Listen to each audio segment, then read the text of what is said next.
Is there a filter? I wonder if there's a good, better lighting. Someone needs a little better lighting.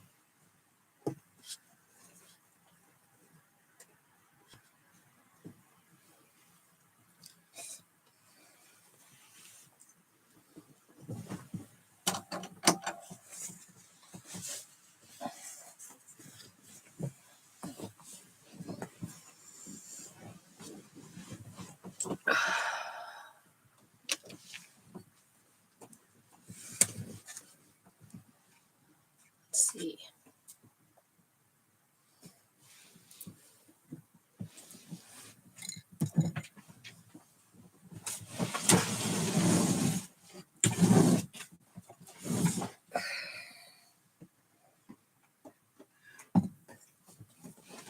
Oh, I need my book. I'm behind you.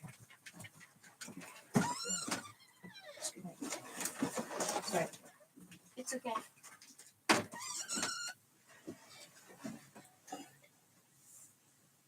I still gotta get through again, babe.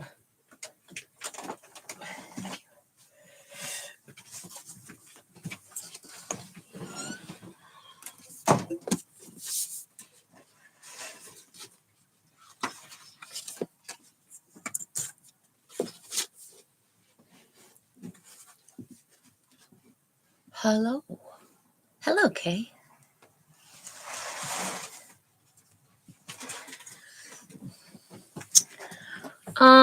Let's see, YouTube. It's pretty. How's it going? It's going all right. We're here. I'm present, in attendance. I tried making tea instead of coffee this morning, and that might be my biggest mistake of the day. But we'll see how this goes. If I have to pause and make coffee, it's just right there.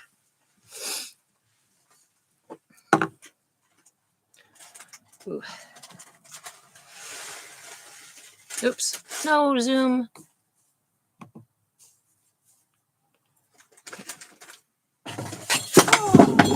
Do you know what's weird? Today is weird. Okay, no, seriously, son. Do you know what I did? The reason I don't have coffee is because I poured my coffee, the water, into the mug that I had, and it busted. It literally just went, and coffee started pouring all over the countertop. And I was like, what? So, okay, I cleaned it up. And now, just now, your cereal just went flying. Like that thing jumped off the countertop. What is going on? I have no idea.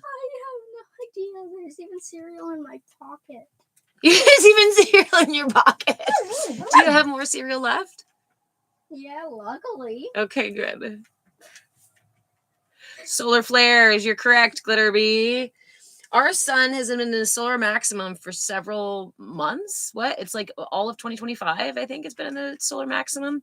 And it's been really, really, really cool for me to learn about these things. Grand Rising, my friends. What should I do? Cracking corn and did okay 5273. Hey friend, what should how are you? I do with this? Grab the broom and sweep it onto the steps, and then the inside of the house is our dustpan. Okay. Yeah, it's been really cool to learn about the solar flares and about how the sun functions. I considered myself a pretty savvy gal in a lot of ways. But I realized through this whole solar maximum stuff and what's happening that I really didn't realize. Like, I mean, I guess, you know, when you learn those things, it starts to like, you're like, oh, that's logical. Okay.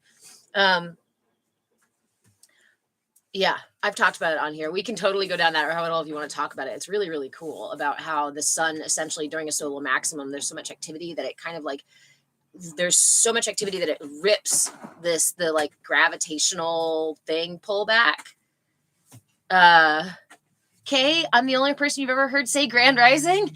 I've been in my sphere for the last like couple of years. People have been saying Grand Rising, and I know that it's about the power in our words versus good morning, and morning sounding like sadness or grief. I personally don't use it on the regular because it's not in my vernacular as the regular like way to greet someone. But I do like to say things like sweet day, you know, alternatives to morning. But also I mourn I do mourn leaving the dream time, so it's kind of appropriate.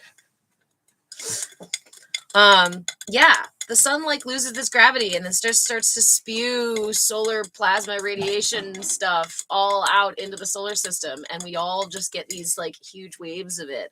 And then the stuff with 3i Atlas is really interesting too. We've had a lot going on. We had a comet come into our solar system just the last month that like disintegrated. Hey Stacy, good morning. How are you? Mother, should it be on the bottom step? It doesn't matter if it's on the bottom or the top. Did you sweep it directly into the Crocs though? Maybe. So was already in the Crocs. All right. Well, we'll go ahead and get it later. I might not be able to do tea. I might have to try coffee again. I don't know what's up with the solar maximum. But we did just have what did my favorite astronomer Stefan Burns, I don't think he's an astronomer and something else, was saying that, what do you call it, an X-class flare, big old flare. Hi Lila, how are you? Welcome in, everyone. We're gonna have a slow start. I started a little bit early, so I want to give people time to kind of wander in, set up the thing in the background, right? Get your coffee, get your tea, get your snacks. How are we? We're doing pretty good. Yeah, we're doing pretty good. I had some recent shifts, personal shifts, both in mindset and in the energy that's flowing through my life. Yeah.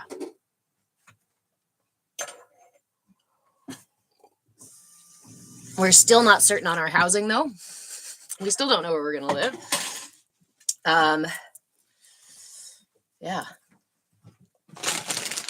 But I did share with you guys that I was finally, after putting it off for years and being urged to by doctors and specialists and things, I am finally going through the disability process. And I did actually find a law firm that was willing to take my case and said I had a decent case. And so that I think hopefully will make it a lot easier in filing for it. So do I know how the solar flares affect humans? I mean, we are energetic generators, right? Our heart, what are they called? Defibrillator cells in our heart. My brain is on the slow start this morning because, again, I started with tea, not coffee. So our brain has our heart brain, which communicates with the world before our brain. Sir, please lay down. Please lay down. I don't need you licking my face while I'm trying to talk about things. Please lay down. Lay down. I'll give you pets, but you have to lay down. Thank you. Okay. Electromagnetic generators. Our hearts are electromagnetic generators. Our defibrillator cells are the cells that work together to make your heart go pump, pump, pump, pump, pump, pump. Without those, your heart doesn't pump. And one of those fun little oversimplifications that we learned in school was that your heart is just a muscle that pumps blood through your body. It is, in fact, not even strong enough. The pressure that it creates is not enough pressure to pump your blood by itself through your body. And there's more information about that, about the shape of your blood vessels and how there's centrifugal force and other things that keep it going. Does the heartbeat contribute to it? Yes, but actually the job of the heart is to generate that electromagnetic field around the toroidal field around your body. And as such, it interacts with anything else on that on various electromagnetic frequencies, right? And this is how we communicate. Your heart is actually the first mode of communication out in the world. There was a study done, I want to say in the early 2000s about, I was going to quote a different study. This was the study where they did, they had you guess or answer a question, right? There was a delay, and they measured when you responded to, it was an experiment for free will to see if we had free will, right? And so the experiment essentially went such that you had to respond as quickly as possible on the computer. And what they found is that right before the person responded, or even before the information was given, we had energetically already made a decision. And some people use that and say, oh, look, we don't have free will, everything's predetermined, we're just following the impulses. But instead, I see that, and you can also look into the Heart Math Institute, because they talk about this too, about the fact that our heart actually does a lot of the interaction and communication and perception of our reality, and then relays that to our brain. So what's happening in that study is that the heart is responding, the heart is making that interaction, making that decision, and that sends that decision to the brain or to the body to make those, right, to click the thing and whatnot. So when we have things like solar flares, which is all kinds of wild different energies that come from our sun. Now, again, I am not an astrophysicist. I am not an astronomer. I am an intuitive astrologer. Thank you, friend. But this is not my forte. So if I use the wrong term, or I don't, it's, I'm totally wrong. Feel free to call me on it. But otherwise, as energetic beings, we are constantly interacting with our entire universe, with everything in the universe. I mean, we are also made of water, and water is a really good conductor for electricity. So, when you think about things like, people ask about astrology and how astrology actually affects you, like, really, does it really? It's like, it's a simple question of whether or not the moon moves the tides. Does the moon move the tides? The earth is made up of 70 something percent water, pretty much the same percent that you're made up of water, and you think that you are not affected by the earth. That mindset is actually just what is it called?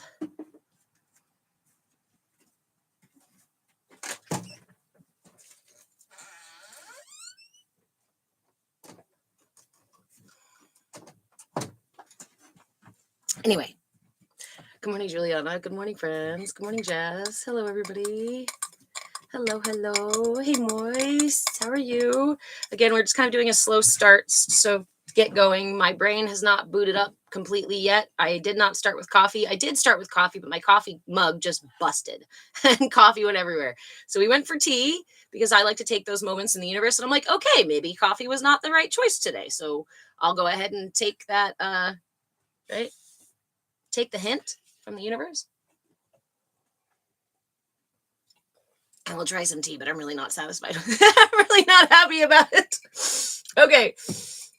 Welcome, everyone. Hello. For those of you just joining, or for those of you new here, my name is Reverend Deborah. I'm an interfaith minister, a movement facilitator, movement in breath, movement in body, movement in being, and I have been dubbed by this lovely community, your shenanigan shaman. So welcome. This is our CAYA classroom. CAYA, CAYA, stands for Come As You Are, because authenticity is the purest expression of you. And what else are you here for if not to be the amazing, beautiful, magnificent gift that is you? So in this space, we learn about how to find that you. We learn about the way that your system is structured to either hide or encourage that you. And here's a tip. Your system is always seeking your alignment and self-actualization. It's not out to get you. It's not against you. It's not fighting you. It's not leading you in the wrong direction. It's asking for your help. So we build a relationship with ourselves, with our physical body, with our mental body, with our energy body. And we learn about how and especially in here, we learn about how the energy body functions and how you can use the energy body to take the journey home to yourself, to finally fall in love with yourself, like unconditionally, not the kind of, oh no, I love myself, but I don't value myself. Oh no, I love myself, but I don't like myself, right? No, I mean, truly learning to love yourself unconditionally. And if that sounds trite to you, please stick around, because that means there's a voice in your head that's still going, no, we don't deserve that. And we're trying to uncover those and bring them to the table so we can have a real, loving, genuine discussion with them, right? And bring them back into the fold, into the family. Thank you, friend. Rather than push them out, right? There's a lot of talk out in the world about how we need to kill or get rid of our ego, amputate our ego, evict our ego, when in reality, your ego is an important part of you, right? And it has a job to do. Sometimes our egos do the wrong job. because we're not very good managers of our system, of our emotions, and of the various aspects of ourselves. So in this space, again, we practice and we learn how to be better. You can say manager. I like to call myself the first mate to my pirate. My higher self is my captain, and it's my job to be a better first mate so I can communicate between my higher self, my captain self, and the lower, these other energies that arise when I'm triggered, to try to protect me, to try to, get what I need, get my needs met, that kind of stuff. When these energies are left unchecked, untrained, unmanaged, they end up running our lives like freaking monkeys, right? Like a barrel of monkeys. So for me, again, it's pirates, like, because for so long, all of those other energies ran my life and made my decisions for me. And oftentimes I felt like I knew better, right? Or afterwards, I can't believe I said that. I can't believe I did that. If you've ever felt like some part of you just took the reins and drove off and you did not like that experience, or they did not lead you to where you actually really wanted to go, or they led you to somewhere you really didn't want to go, then again, please hang out. Come back, come hang out in here. We're going to be live for several hours. I am live every Saturday from 10 a.m. Pacific time till whenever we decide to get off, right? Or usually when my computer dies. What's the other piece? I am live on 2 platforms, the TT and the YT.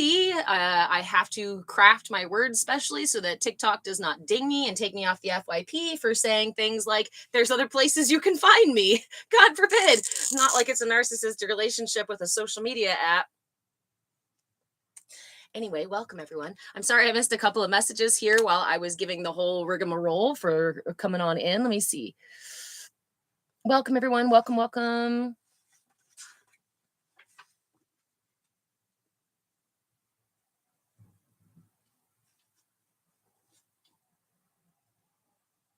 Trisha, welcome. Thank you for the follow. Juliana, I have come to unconditionally love myself, and thank you for your support, Devora. I love you so much, Juliana. I do offer coaching. I'm going to throw that in. I'm going to try to throw it in more and more because I recently got the feedback that I don't say it enough, that people have been hanging out in these spaces and didn't know there were things that I offered. Again, I can't send you directly off of TikTok, but I can write in cursive on my board back here in my middle school version of cursive and show you where to go if you would like coaching or any other level of membership. This whole community, this whole thing that I'm doing runs on your memberships. I have nice low ones for $5 a month if you just want to toss seeds in the ground, right? Like help support this going. And I've got much higher ones if you want to get something back in terms of coaching, group coaching, one-on-one coaching. The top tier that I have is a 40-day intensive. So if you are going through something that you need to move through now, if you're going through something that you're like, I need to get this, this needs to solidify, this needs to happen. That's what that 40-day intensive is for. Please reach out to me before you sign up for a 40-day intensive because I have to make sure that we schedule it together. It requires several sessions a week. It requires daily check-ins. It requires a lot from both of us, a lot of commitment from both of us. Please be prepared to actually stick to that commitment. Again, also, I'm flexible on pricing. If the dollar sign is ever the lock on the gate that keeps you out of the services you need, please reach out to me. I'm more than happy to do some sort of exchange, but there always has to be some kind of energy exchange, and that's for both of us. Thank you, Juliana. I'm going to pin you here for those. There we go. I've only had group coaching, but I'm calling it only is a misspeak. It's wonderful. Oh, I love you so much. I know. And we have group coaching on Mondays. Sorry about last week on Monday. So I was going to write behind me. Hey, Tony, how are you? I was going to write over here where you can find me.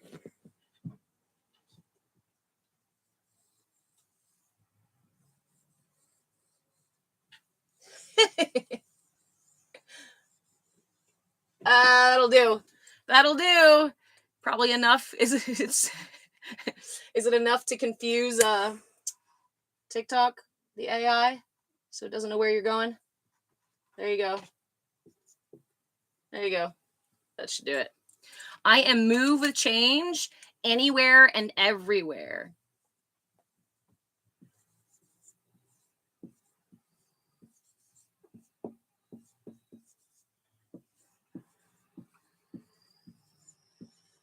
If you don't see a move with change on that platform, then I'm not there.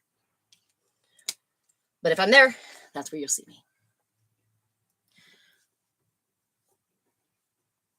You're struggling recently, very hectic and hard in my head. I hear you. It has been, like I said, we were talking about the class, the solar flares. There has been a lot of energy moving through our solar system, which means there's a lot of energy moving through you. Oh, thank you, friend. I didn't even realize it was backwards. I might actually need to get coffee. I might need to go ahead and get coffee. All right. So there has just been a lot. There has been a lot on all of us going on. Thank you, friend, so much. There's been a lot going on within our solar system, which means there's a lot going on within our systems. We can always look at everything micro, macro, right? So what's going on out in the universe, there is a similar or an echo of that going on inside of your systems. I was just reading backwards, Glitterbeam, me too. I was like, that's fine. It's fine. And of course, my favorite suggestion, as always, right? When your mind is full of monkeys, when there's cats hurting all over the place, right? When there's all sorts of stuff going on, is to use your sense of awe, to drop yourself into the right here and right now. Remember that your thoughts are just a product of the physiological stuff happening in your system. That's the thoughts, right? Which is different than things like intuition or communications from higher self or from source or angels or these other kinds of things. But there's a place where we just have chatter, where we just have the din of all the pirates on the ship talking and arguing with each other and doing whatever. So what does that mean to access your awe, right? To tap into your sense of awe. We do that with a really simple practice in here. And if you'd like to join me, we can go ahead and do that because it's a really quick practice and it'll help us bring us back into our bodies so we can be fully present for our class here today. So go ahead and look around your space. Whatever is going on right now, whatever is going on in your body or in your mind, I invite you to just pause, freeze if you can, look around your space and look for something, anything. Don't even worry about the color. Just pick something. Give that thing all of your attention. Consider the texture. Consider the color. Does it make a sound? Where did it come from? What's it for? All of your attention, all of your focus. And then shift to something else. All of your attention, all of your focus. Texture, shape, color, sound, use. Where does it come from? Where is it going? Next, pick something else. And you can continue doing this each time, stopping on something and giving it your full undivided attention. It combines a couple of different things, right? Where we're using eye movement to observe our current reality, our present environment, which when our minds are very busy, our attention is taken out of our present moment. So you just bring it right back in. Look around, grab attention on different things.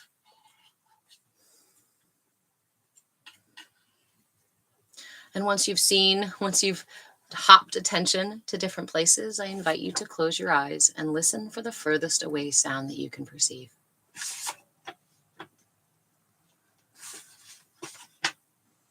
As far away, reach your hearing to as far as you could possibly hear.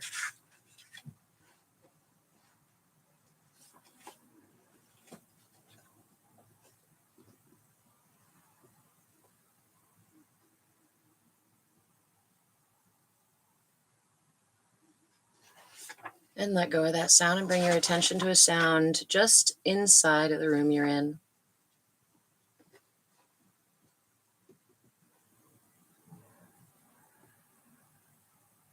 Pick one sound inside of the room you're in.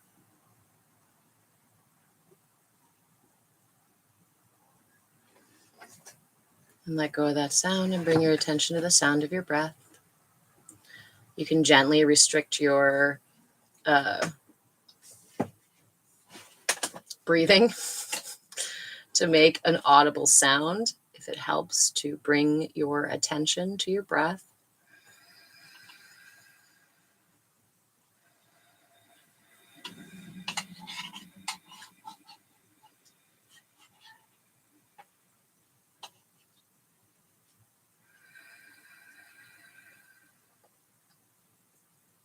All of your attention on the sound of your breath.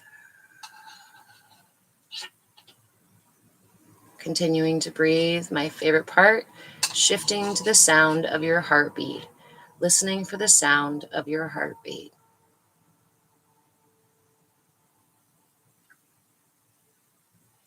As you listen for the sound of your heartbeat, notice your heart beating in your chest. Notice the sensation of the thump, thump, thump behind your rib cage.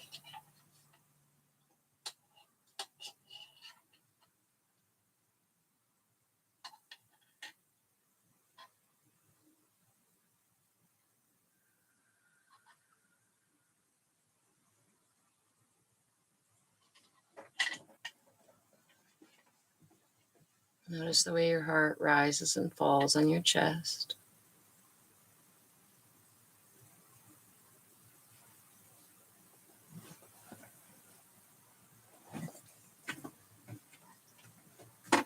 Notice the way that heartbeat echoes through your entire rib cage so you can feel it on the sides of your rib cage and maybe even feel it in your back. Your heartbeat echoing through your chest. Feel your heartbeat in your armpits and your shoulders, allowing your shoulder blades to melt down the back. Notice your heartbeat in your neck, releasing any tension there, releasing any tension in your jaw.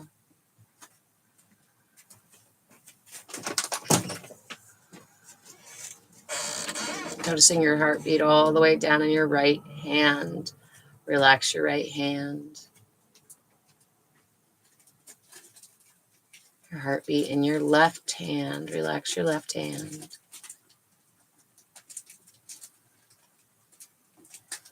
You can keep going. Noticing your heartbeat in all different parts of your body.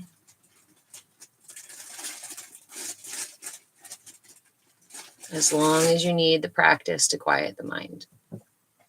When you feel sufficiently grounded in your body, I encourage you to rub your palms together before opening your eyes. Cup them over your eyes and flutter your eyes open gently underneath the palms to help transition. Simple, simple, simple practices. I used to be the, give me the most advanced practice. I used to be the, give me the hardest thing you got. Give me the total immersion for total transformation workshop. And I pushed and I pushed and I ran through life, through personal growth. I can't tell you that I didn't get places, because I got places. But what I ended up doing in the meantime was building a kind of relationship with myself where I was constantly driving myself to be better, to work harder, to find the answer, to do it first. And part of that was out of need, right? When we're feeling out of balance or lost or scared or hurting, we want it to go away now.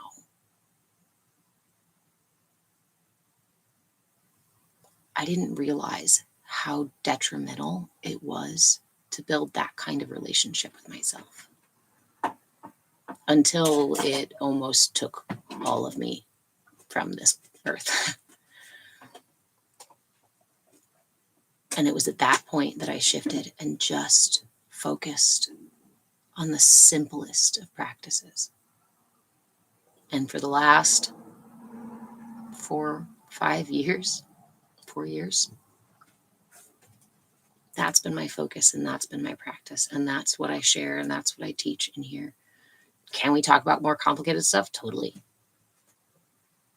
But most of us know where to find the complicated lessons. We know where to find the really expensive workshops. We know where to find the gurus that are gonna, we know where to find the inner tyrant that's going to push and push and push and push.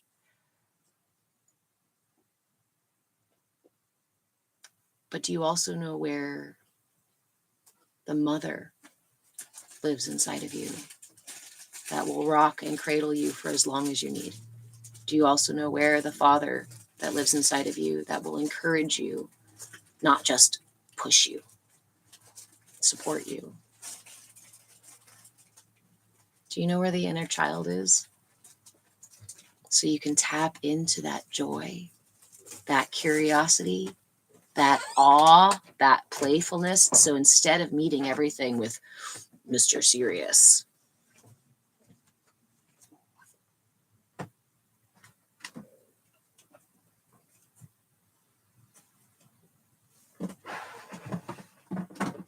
my head went off on a little tangent about how every problem is better with glitter. So all apparently you need to do, that was my inner child speak, was like, oh, just glitter, just add glitter.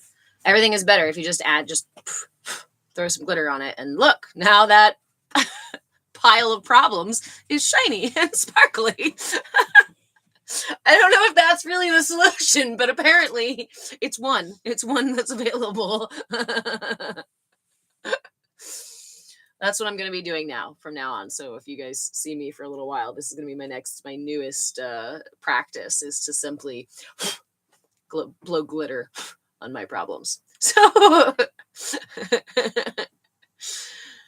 Glitterbee, you're a pretty good support system. I really love all of you. You guys are such a great support system. And that's why I love this CAYA community where we actually support each other, right?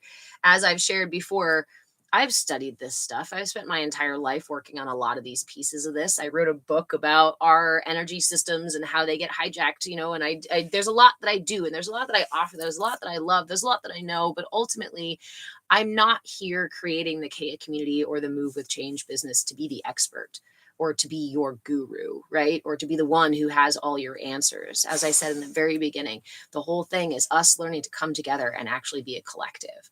Us learning that you have value as much as I have value, and what you know and what you have experienced can bring such depth of understanding and reflection for me that's invaluable. We live in a culture, thank you friends for the gifts. We live in a culture that tells you unless you have the certification, or unless you have X many years of experience, or unless you have this much money that you're making, then you're not successful or you're not good at what you do. But it's my opinion that whole certification system has really fucked up our innate ability to follow the things that we are truly passionate about. And it allows people who are not passionate about it to just go ahead and do it because it's the highest paying job, because it has the most prestige, because it's a nice looking title. I don't know. Anyway. Oh, I did miss a couple of messages here. I am stuck beneath the puppy. Oh, God. Hi, Mommy Eddie. Purpy. For my purpy. Okay. This is Ajna. For those of you who do not know Ajna, this is Ajna. Do you need pets first? Because I said your name? Oh, it's your baby. Oh, it's your baby.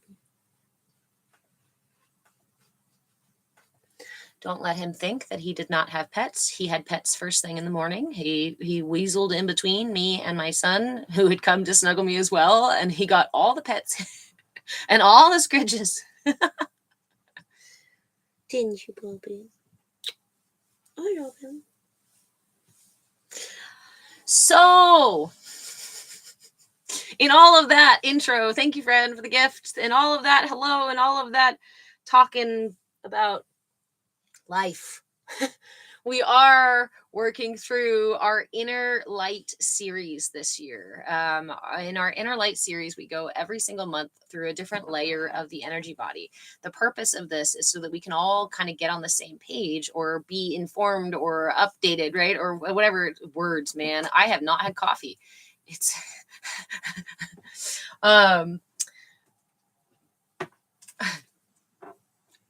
starting in January, we started with the energy or the aura. And then we talked about the koshas, the sheaths within the self, and the elements that our bodies or systems are made up of. And then we went to the lower minor chakras. So we talked about the feet chakras. We talked about the knee chakras. We talked about the reproductive chakras. We talked about the belly button chakra. And then we moved to the root chakra. And ever since, we have been going through each of the chakras. And last month, we finally finished at the crown chakra. So what the heck else do we have to talk about? Upper minor chakras. There's a soul star chakra that hangs above your head, a little less than a foot. My best way to measure where your soul star chakra is to just tip your hand, flex your hand, place your wrist on the very top of your head, and where the top of your fingers are is about where your soul star chakra is. So we have the soul star chakra way up here above the crown. We also have shoulder chakras, one on each side, and they represent our sun and a moon, right? Our solar energy and our lunar energy to the left. Solar is the right, lunar is the left. And then we also have a chin chakra. And our chin chakra is a really great point for emotional regulation. This actually helps to improve your emotional intelligence through better reflection, better regulation when you use this chakra. So you can use this moon chakra, the chin chakra, which is also a moon chakra, anytime you're having a big emotional something comes up, right? Anytime that you need support in dealing with some sort of emotion or some sort of emotional energy that's happening in your system, I encourage you to bring your pinky up to your chin. It can be that simple. You can just bring your pinky up to your chin and take some deep breaths. I would encourage, of course, especially if the emotions are running through your body, right, as well as your mind, close your eyes and just sit several breaths, pressing not too hard, right? There's a difference between tension and intention. If I press so hard here that I end up hurting my chin and I end up, causing tension in my pinky and stretching in my muscles and in my shoulder, it's not going to benefit me very long. That's not the point. The point is instead to make an intentional connection and just bring a little bit of pressure. I would say no more than the weight of a nickel. If you can conceive that with me, no more than the weight of a nickel. So you want to touch it and then ever so slightly press in. Why do we not need a lot of pressure? Think about the same way that if you bring, an electrical circuit, if you bring the two pieces together, I might need to stop and make coffee, guys. When you bring them close enough together, that electricity will actually spark. Right? Will actually reach over that gap. So you don't even need to make that connection. We are working with the energy body. We're working with the electrical impulses in our systems. So you can even just hold it right in front or barely touch it. But with this one, it is good to give ever so slight pressure. Cappy, the full moon is intense. It was intense. And now we've got a Cheshire cat smile in the sky. We've got, I think it should be new moon very soon. Should be new moon very soon, I do believe. Glitterby, you have to be ready to leave your house for a birthday party in an hour. Okay, well, if you have any questions, oh, he's so dead. I mean, so asleep. Sorry, I didn't mean, it's okay. I didn't mean to call you out. You're just so cute. Let me know if you have any questions. Let me know if there's anything you need for the day before you got to leave in your hour. And then, of course, we will be here for several hours afterwards. I don't know how long your party is, but you're always welcome to come back. So we, let's see, chin chakras, shoulder chakras, soul star chakra. There's a practice to balance hey, Seraphim, thank you so much. There's a practice to balance these three, the right and left chakras on your shoulders with the soul star chakra. It's important to do that. Think of this like the Holy Trinity. This is the Holy Trinity of your chakras, the soul star and either shoulder chakra. Send quantum hugs I need about 87 of them. Can everybody, I know we only have 15 in here right now and a couple more over on YouTube. Can everybody offer Glitterbee some quantum hugs? I'll even use my arms, wrap them around, give her a squeeze, give our friends a squeeze. Sending to you, Glitterbee, quantum hugs from the whole community.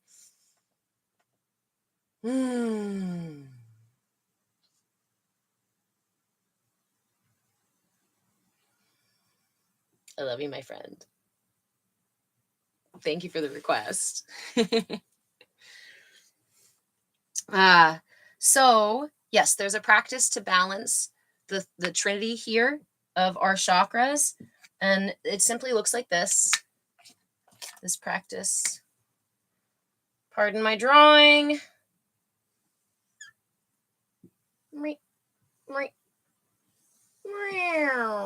That's all right. Soul star chakra, shoulder chakra, shoulder chakra.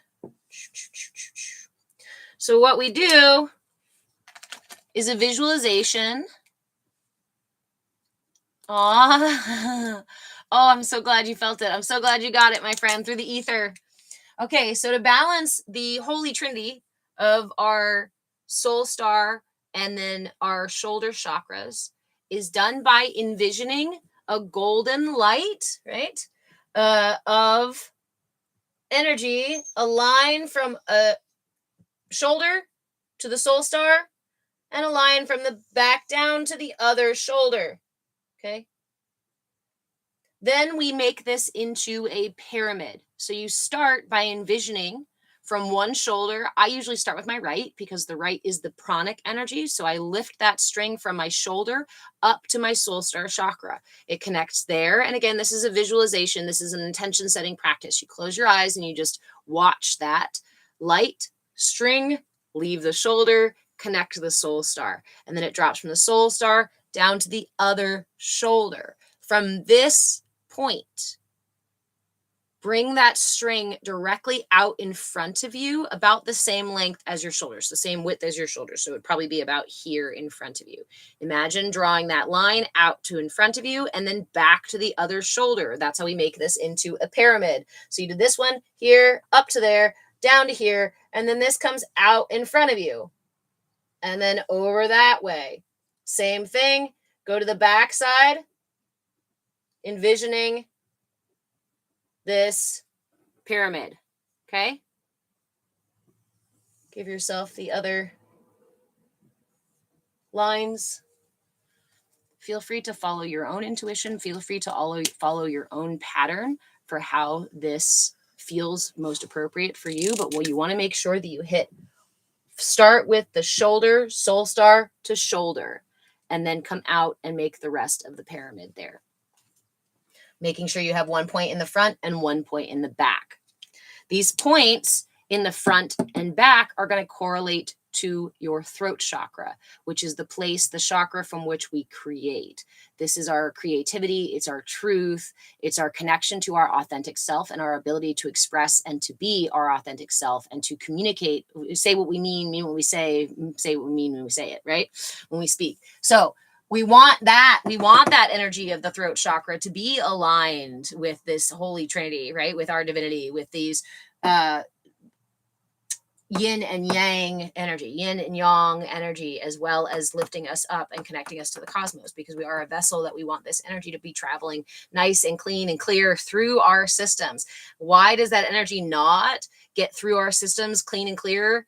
Is because we hold tension in our systems. If we released all the tension in our systems, if we were wise yogis and could remain in that state of relaxed intention, right? Present intention, then we would allow that energy to be flowing freely through us. And we would experience having this really nice wide aura, and we'd experience those energy channels moving freely through our systems. And that means emotions, thoughts, experiences are going to be experienced in a very different way than when we're in a state of tension, right?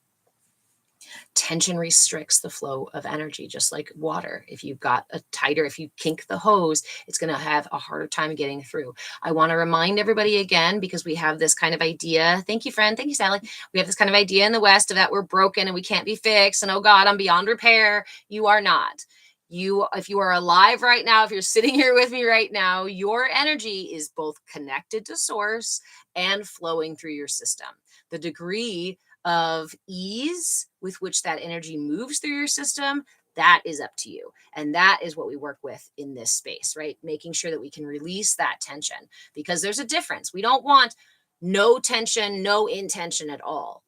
Because if I'm holding a mudra, right? My emotions, let's do the chin one. My emotions are running high, right? I have no intention. I'm just letting this shit run through me. It's all tension. All my systems holding it down for the storm, right? All this energy is running through me and creating all this tension. It's difficult for me to make decisions. It's difficult for me to think clearly. It causes physical pain in my body after a while. Even can lead to chronic conditions when we stay with so much tension in our systems. Just like if you were to, again, the practice of putting your pinky, which is the water finger, water element, up to your chin to help balance your emotions. So if I do this with tension, try it. Squeeze, press your pinky really hard and don't hurt yourself onto your chin. You can't maintain that very long. You can't hold it very long, because tension equals pain in the system, and pain prolonged in the system equals suffering, right? Equals chronic conditions. So we want to release that tension. But when emotions come up, what does the body do but hold, grab, hunker down for the storm? So instead, if we have no intention and just tension, well, that's this thing. Okay. So my intention is to help balance it, but I need to do this with just the intention. So I make that connection no more than the weight of a nickel, because I don't need any more tension than that. I'm trying to release tension from my body. I'm not trying to create more tension in my system. It's like if we were to be standing on one foot, trying to find balance, right? That's one of my favorite analogies for it. You're trying to find balance, standing on one foot. As your body tries to find balance, you tense and release, tense and release, tense and release, right? But when you find that centered place, what happens? Even if it's brief, right? Just for a moment, you know where that center is, because tension releases in your system, and all that's left is intention. And then you fall off balance again, and your body's like, trying to pull us back to center. So we want to make sure that we remember that you're not beyond repair. It's just about releasing tension in your system. And this is what I talk about when I talk about how simply I like to go for the most simple, basic kind of stuff, right? Just release tension. Whenever tension comes up in your body, make a practice. And I invite you to use this next week. Your practice this next week is to just simply notice when you have tension, and to willingly or intentionally release that tension every time you feel it. That might be you're talking to somebody and you're feeling nervous and your shoulders are up like this. And you're like, oh, not with a complaint, not with a guilt, not with a, damn it, I did it again. Not with a, why I'm never going to get this right. Oh, my body's so broken. No. Let that narrative go. You may hear it happening back here, but I encourage you to just listen to your heartbeat instead. Focus on your heartbeat while the chatter is going here, or focus on your breath while the chatter is going over here. Don't have to listen to what they have to say, because you know what you're doing. You know that releasing tension is going to help quiet them down too, because tension in the body is tension. It leads to tension in the brain, or vice versa. It's so hard to be compassionate towards myself, Glitterbee. I totally understand. Again, type A, really push myself to be the best, perfect, top, whoever, right? Was not compassionate. And I really thought that I was still being compassionate and being supportive, but really I was just pushing myself into oblivion. And that's why, again, in this space, we talk about curiosity and willingness first. Not compassion, not love. Did you notice that practice of releasing tension? I didn't say I love myself. I didn't say nice things to myself at all. All I did was focus on the sound of my heart, or my heart beating, or the sound of my breath, and letting go of the tension. That is what I call curiosity and willingness. I'm willing to be present and let go of the tension. And I'm curious about how it's going to support me. Right. And in curiosity, in willingness, I can still be frustrated. I can still be annoyed. I can still not like what's happening in my body. And I can still feel shame and guilt about what's happening in my head. It can still happen. Hey, Monica, thank you, friend. The difference is I'm not fighting it. The difference is I'm not meeting it like this and saying, all right, I'm ready to battle again, because that's what we've been doing over and over and over in our lives, within our systems. So instead, again, just, okay, tune into the heart, let go of the tension. The mind starts to chatter away. Tune into the heart, let go of the tension. Mind is still chattering away. And now I notice that my foot has been cramped up. I've been holding my foot in a weird position. Okay.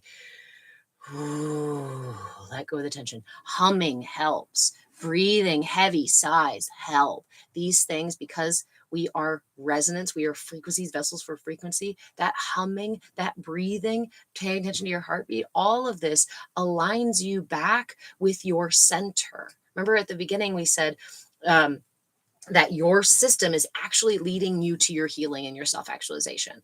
If we get out of our system's way, a lot of times it brings us back to center, because it's not intended to be whatever this is. It's not intended to be off balance. Your system does not thrive with tension. And it does not want to hold tension in its system, because it fucking hurts and ends up with chronic things, right? That's why your system yells about it. That's why your system gives you pain. That's why your system alerts you that it's going on and saying, help. Pain, chaos in the mind, right? Frustration, these kinds of things, shortness of breath. All of these are requests for your presence and support, your conscious presence and support, because your unconscious, your subconscious system is working constantly for you.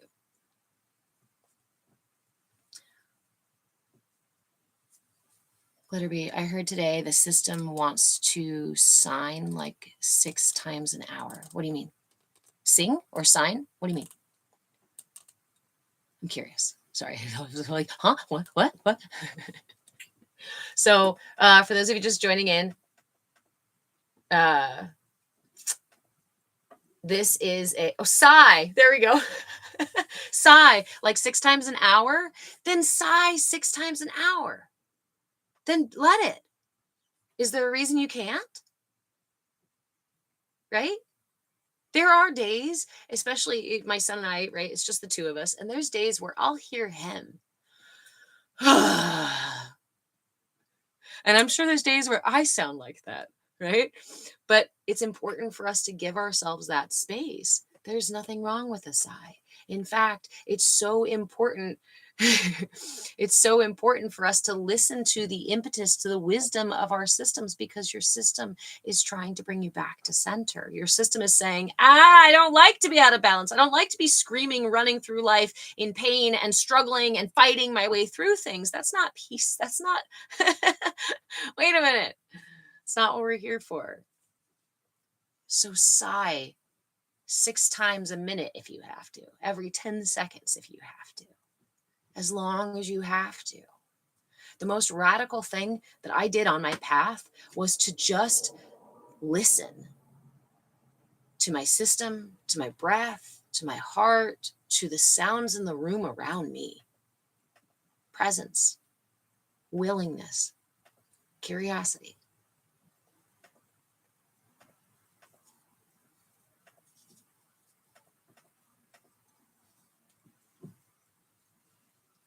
One of the most powerful things that I still have is one of the most simplest practices. And again, that's the one we did at the very beginning, awe. When I am in my most wound up, lost, frustrated, tense state of being, the most powerful thing I do is freeze and just take it all in. Freeze and just listen. Just feel the sensations. I like to imagine in my mind that I am from a different dimension, And I just arrived in this dimension. This is what I do when everything is so chaotic. The tools that I have, the mudras, the mantras, all that stuff is not even available. You know those moments. You're not going to go lay on the yoga mat. You're freaking the fuck out, right? There's no yoga that's going to happen. There's no mantra. You can't even fucking remember one. What do you do? What do we do? What can we do? Look. Listen. First freeze. Then look. And listen. And feel. And if you need to move, move. But for me, I try to stay there as long as I possibly can. And when my system says, go, or wants to start me up again, or wants to go do something that's not really good for me, or say something that's not really good for me, right? Especially when those moments, I watch my body, my energy go, try to push me. I pay attention to the way that my energy tries to grab me and make me move. And I remind myself that I am the one at the wheel. I no longer wish to be driven around by these other energies. I am currently present and conscious within my system. I'm in the driver's seat. I am making the decisions. Is it important to listen to my system and know what they need and want? Yes. Is it important to take time to listen and quiet down enough to hear the captain and the higher self and figure out where we're going and what we're doing? Yeah.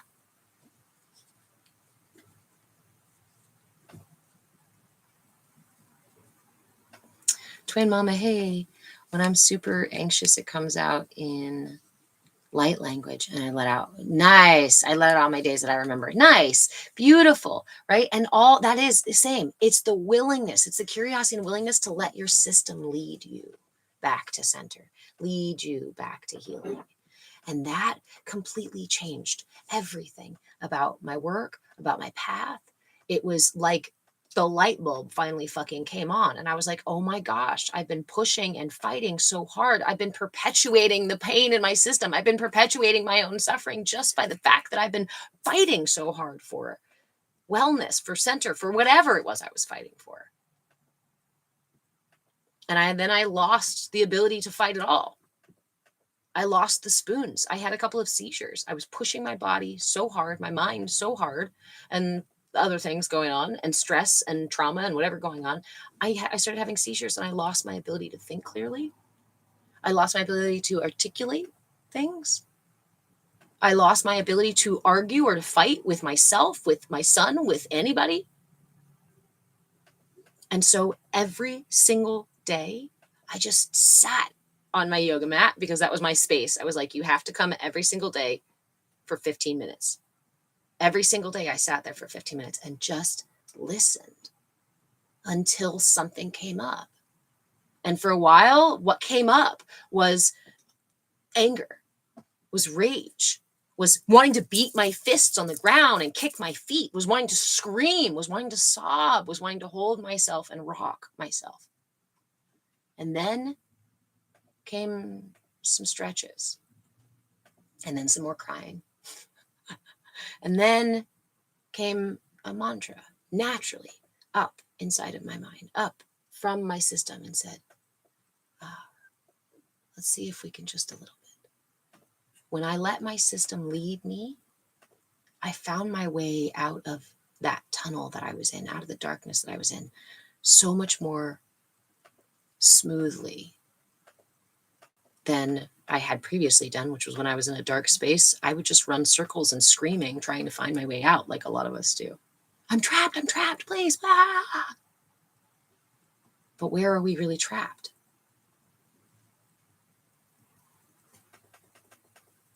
In here.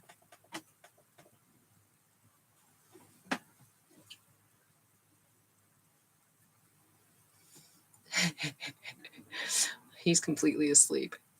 Oh, did we get inactivity in the live? Guys, do me a favor and like the live. TikTok is really quick to be like, there's no activity, which is terrible for meditations. TikTok. It makes it really hard for us to meditate and do these other practices. And hi, hello. Do you need something too? Oh, it's a puppy. always just a puppy. He's so cute. Again, his name is Ajna. We call him Ajna Rabbit because he bounces around like a rabbit. I'm talking at you. I'm telling him I love you. He's a healer. They call him a mini because he's like under 50 pounds. I think he's like 30 something, 40 pounds maybe. I don't think he's 50 pounds.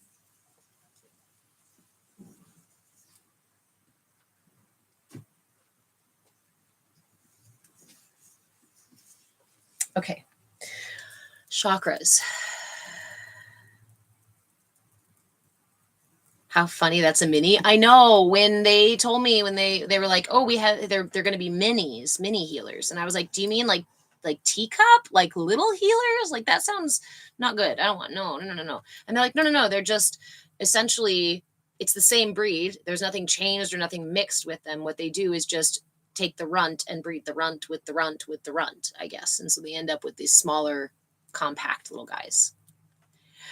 Amy, you didn't even see a dog at first. He's just blending right in. Okay, so we are talking about our chakras. We're talking about our upper minor chakras, and then we're diving into other topics and other things, right?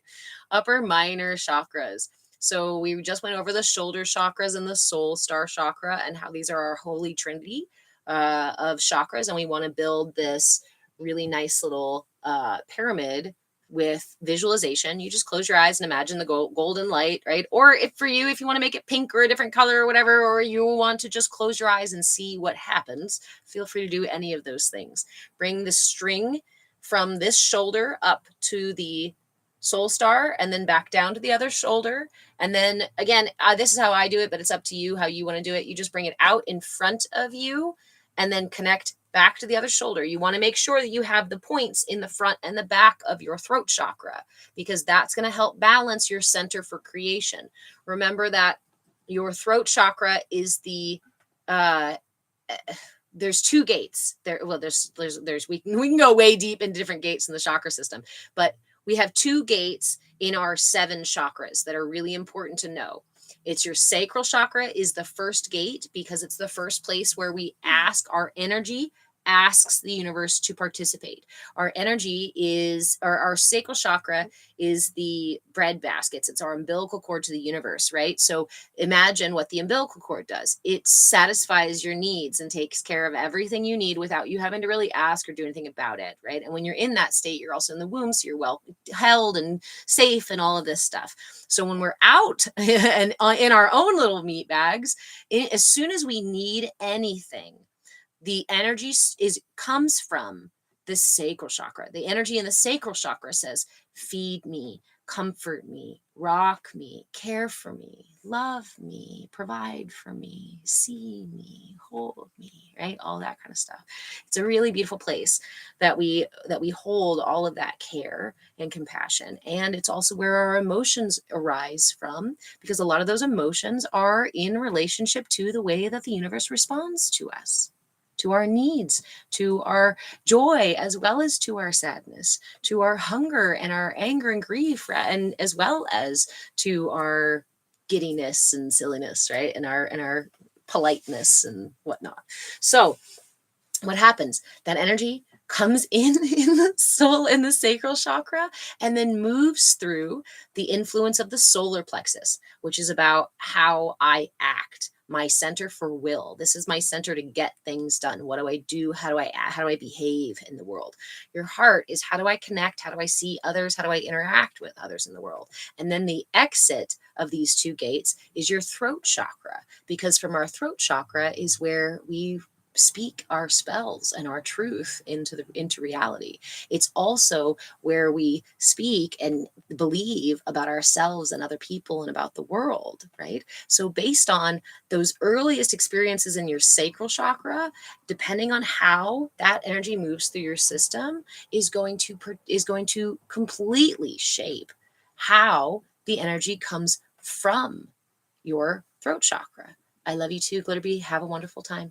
Mwah. Feel free to walk around with this golden pyramid over your head.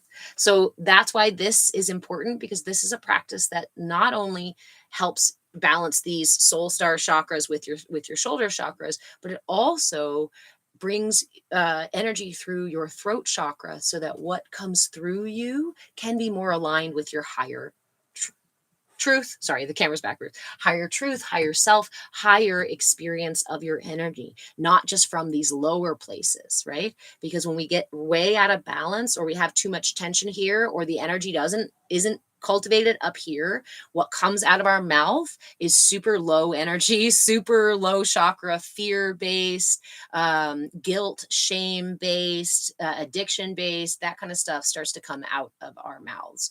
That's that's the speak that we have inside of our heads.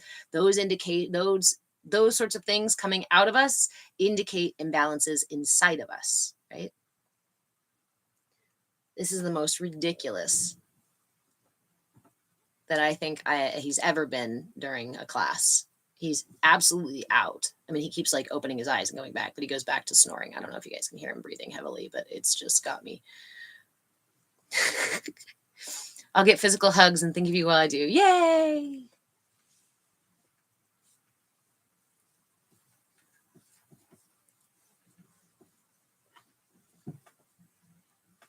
Massaging him with I think it's onyx.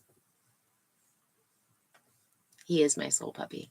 In fact, what's really interesting is that when I was a little girl, we had a English Bull Terrier. Remember the Budweiser dog, Spuds McKenzie? We had a Spuds McKenzie dog when I was growing up, right? And Spuds and Sam, that we called her, was about his size. And a girl, obviously, but she was my best friend. She was my soul puppy when I was little. She protected me. She slept beneath my bed. She was always with me. And she would always let us just do whatever the fuck. So I remember tying like balloons to her collar and stuff. And she'd just sit there for pictures, and we'd put, glasses on her and things, and she'd let us dress her up. And she was just so sweet. So sweet. And I had there was a lot of violence in my household. So she protected us very serious, like in that way too. And I never had any other dog that was my dog. An ex of mine and I got a dog, but that was his dog. And when all that happened for me in the last 4 years ago, 5 years ago, whatever it was, everything shifted in such a way that I realized that I needed a companion. I needed support. I needed a support animal, right? I was like, I need somebody who's going to bark when somebody comes to the house, so that I don't have to be in fight or flight mode constantly. I need somebody, so anyway, I start looking around and just kind of feeling into it. And this guy literally dropped in my lap. My friend ended up paying for him. I was not willing to buy a dog, but my friend surprised me with this one. And I barely had to train him. I barely had to, he just followed me, and like, it was like he already knew me. And I had a friend who's a very intuitive friend, come to visit. And she said, she kept calling him she. And it was when she was saying that, she's like, I feel like did you have another dog? And I was like, and it suddenly clicked. I think this one has that same energy, same puppy soul. Huh?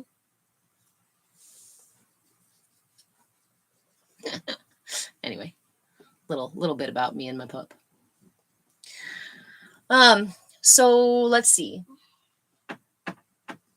Building this pyramid around your head, connecting the shoulders, connecting the soul star is going to be super helpful. Again, not just for, so what do our shoulders do? What is that energy here? This is the way that we act in life, right? Your right side is your pranic energy. It's your yang energy. It's the active side of you. So your shoulder chakras are actually holding the energy for your family lineage, for your soul lineage, for your energetic lineage, whatever you are inheriting and bringing into this life, literally shouldering for your lineage, is going to be in these chakras. So that adds even more of a reason, right, for us to want to balance that what we inherit, what we carry with us, how we act with the world, and how we receive from the world, or how we perceive of the world, and how we talk to the world. We want to balance that out. So we are walking square shouldered, right? Heart forward through our lives with a clear throat. Mustang Sally, mine does too. Yikes, my ancestry has quite a few cobwebs. I still haven't made my coffee.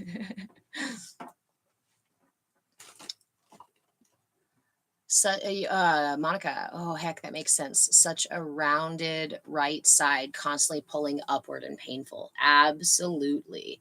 I have, right, I got the NTOS thing here, and I've got all these vertebrae all out of place because I've spent most of my life protecting myself like this, shouldering life like this, trying to carry the fucking weight of the world, right? Remember that your back chakra, you also have back chakras. So as we're doing this with the shoulders, let's talk about the shoulders a little bit, because the heart is really important here in the shoulder chakra and with the shoulders as well, right? Because your heart's right here. You round those shoulders. What are you doing? You're closing your heart chakra. But what you're also doing is opening your back chakra. And what's really interesting is that, right, your front chakra, the front of the heart, is the yin. This is the place where we receive love. This is the place where we receive community and connection, and we receive others, our relationship with others. And then where we carry the weight of the way that we love others is on our backs, right? Twin mama, I had no idea we had more than the main line of chakras. I've lived under a rock. Actually, you could not live under a rock and still not know about it, because it is information. First of all, the information about the chakra system, the energy body, has been around since 1500 BC. And this information has been intentionally hidden, intentionally put away, intentionally, it was only really brought to the West, so to speak, in like what, 60s, 70s. And even though we have had constant study of the energy body, our chakra centers, what our heart does, how we interact with each other, there are several from throughout history of people who have studied this. And there are studies out there if you go looking for them, but they're not in common knowledge. And in fact, the common narrative about the chakra system nowadays is, oh, if you open your chakras, you're opening yourself up to demonic attack. It's this. The chakra system is the blueprint to your energy system and to how it functions. If you knew how your system functions, you would be the master of your system. You would be able to regulate, navigate, wire, and rewire your system to self-actualization, which is your full experience of your personal power, which is your full experience of your authenticity. And that's a vibration that's way the fuck up here. That's a vibration that does not tarry with fear, shame, guilt, all this other bullshit that the system that we currently live in thrives on. So where's the best place to hide the truth? You guys know what's the best place to hide the truth. It's to take your chakra system, the truth of the blueprint of your system, the power within your system, the power available to you, and to flip it on its head and say, no. See, this is true. This is how it works. They could have just as easily, instead of saying it's demonic, tell you that your root chakra is actually up here and your crown is actually down below, right? Just these inversions of truth, just the manipulation through expression, through manipulating the information, as well as through like modern day marketing and paradigm narrative propaganda stuff, right? All of this can lead us away from the truth, not knowingly. We'll go, oh, well, of course I don't want to open myself up to demons, so I won't go anywhere near the chakras. And that breeds mistrust, that wires your brain to believe that your energy body is actually a channel for demonic energy, when in reality, the fact that you ignore your energy system and ignore the way that it functions and ignore its messages, that's how you experience demonic entities. Most of those things are generated from within ourselves. Most of those things we experience because they're a mirror, an echo of what we're experiencing inside. And again, that's not to give you permission to turn on yourself and say, oh my God, I created my own demons. It's the opportunity to see the power within that and go, oh, I created my own demons? That means I can manage them. They're mine. They're my energy. I like to talk about our energy systems as having 7 pounds of energy. Thank you, Monica. Having 7 pounds of energy. And wherever that energy goes, right, is what grows, is what you water. So if I'm using all 7 pounds of my energy way down here and like living in a state of fear, living in tension, constantly being worried about things happening, feeling like the universe is not going to take care of me, all of this stuff is going to put all of my energy down there, which means that I'm not going to have the energy to live in my heart space or to clearly communicate through my throat chakra. I'm going to struggle to reach up to these higher places of feeling connected with the collective or with source or feeling supported by the universe. Those things come from bringing our energy up as well as having our energy down as well, right? Again, a misconception in the West is that we should just keep going up and up and up and up and up and up and up. And instead, what happens is that we end up spending all this time up here. There are some of us, right, who can pull our energy all the way up here. This is akin to disassociation.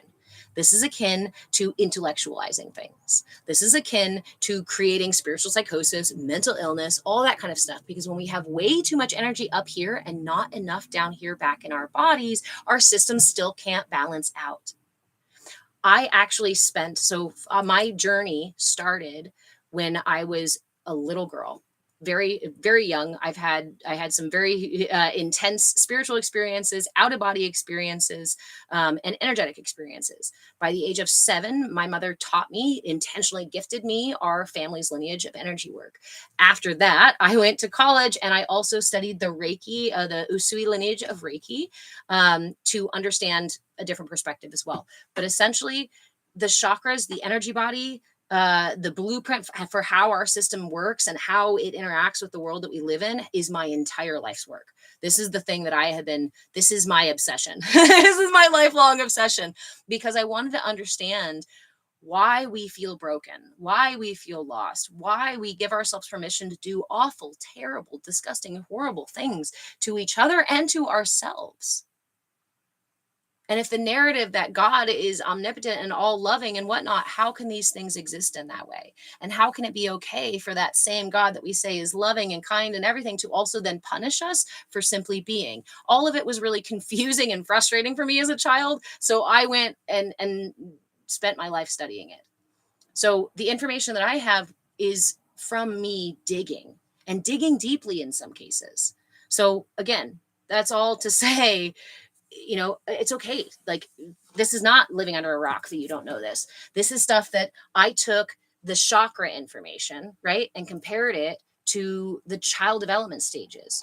Do you know? Because in college, in college, I was studying human development and wellness. In child development, there are stages of social emotional development. There's stages of cognitive development. There's stages of physical development, right? There's all these different ways in which we have charted the stages of development for our children. Our chakras develop in the same time frames. Let's look at this really quickly. And in fact, this information is in my book. My book is called Energy for Sale. My name is Rev Deborah, if you're just joining or if you're new here. It is available on the place with the smiley face boxes. I'm sorry that that's the case, but it's the quickest and best way to get it to you. And print by demand. So, and I can't tell you where that place is. Otherwise TikTok will ding me again. Oh, it's hot. Okay, so this piece is in my book because it's a really important part of understanding why our chakras are important to work with. If they were just these like kind of woo-woo or sort of analogies for things, I wouldn't be putting as much energy into this. What was so important and so powerful for me was finding that the needs of the system correlate directly. Okay, so let's do this here. Let's take this off here.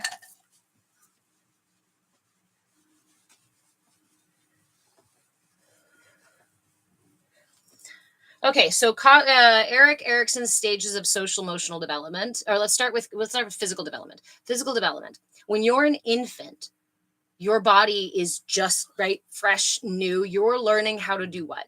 Move your whole arm. Move your whole leg, roll your whole ass over, lift your head up, right? Gross motor skills. Most basic forms of how do I move my meat bag, right? Heading out, Sally, love you so much. Have a great day. All right, so we start with our root.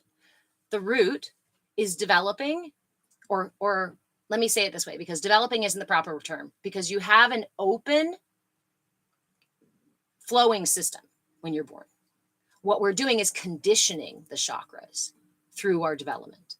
So the root chakra becomes conditioned in that first year or so of life. Just like any other stage of development, they're not hard lines that you pass over when you turn 2 and suddenly move into this.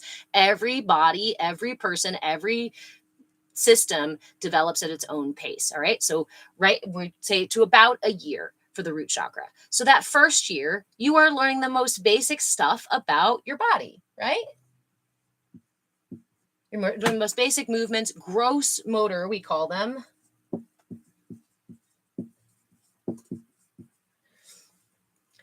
In social emotional development, consider what you're doing as an infant. You have no speech.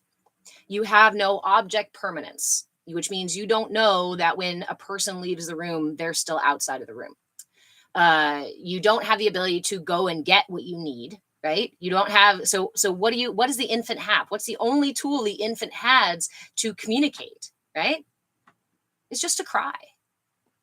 Just to cry, to squeak, to moan, to coo, to make all those sounds, and to sort of move their body around, to tense their bodies up, relax their bodies, to make sounds or not make sounds. Super, super simplistic, right?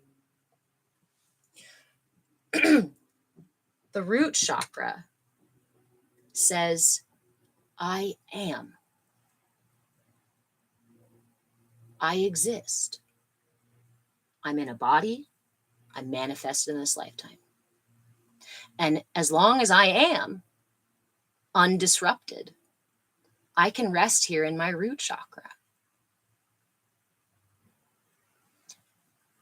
If I cry, if something happens, some big loud sound, it's not even traumatic, right? Just some loud sound in the next room. Somebody bangs a door and my little infant system becomes disrupted.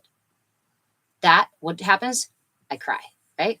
I cry because the root chakra asks us, am I safe?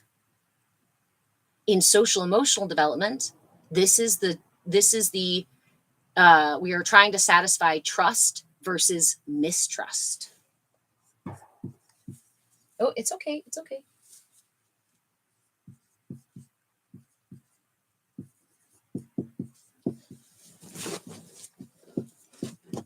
Are you going to sit right in front of it? It's okay, baby dog. It's okay. Come on. Lay down. Lay down. It's okay. Oh, puppy kitty. Come here. Come here. It's all right. All right. So, trust versus mistrust is what your root chakra is what the social emotional development stage for about the first year of life. What you're working on is trust versus mistrust. That means my system is only asking, it's conditioning my chakra to know if I trust the universe or not. Do I trust my body or not? Do I trust my caregivers or not? Do I trust the food they're giving me or the bed I'm in or the room? Do I trust or not? That's all it's asking, right? So that's for that first year of life. Your root chakra is saying, am I safe? Can I trust? I think I have an orange. Okay. So then we have our sacral chakra, the sacral chakra. That begins developing. It can be as early as 6 months, maybe even earlier if we have a lot of trauma or things like that. Trauma or intense situations and things like that will make your energy move up faster. Oh, you can't even see that orange. All right, I guess I can't do it by the colors.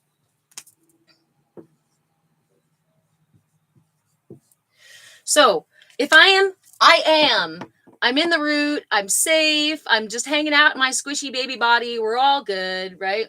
And then that big loud sound happens and I cry. That is an emotion. That is an expression. That is an invitation for the universe to care for me. So what happens to my energy? Does it stay here in the root? No. It moves up to the sacral and says, help, help. the infant can only cry. So if the infant says, help, and help does not come, what does the infant learn? Mistrust, not trust. And that mistrust may be placed in the caregiver.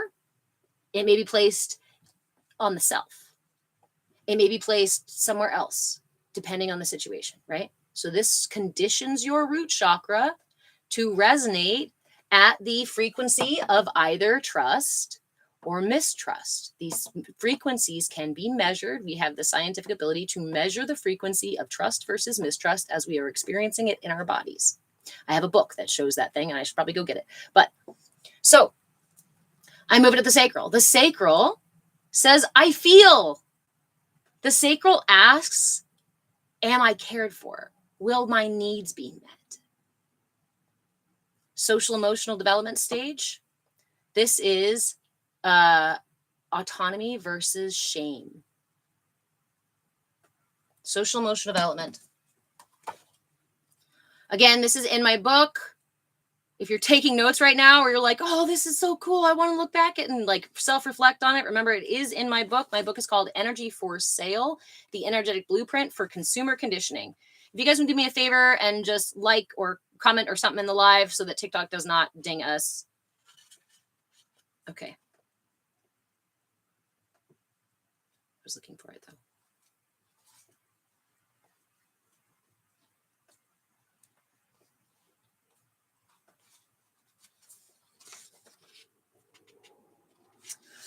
Okay.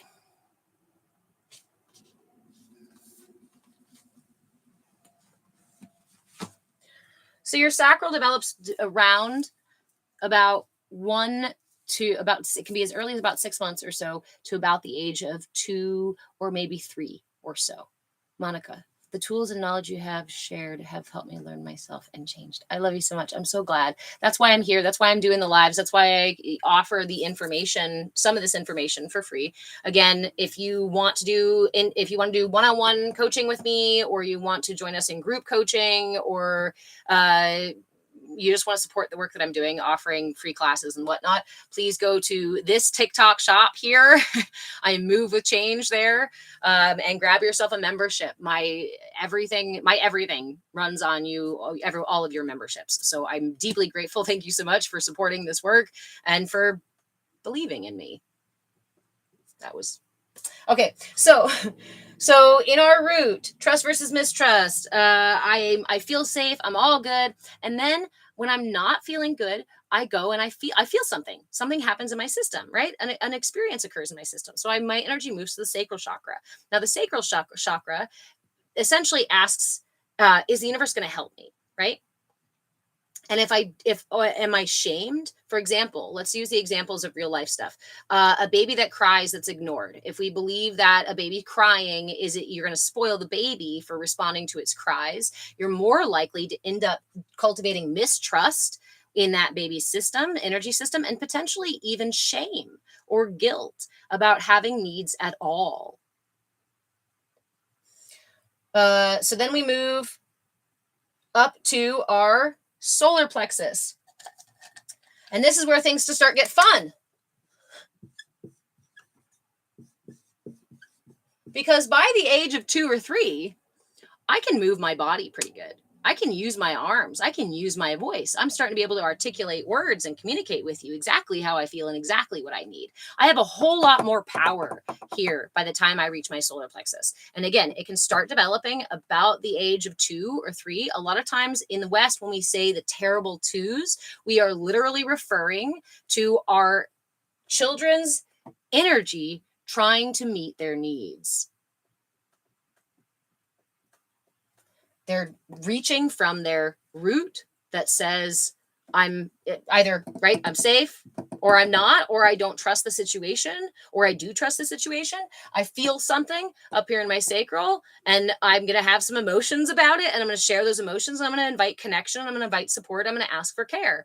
And if I don't get that care, or I have some other need that needs to be met, I'm going to move to the solar plexus. Our 2-year-olds or 3-year-olds, they go and take the cookie that they want. right? They go and they push the kid for the toy that they want. This is not about, it's not about our higher sense of morality. It is about the child, or about the child being good or bad. It is about the child's recognizing that its system has ways to get its needs met. And if previously emotions, asking, crying, cuddling, these sorts of things were not allowed, or they were shamed for them, or they were not working, or they were just ignored, then you're going to get a ton more energy in the solar plexus, because the system says, I have to meet my needs. A good example of this is myself. I started walking super, super early. And in fact, I didn't walk. I went from inchworm crawling to running. And my mother used to laugh because I would run at an angle, because I wasn't actually even quite strong enough to get myself up as I should be, right? So I was running at this crazy angle for quite a while before I actually started slowing down. Why? Because I was a cry it out baby. I was stuck in a room on my own when I had needs that weren't being met. I was put on a schedule just like all of us were. I was slapped in a diaper just like a lot of us were, right? And those sorts of things, these pieces of our culture actually end up throwing our systems out of balance and causing conditioning the root chakra for fear, conditioning the sacral chakra for shame, and conditioning the solar plexus for guilt. This is and for inferiority. This is industry versus inferiority in our social and emotional development. Industry versus inferiority. So the question, when my energy starts to come into my solar plexus, my conditioning question is, am I successful? Can I get my needs met?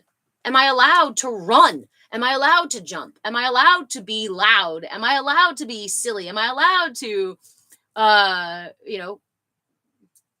take the things that I need?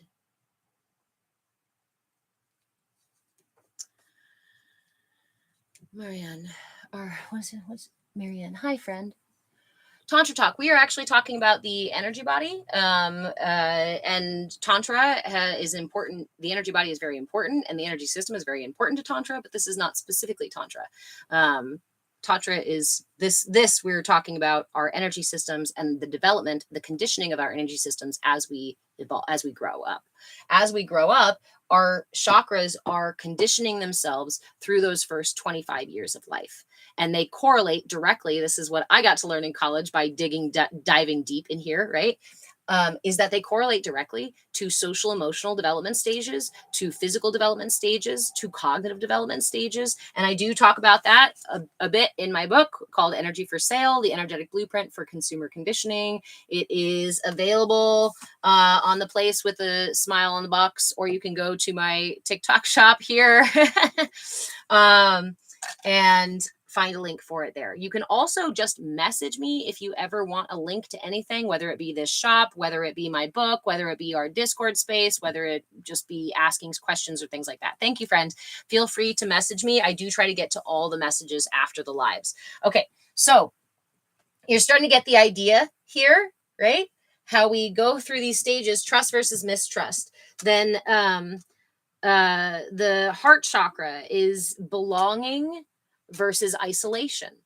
So when we get to the heart chakra development, the heart chakra starts to develop around the age of about 7 or 8. This is the part in psychology that we call playground politics begin to become into play. This is where my understanding of relationships, of my place in community, in family, in my relationships, right? When we hit the heart chakra, then I start to understand more complex levels of relationships. And I start to try to find my place in those relationships. Irrelevant. I'm so happy. Yay. That's why I'm here, right? That's why we're talking about this stuff. I'm glad you came by. Yay. I love those moments.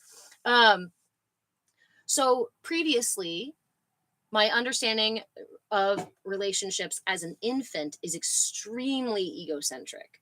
I cannot even conceive that people exist unless I see them. That's where our brains are at. That's where our systems are at. It's terribly egocentric, and it's not a bad thing. It's how our systems are evolving. And essentially, it's actually the enlightenment process. You come in as an infant with your conditioning, with your temperament, and your energy body, nice and big and open, but you don't have concept of time, temporal aspect of time. You don't have all these matrixy things. You don't understand that somebody exists when they walk out of the room. You develop these things. We enlighten our systems from the moment we're born about how our world functions, how to move our arm, how to chew our food, how to speak the words that communicate what we feel. We are enlightening our systems about our internal and external reality. Enlightenment is not something that you have to pay a fuck ton of money for. It's not something that's some or only for certain people. It's something that you do every single time you bring more awareness to something in your reality. Okay, so so those early relationships are very egocentric, right? And then I start to do things like ask. My system starts to ask. And that starts to develop my understanding of direct connection relationships. At this point, what I'll start to understand is that I can connect to mom, and I can connect to dad, and I can connect to my sister or my teacher or my whoever, right? That's it. You don't perceive, we cannot conceive that mom and dad have their own relationship, right? So as we were talking about the heart. So with that understanding slowly expands more and more and more until we get to the place where we can actually understand that if I'm friends with Sally and Jane can also be friends without me being excluded. And this is like the 7, 8, 9-year-old kids who are starting to go, well, where do I fit in my friend group? And if they hang out without me, am I still part of the clique, right? You've experienced it yourself. And if you've had kids, you've watched them go through this. So our heart is the place where we understand our place in that community, and we cultivate a sense of connection to others as well as to the others inside of ourselves.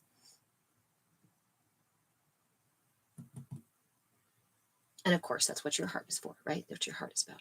So the throat chakra develops. Well, see, so here's the thing. Here's why I'm slowing down here, because what's really important is to understand these first 3 or 4 chakras. Your heart chakra is the center of your system. It's always being conditioned. These have cycles that they go through where they are being conditioned individually as you grow up until the age of about 25. But the most important experiences are going to be the solar plexus, the sacral, and the root. This is until about the age of 7 or 8, right? When we move into the heart chakra. Why are these more important? Why do we know that the first 5 years of life, 5, 6 years of life are the most important of a child's? Why? Because these are our most basic foundational understandings and operations within our system. This is trust versus mistrust. This is, can I trust myself and the universe and my caregivers and whatever, or not? And if the answer is no, imagine the foundation that your system is going to build on top of, right? Fear, mistrust. That's going to influence the way and who and how often you ask for help. It's going to influence how often and when and what that you do with your solar plexus. How you act is going to be directly related to whether or not you trust yourself, your caregivers, or the environment. If you do not trust the environment, then you might not act. If you do not trust your caregivers, you might act a fuck ton to get your shit done. This is all happening when your system is in the subconscious state. And again, so this is not hyperbole. From the age up until the age of 8, your brain waves do not reach the delta gamma brain waves of an adult. You live, and as you grow, they do start spiking up and up and up to bring more consciousness to your system, to bring you into consciousness. But for these first 7 or 8 years of life, you're in the REM sleep time primarily. REM brain frequency. That's sleep time, right? That's the theta brain waves. Children, all of us are relatively unconscious until about the age of 8. And so this development, yes, we're in the dream time. That's why kids are so ridiculous. And that's why they also have access to all these different aspects, perceptions, and also things, like spiritual experiences, like supernatural experiences, like intuitive experiences, like remembering their past lives. And in that way, it completely makes sense when, I don't know if you've ever seen this, my son used to do to me all the time. I tell him it's time to go to sleep, and he would close his eyes and he'd say, "Okay, I'm sleeping." And I go, "No, you're not. There's a difference, right? Where your body falls to sleep." I had to explain to him that the rest of your system has to shut down, because if you're still talking, then you're not asleep. But in the child's mind, there is no difference. The only difference between wake and sleep is that you close your eyes and lay in bed. Fucking cool, right? So all of this is happening when your system is subconscious. This is all happening to create the foundation for how you connect with others, how you speak to others or about yourself and about the world, and what you believe. And all of that, again, is going to trickle back down and influence these things. If I mistrust, if I'm not trusting of my environment, of the universe, I don't think it's abundant because my needs rarely got met by my caregivers and by the environment. I tried to get things done, but then I got in trouble for being a toddler and running around and trying to get my needs met when nobody else would get them met. Well, then I might learn that spending all of my time in the heart is how I get my needs met. Maybe I realize as a little girl that taking care of my little sister, now I'm getting praise. Now I'm getting an extra treat because I helped her with something. So I'm going to pull my energy into the heart. Why? Consciously, because I'm choosing that for myself? No. Unconsciously, because my system is simply saying, this is where we get our needs met. If I dump all 7 pounds of my energy into my heart and take care of other people, and I give and I give and I give and I give and all this other stuff, right? And I show up just right, and I behave a certain way, and I start controlling my energy subconsciously, unconsciously, so that I can get my needs met. My system is doing this so that we can survive. My system is not really concerned with thrival. It doesn't know how to do that. That's an interaction between the conscious self and the subconscious self and the higher self. My system is working to keep me safe. My system is constantly working to get my needs met and to keep me safe. And it is wired through my earliest experiences, through the information that it received through my earliest experiences.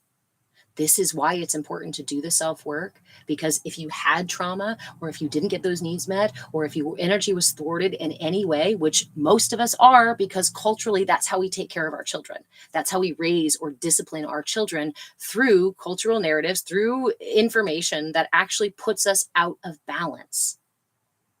It's my opinion that if you were raised in the West, it's imperative that you do this early work, or what happens is that you will have a constant underlying narrative of mistrust, of the world is not, doesn't care for me. It's not soft. It's not gentle. It's not nice. It's not abundant. I don't have any power to do anything about it. I can't change anything. I can't get my needs met. I can't do right. All I get to do is up in there in the heart is sacrifice myself. Some of us end up there and just become martyrs, right? Because this is the only way we feel even remotely safe.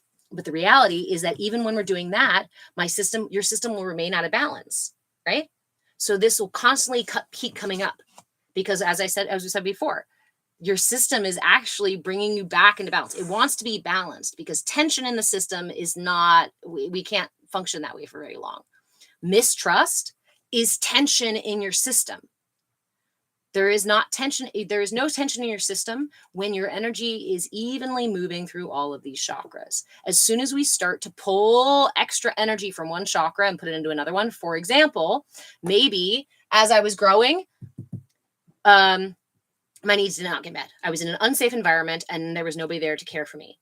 And so what am I going to do? Maybe I'm going to use my solar plexus energy, and I'm going to be pushy. I'm going to be mean. I'm going to be controlling, and I'm going to grow up to be somebody who is demanding, controlling, maybe even egotistical, right? Very much about getting my needs met first and foremost, screw everybody else. And even if I have to hurt somebody else or step on somebody else to get it done, that is a way too much energy in the solar plexus and a lack of energy in the heart chakra and in the root chakra and potentially in the sacral chakra. But if you are doing this solar plexus stuff to get your sacral chakra needs met, to get your emotional needs met, then a lot of that energy is going to be balancing between here and not bouncing or interacting with these upper chakras, like your third eye chakra.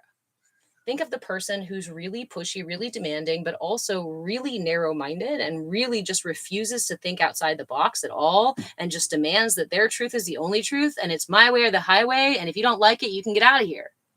Way too much energy in the solar plexus, not enough in the root chakra, not enough in the heart or in the brow chakra. So what's happening is the energy that comes up through our systems and expresses itself through the throat is heavily influenced by the gut, by the solar plexus. This is how our personalities develop. This is how we become who we are. This is how we become our triggers. This is how we allow our energy body and the programming of our system to run our lives.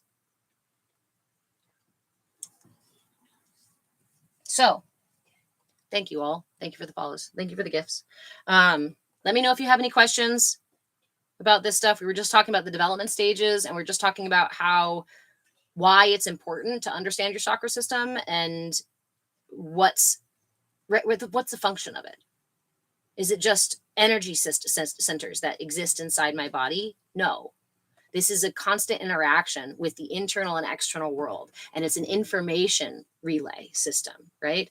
Because again, if I feel unsafe, that is going to create a certain energy pattern in my life, and I'm going to react to certain things differently, right? Somebody who feels safe, let's just put two people in a car in the back seat of the car. They're not even driving. They're both sitting in the passenger in the back seat. One person feels safe, and one person has had really bad experiences has had several car accidents. One person's never been in any car accidents, have never had any problems in the car, right? Always a great thing. And the other one has had a ton of issues in the car.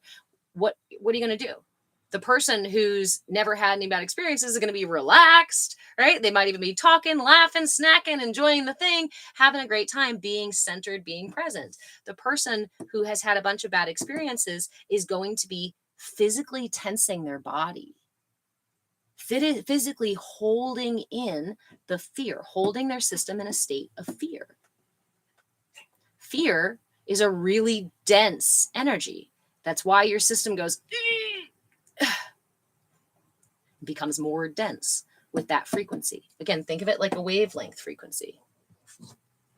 If my system is relaxed, I have space for these kinds of wavelengths. Those are really nice. If my system is tense, has a bunch of tension in it, that is these kinds of wavelengths. Why do I experience anxiety? This is anxiety. Tension. It arises from tension in your system. If my system is used to running like this, fight or flight all the time, I'm going to experience a lot of tension, not only in my physical body, but it's going to be in my breath as well. It's going to be in how fast my thoughts move. It may even appear in like super, super chaotic speech or really fast speaking, because that frequency is what your body is resonating at, because there's either like a ton of energy down here, right? Now, remember, your energy body is dynamic. It is flexible. It is ever changing. So if you're like, oh my gosh, that sounds like me, I'm broken forever. Because it's very simple to release tension in our systems. That's why I push really heavily or talk really a lot. I guess my words, not wording today, I tell you. Solar flares, something. To simply notice tension. If you want to heal your system, if you want to bring peace to your body, if you want to enlighten yourself and you're on some deep, profound spiritual journey that you really want to heal and evolve, or even if you're just hoping to like get a little feeling better, notice when there's tension in your system. Give it your attention. Meet it with curiosity and willingness. Start there. You know what that means? That means you don't have to be loving. That means if I am in a state of fear, if I am that person in the backseat of the car who had bad experiences and my whole body is tensing up because I'm afraid it's going to happen again, that I have a bad experience in a car, in that moment, I'm not stuck. I'm not stuck there. I can choose to stay there, and that's choosing suffering, right?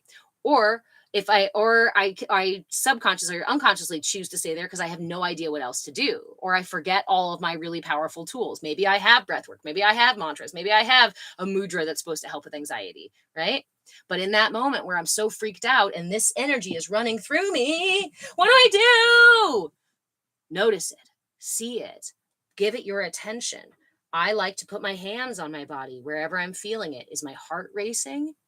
My gut is just doing flip-flops and circles, and I'm going to touch both of those places, and I'm going to listen, just like it's a friend somewhere inside of me that says, help, I'm scared.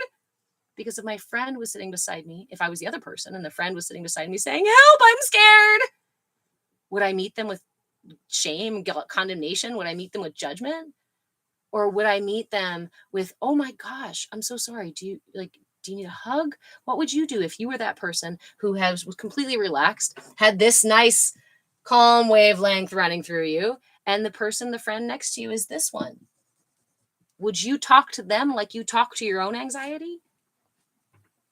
Probably not. Attention creates intention.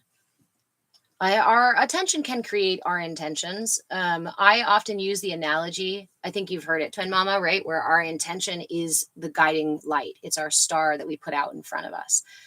Tension can create an intention, just like our attention can create an intention. But our intention is a fixed thing that we choose. And I guess it's not completely fixed, because it's fixed until we decide that it's not the right star, right? We're like, oh, wait, that was not the direction I wanted to go. Let's move my stars. So my intention is a North Star. It's the thing I hang out in front of me. It's the place I know I'm going. And my attention is what keeps me focused on it. Because as soon as my attention wanders away, imagine you're navigating in the ocean and you're following that freaking star, knowing it's going to head west. If your attention wanders somewhere else, where does the ship go? Does it just stay focused on the star? No, it starts to wander away. Before you know it, you can't even find that fucking star again. You're like, wait a minute, what was I doing? Where are we? Oh my God, we're in the wrong harbor. How did that happen? Because my attention was somewhere else. If my intention is to go get my dishes done, but my attention is grabbed by all million different things, I might never even make it into the fucking kitchen, right? So your attention is that force that stays the course, helps you stay the course.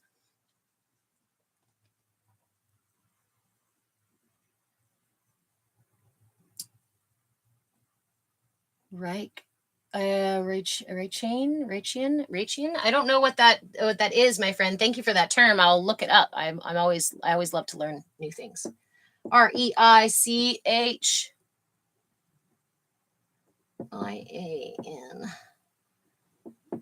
Huh. Thanks. Oh, I should have written it on my little board here. Oh, puppy. I was going to get coffee, but then you fell asleep on me, and then I felt bad about getting coffee. Okay. The words would probably word better if I had coffee. Oops.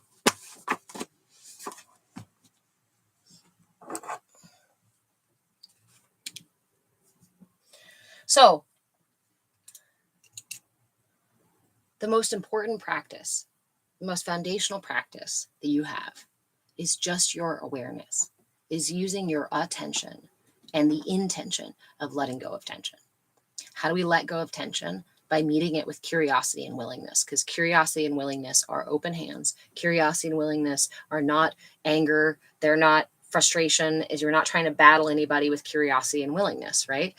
But it's also not having to require you to be loving or patient, right? It's not asking you to get into these higher levels of energy when really your energy is feeling down here in the moment. Meet that moment as it is, without denying it, without lying about it, without twisting it into like, oh, I'm just supposed to be all high vibe. Actually, I'm experiencing anxiety. Let me just have positive thoughts. If you've tried it, I've tried it, and it sure as shit doesn't work for me. So if it works for you, amazing, keep doing it.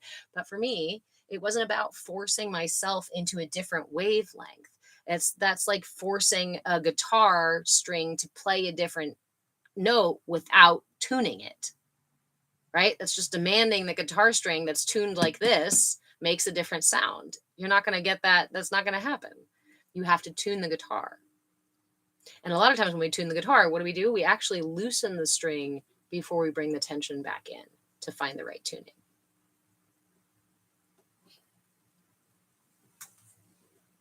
Tension is an indicator that something is out of balance in your system. Tension is an indicator that there's something that you're holding at some point somewhere. That patterns that are not in alignment with your self-actualization, with your whole wellness, are running through your system.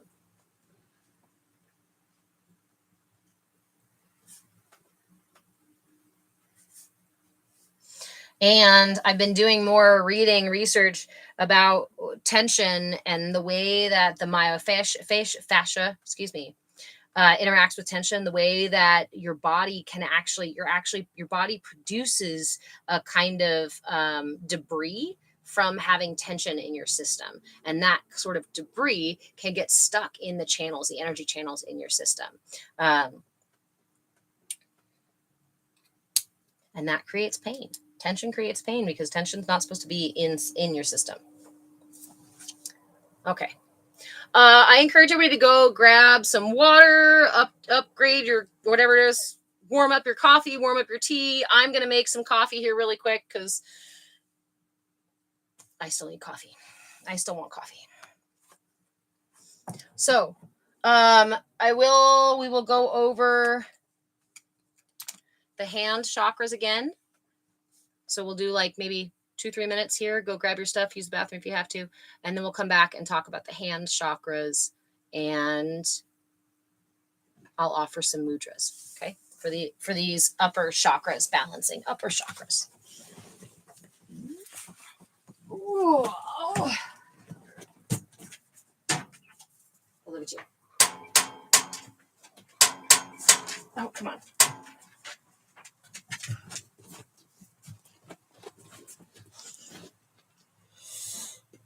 You need to teach class for me, Puppy?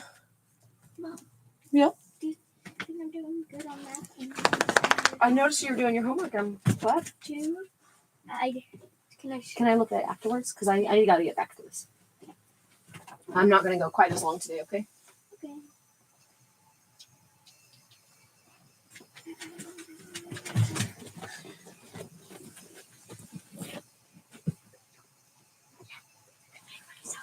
I noticed. It looks yummy. I forgot to ask you for one. Oh, there's a cow. Yeah, I noticed. There's a sleeping cow in the bedroom.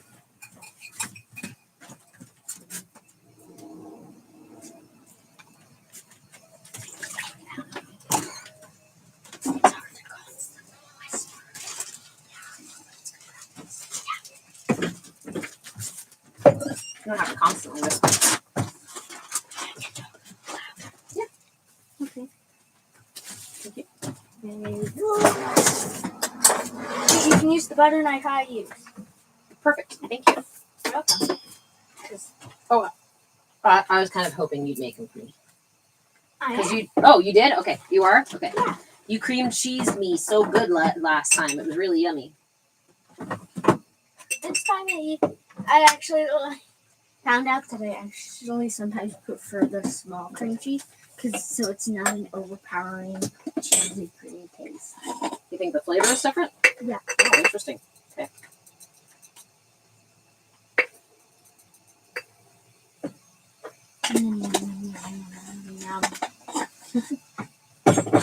I feel like I'm having deja vu because I did make my coffee this morning. It just busted.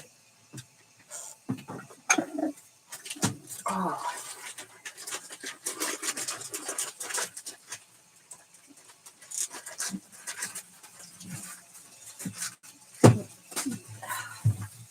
Sorry for the noise of getting. That's okay, baby. It's okay. Okay. You're doing me a favor. I appreciate it. I mean, of getting my food earlier. Oh, no, it wasn't even that bad at all. Oh, I'm glad. Thank you for your consideration.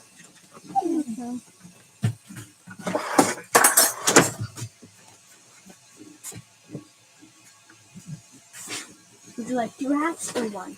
2. Okay. I think I got a whisper. Well, I appreciate it. Mm. Oh, I might have to get my back brace though. Okay. I can even grab you your heating pad if you need it. No, I can't set up the heating pad there.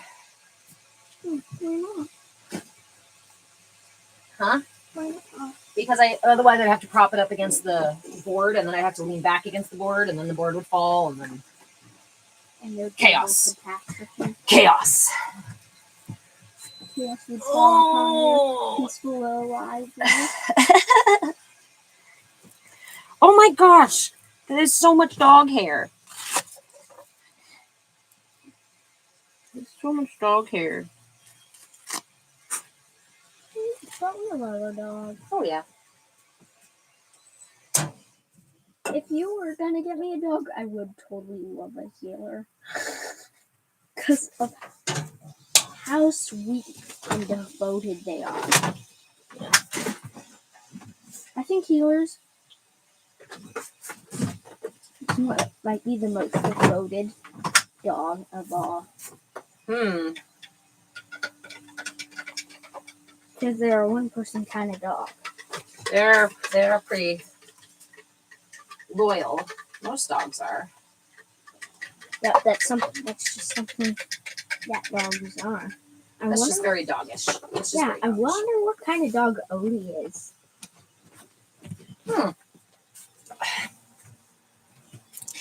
Anybody want to guess with us what kind of dog Odie is? Odie from Garfield. Mhm. You may know what kind of dog Odie is. Okay. So, I purposely brought this today because I wanted to talk about the hand chakras and some practices that we can use for the hand chakras to help balance out our whole system. Apparently, Odie is a beagle. Thank you, Twin Mama. He's a beagle. What's a beagle? A beagle? I'll show you. Okay. You could probably look it up online. Okay, may I? Yep. Thanks. Mhm. Let me just get at least this bagel. Cream cheese. How did you make cream cheese bagels before? Did you turn on the oven? Did you not cook them? We did turn on the oven together. No, we didn't. Uh-huh. I was in the middle of my class.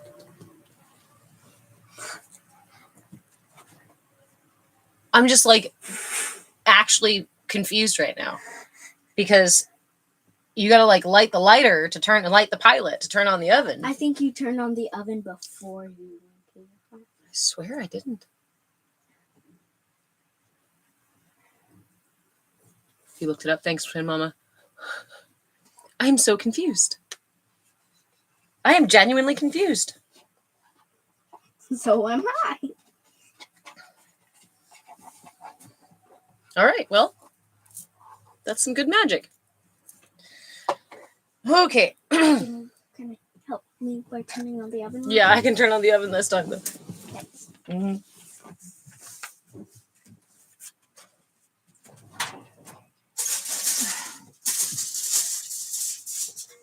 I think you just ate them without cooking them.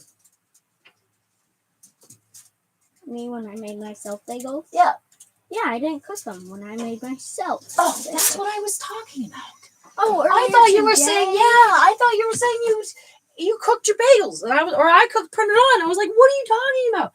Okay, see, you just making me think I'm crazy. I didn't know what you meant. That's funny. I didn't understand what you meant. I thought you meant the other day, not earlier today. We've had some weird moments like that this week. Confusing. Well, we also have, again, the huge influx of the solar flare, solar energy, which is going to affect our systems because our systems are frequency, are sensitive to frequency because our systems are generators for this electromagnetic energy, right? It moves through us. Our emotions are measured as frequencies at different frequencies. Let me grab that chart that I mentioned. The levels of consciousness is called.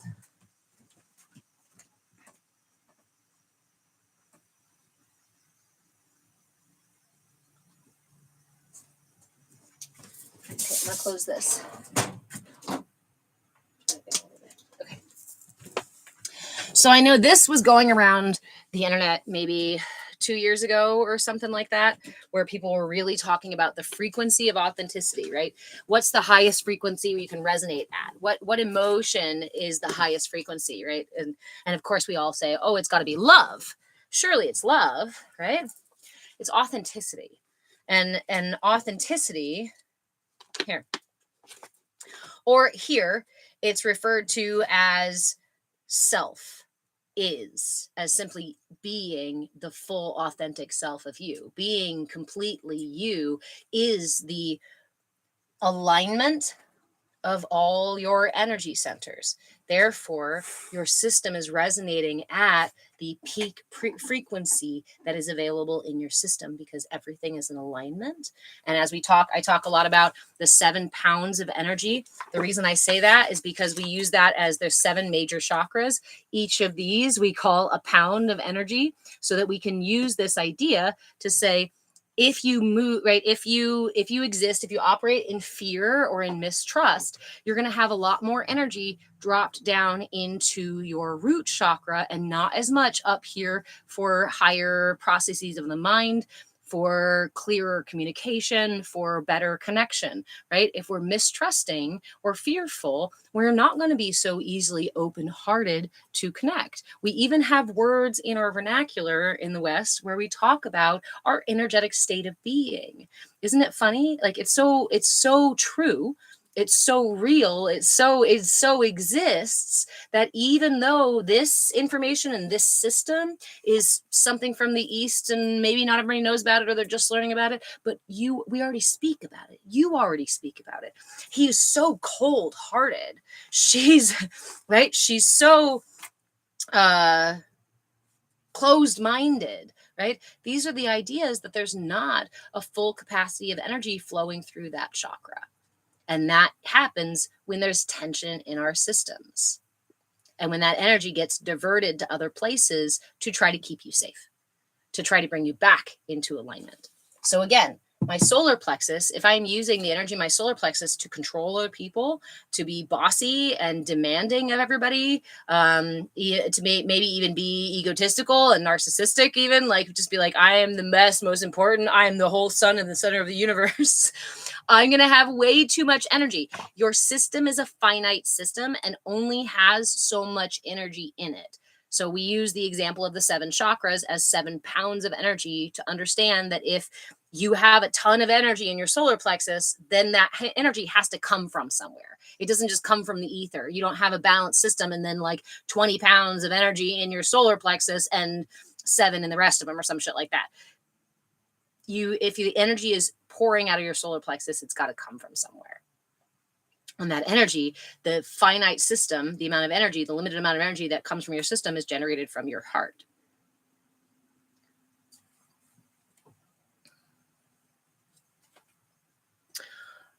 I am sorry if I pronounced your name wrong.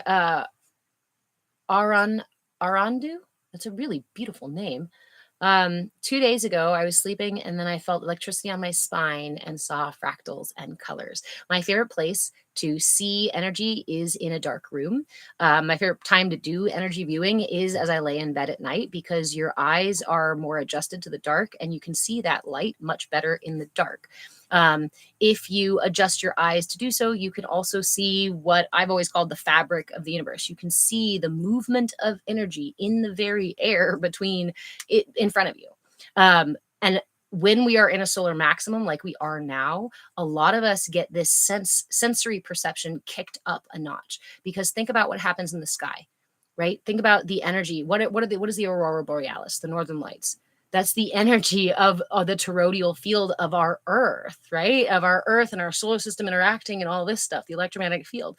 So when the sun emits such energy that it has that reaction and does that even in a bigger way, duh, our systems are also, I don't mean to be rude. I don't mean to say duh. Our systems are also going to be heightened. Our energy is also going to be heightened and easier to perceive. Shit, I should have thought of that. I thank you for saying that. I'm glad you had that experience.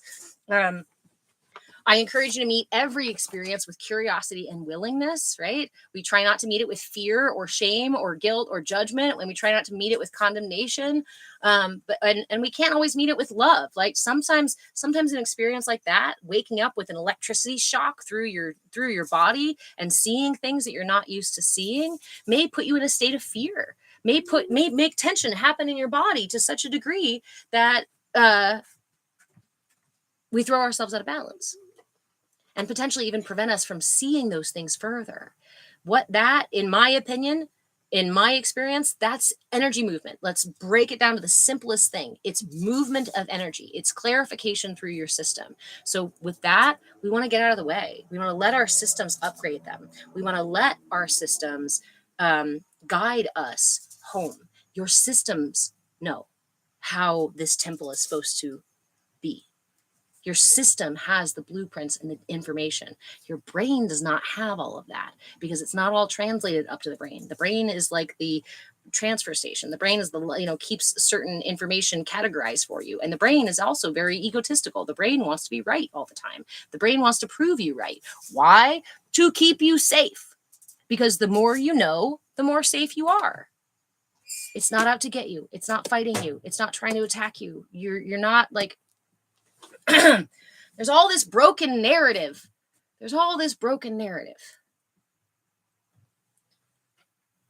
Taurine, also beautiful name. Beautiful names in here. Thank you, beautiful people, for showing up today and hanging out with me today and listening to me run circles around this topic and this information. It is so important. And again, it is my life's work. And I don't mean that as hyperbole. I mean, this is something that I experienced as a child, learned about, adopted as a child, and continued to dive deeper and deeper and deeper down the rabbit hole. This is my neurospicy obsession. So thank you for hanging out with me during my neurospicy obsession. Arandu, you said, after that, I fell asleep again and had so many dreams. In each of them, I was different people. So to speak specifically to the spinal cord in terms of the chakra system as well. Hold on. What do I think about human design? It's kind of helped me to know how my energy moves within. So human design is a fantastic system. And I encourage you to explore various systems and really lean into the systems that feel that you understand or feel like they translate or echo you in a way that you do see.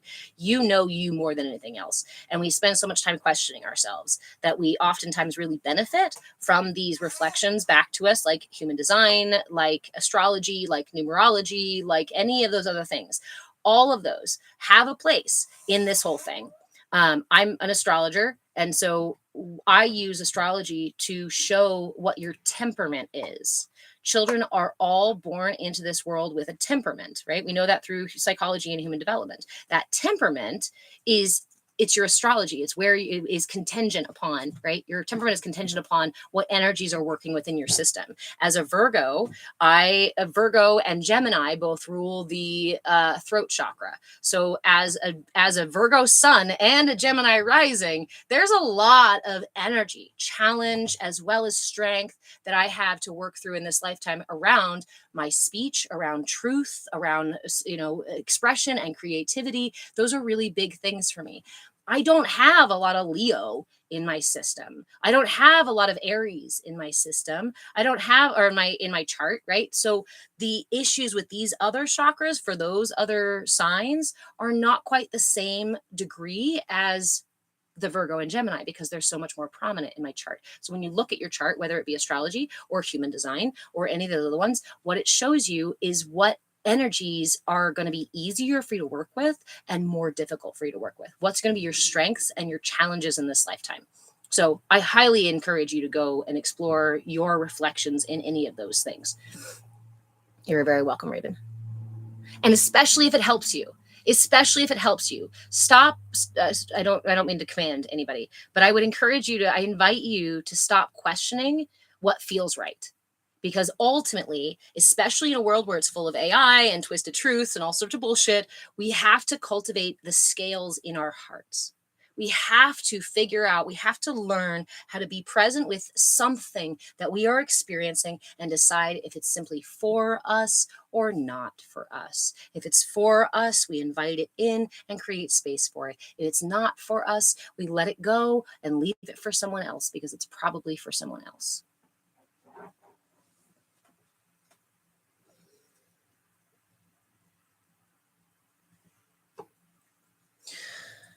Okay.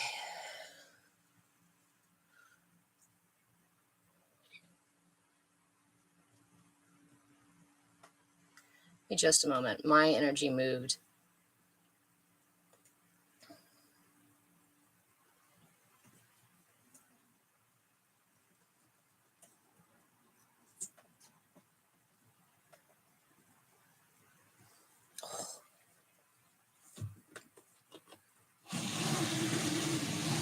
Maybe it's just because it's so hot.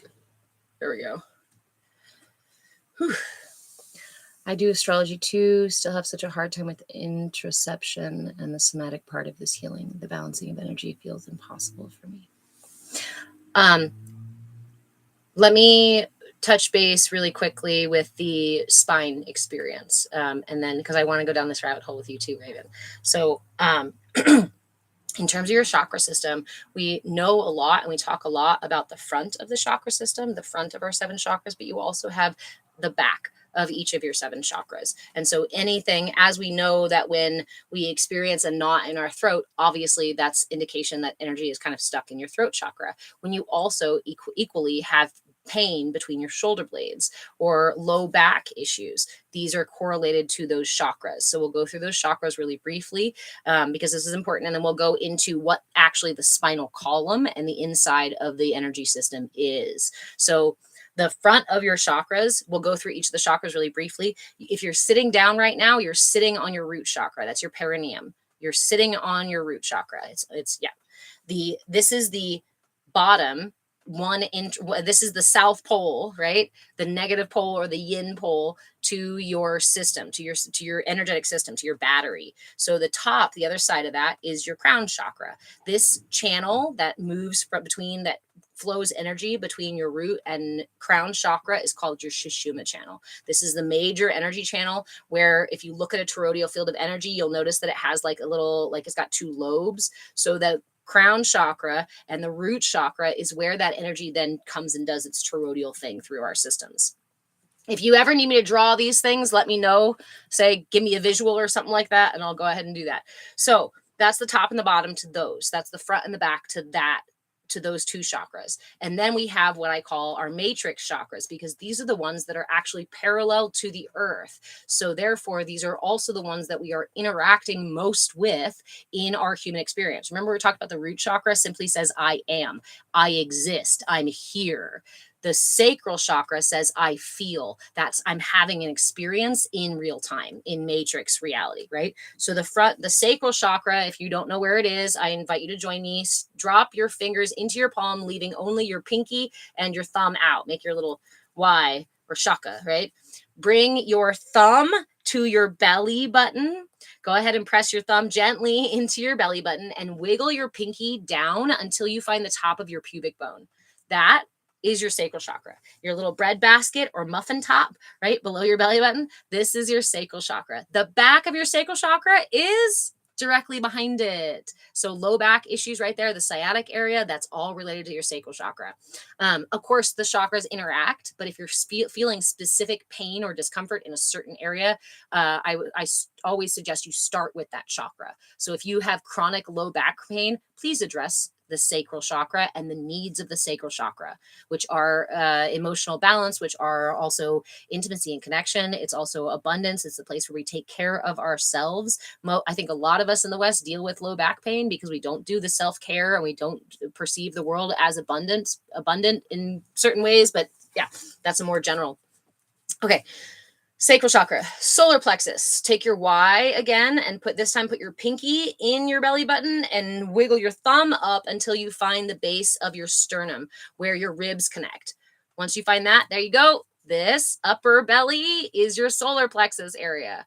the back of your solar plexus is directly behind. So the mid back, think of that as like literally the spine, right? It's the trunk that holds you upright. It's your personal power. It's the center for prana. It's our solar energy in our system, our center for will. It's how we interact with the world and get shit done. All right. Heart chakra, same thing. Directly behind it is between the shoulder blades, directly behind the heart chakra.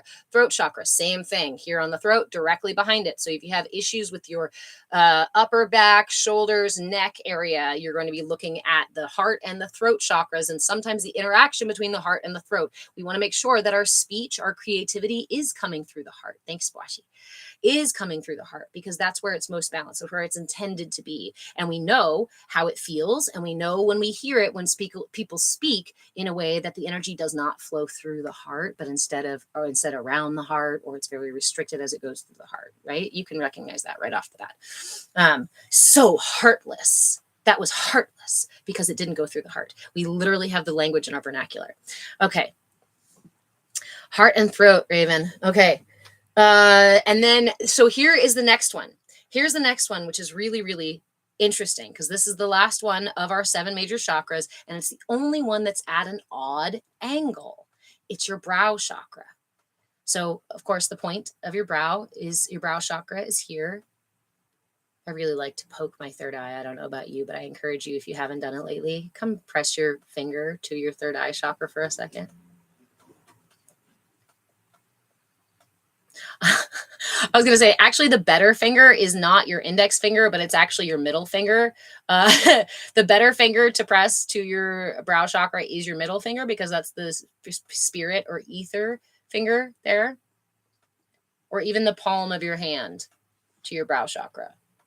Okay, there's the front, right? You know where the front is. Where's the back? It's not directly behind, but it's down here at your pineal gland. That brow chakra goes at a 45-degree angle through your head. It's literally the information highway between the higher self, higher consciousness, and subconscious, lower consciousness. Okay. So when you have experiences or pain or discomfort or whatnot in the back, make sure you're paying attention to where it is so that you can address the proper chakra to correlate that, right? To work with that. At the same time, remember, we have that Sushumna channel that we mentioned at first, right? And that's where universal source energy, that's the channel for that stuff to flow through. Our yin and our yang energy and being energized by the universe, that kind of stuff comes through there. Just like our magnetic poles on the earth are more susceptible to certain energies because they don't have the same field around them, energetic field around them, micro, macro. If you see it out in the world, it's probably happening inside of you somewhere.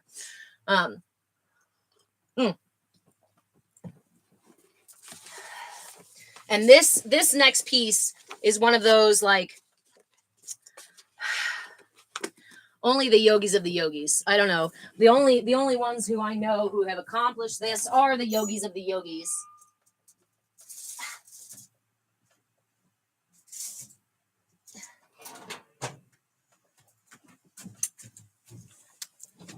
I'm making myself a snack. All right. So I wish I had a 3D model so I could do this. The Sushumna channel runs directly in front of your spine. So if your Sushumna channel essentially goes through your whole center, right?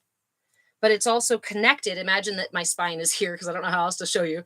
It's right there on your spine, right? Including that column. So it's big enough to be in there.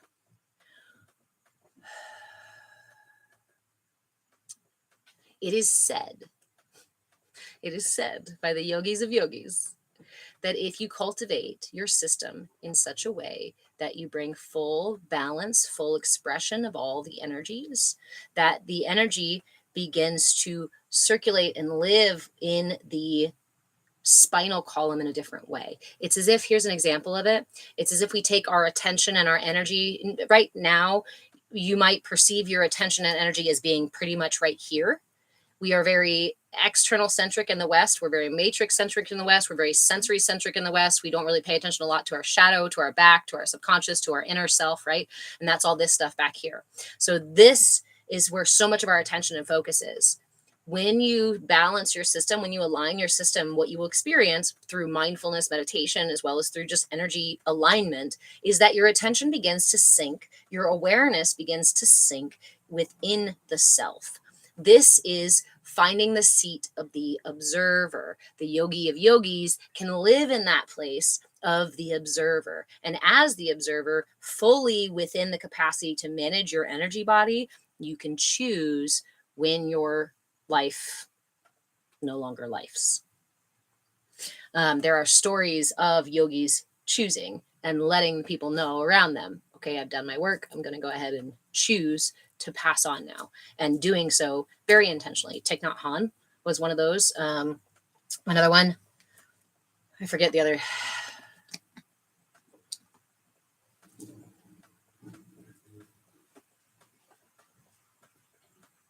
I forget the name of the other one. I forget the name of the other one. The one who is really famous for doing it. Yogi somebody. All right. So the point being, our Kundalini energy, right? You've heard of Kundalini, probably the snake being coiled at the root, and that energy rising up.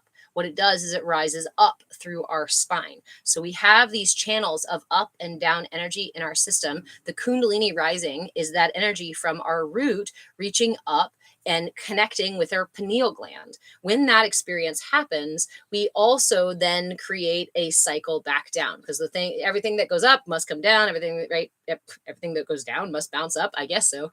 In your energy system, yes. And there is something that is termed the Christ oil. This is the place where your pineal gland has a secretion that then will go down through your spinal column. Your spinal column has fluid. The fluid in your spinal column has its own rhythm, like a heartbeat.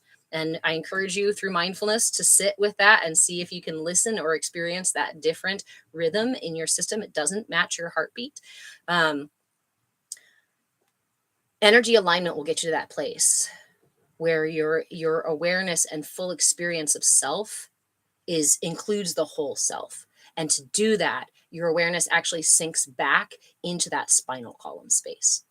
Spinal column space. That sounded like I said it funny.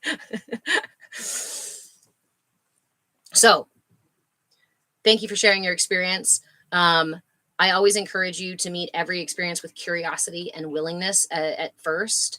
If it feels dangerous, or it feels scary, or it feels painful, thank you, friend. I encourage you to let it go for a while, or to check in with yourself and see what feels safe. I never encourage, this is not a no pain, no gain space. That is very matrix. That's very hammer and nail kind of energy. And that's not how we deal with our internal world. That is very external world, but that's not how we address our internal world. And when we do that, we actually end up creating more tension and more disruption in our system by trying to fight and demand and command our system, when in reality, our system really only wants us to invite it to the table, to invite it as a relationship, as a friend, as a partner, because ultimately your system is keeping you safe, helping you survive, supporting you to make sure that you don't walk into the deep end and not swim. I don't know.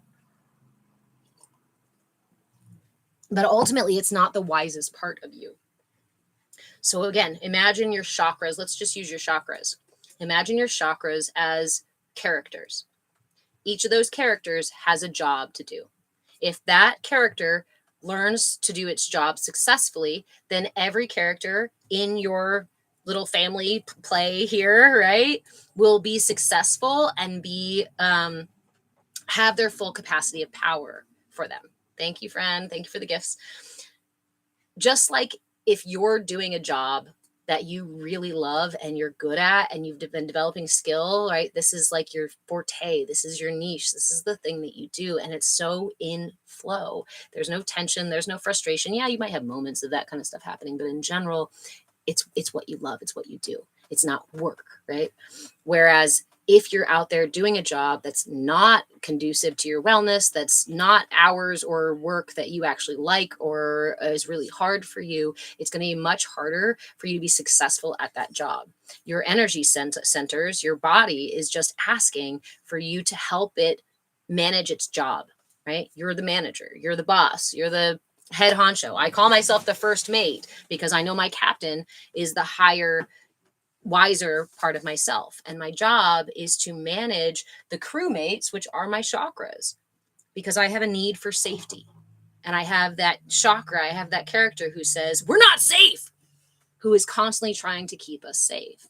So I have to develop a trusting relationship with that part of me so that I can actually build trust within me. If I build trust within me, I experience it outside of me.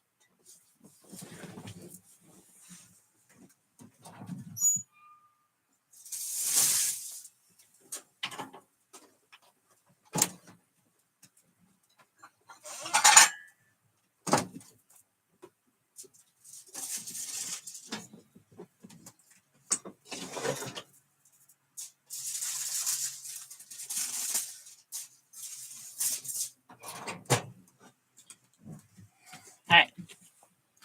I got a bagel. So yo ho, check it, double deck it on a record about the neck. Get pep sauce gets respected. It's good, really, it's none of your business. Thanks, Leif. Yo ho. Okay, Raven, you asked a question, and then we will talk about the hand chakras and some tools for the hand chakras again. Leif, before I began to make heart-led choices, I had constant shoulder issues. You see this back brace? I now have a freaking disability because of spending so many years with my shoulders like this, trying to protect my voice and my heart, trying to shoulder the weight of the world and do everything that I thought everybody else needed of me, and all of that shit that we do when we become conditioned to operate in that way, to deny our systems our needs first and instead try to satisfy everybody else's first. Yeah. Luckily, I'm here where I am now, but it's a physical condition. It's a disability. It's now a chronic condition that is not going to just disappear. I maybe radically believe that if I spend all of my energy and all of my time in this, I can realign my system. I do believe that my spine is going to follow suit.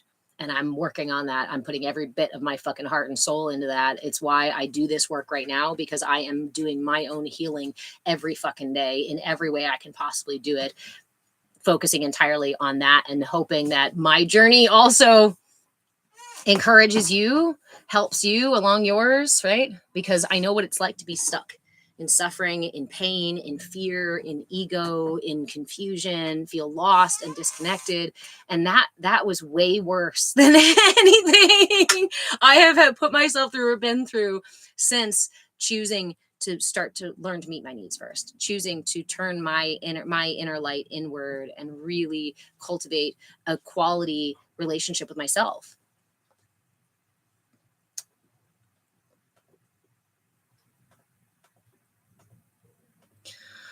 Arandu, you asked how to manage fear when you are feeling the energies shift and start to see things. I hope you're still in here. Thank you for asking your question. Let me pin you really quick, and then I'll go back down so I'm not missing a bunch of comments. Okay, so if your experience, again, as you shared, was you got woken up, felt a spark in your spine, and then started seeing colors, fractals, and things like that.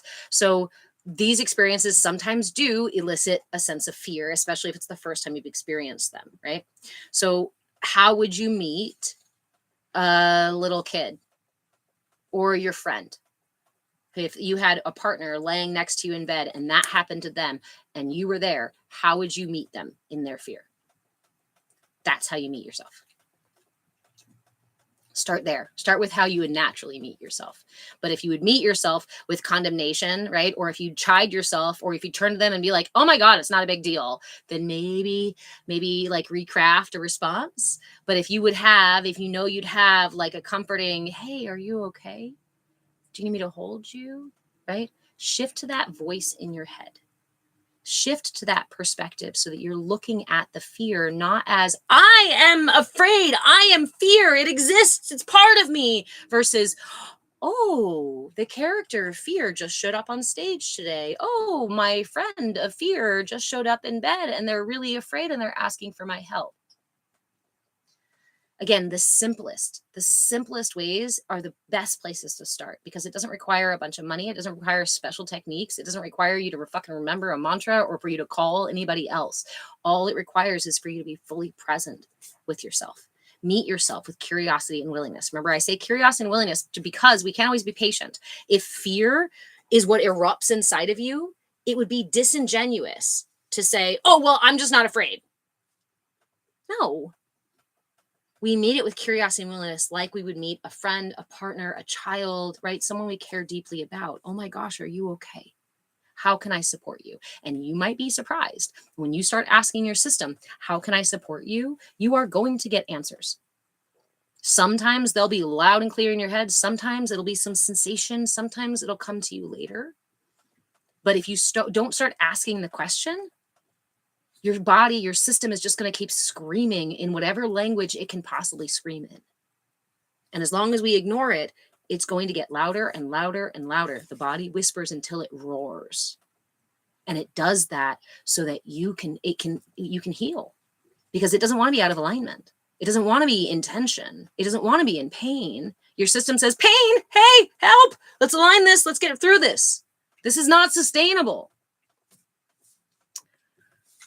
Dory J, I'm kind of stuck with my housing situation temporarily. I appreciate you reminding energy body. I completely understand. We are actually in an uncertain housing situation ourselves. And to manage that fear as a X type A warrior kind of person, it does sometimes take effort. It takes awareness. It takes willingness. It just takes willingness. So if you're new in here, one of my favorite suggestions is always, right, to go for the simplest things possible. If I am in a really heightened state of fear, it's a really dense, and I shouldn't even say heightened states of fear. If I'm in a really dense state of fear, which means really vibrating at this is dense energy. What color does this? Have you ever seen the wavelengths, the light wavelengths for colors? What color does this versus these lighter ones? Yeah. Because it's denser energy.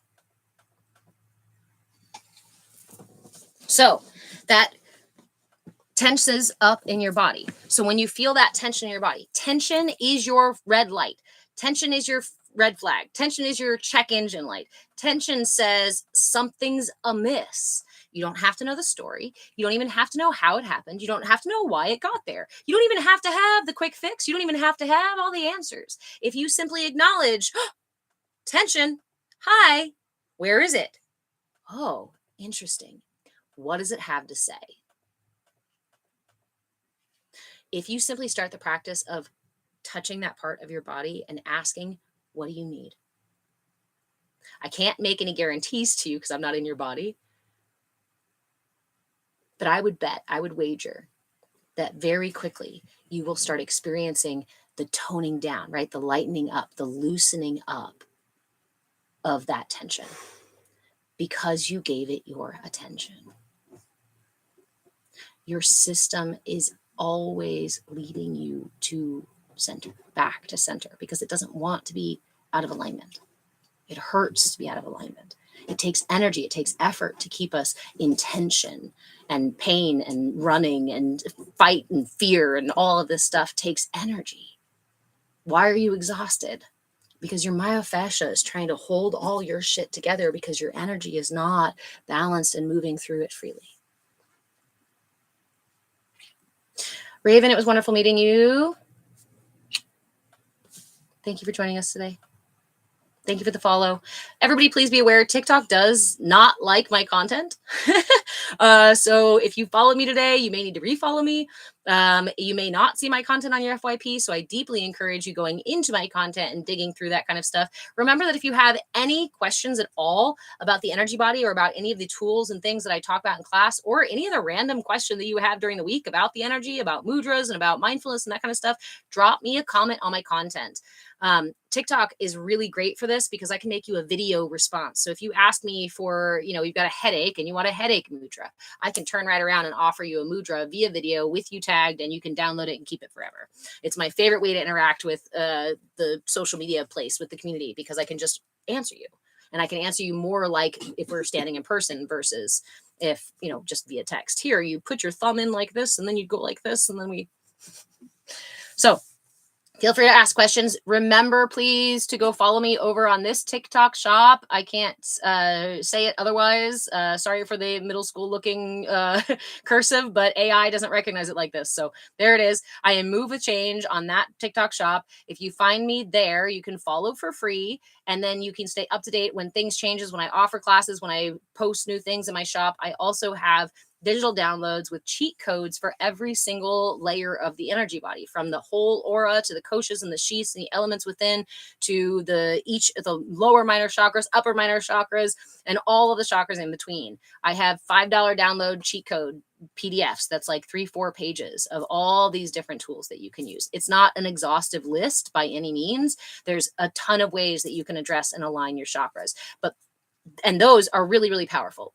But remember, it is your awareness, your curiosity, and your willingness, right? It's your curiosity and your willingness. It's giving your attention to your system that is the first and foundational and most important. Because if I want to heal or align my system, but I can't keep my attention focused on what my body needs, and I can't ask what my body needs, and I can't communicate with my system, then it's going to take a lot more effort and be a little more difficult for me to bring myself back into alignment, rather than if I learn to listen. Remember, this is not a no pain, no gain space. You don't force your emotions to go away. Have you ever tried? I've tried. It never worked for me. If it works for you, again, great, good for you, but it doesn't work for me. But an invitation, a recognition, curiosity, and willingness, those immediately relieve an amount of pressure. Those immediately relieve pressure. So this is what I was talking about before. I know you guys had probably seen this on the internet somewhere. I'll do both over here on YT. Here you go. So this is called the map of consciousness, and it is the degrees or the frequencies for different states of being. These different states of being correlate, obviously, to our different emotions.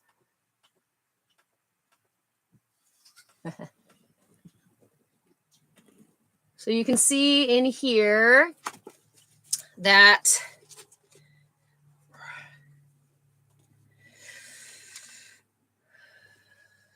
let's see.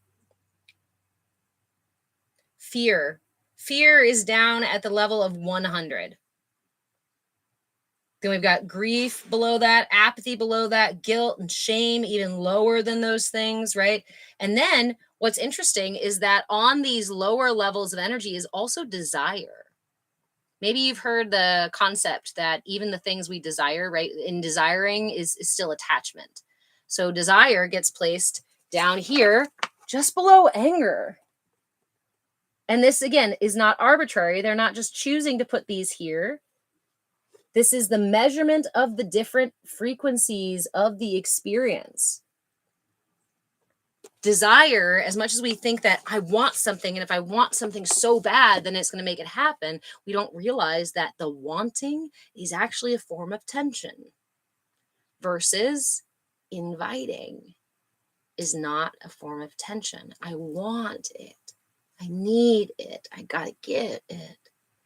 I'm willing to receive it if it's for me. I'm excited about it, right? Where's excitement? Where's excitement?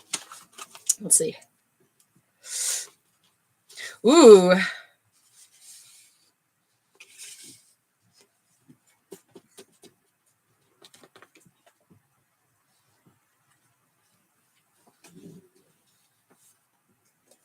Willingness, optimism, intention, hopeful, inspiring, all of these are at a 310 level.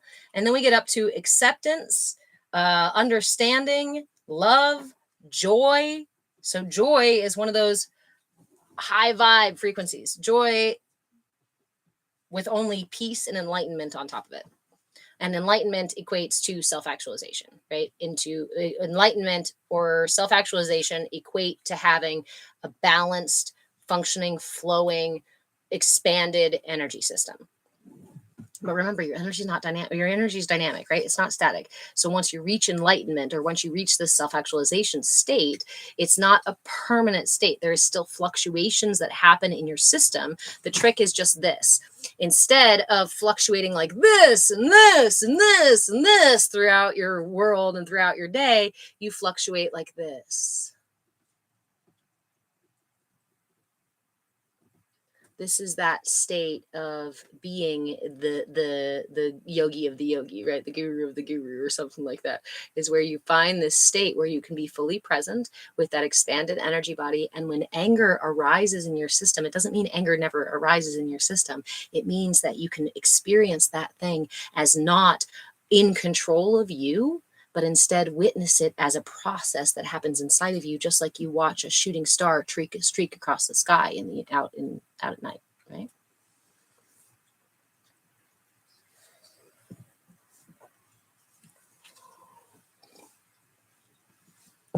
All right, I said we talk about the heart chakra, not the heart chakras. I said we talk about the hand chakras too, because the hand chakras are another way that actually many of us are subconsciously addressing our chakra issues.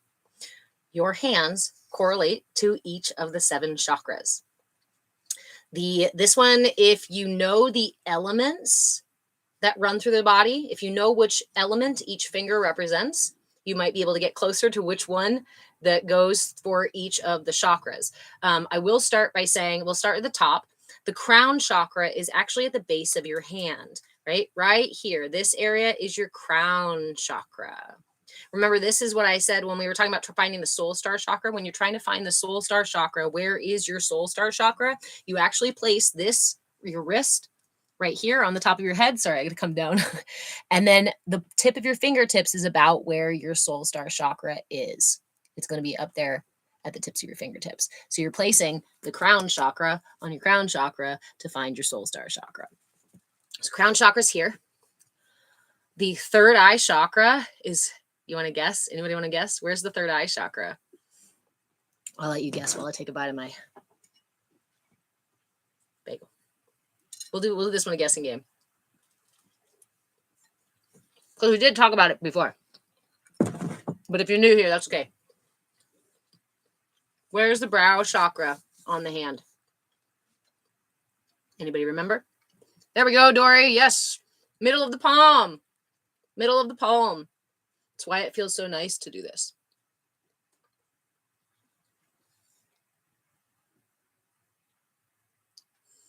The brow chakra is in the middle of the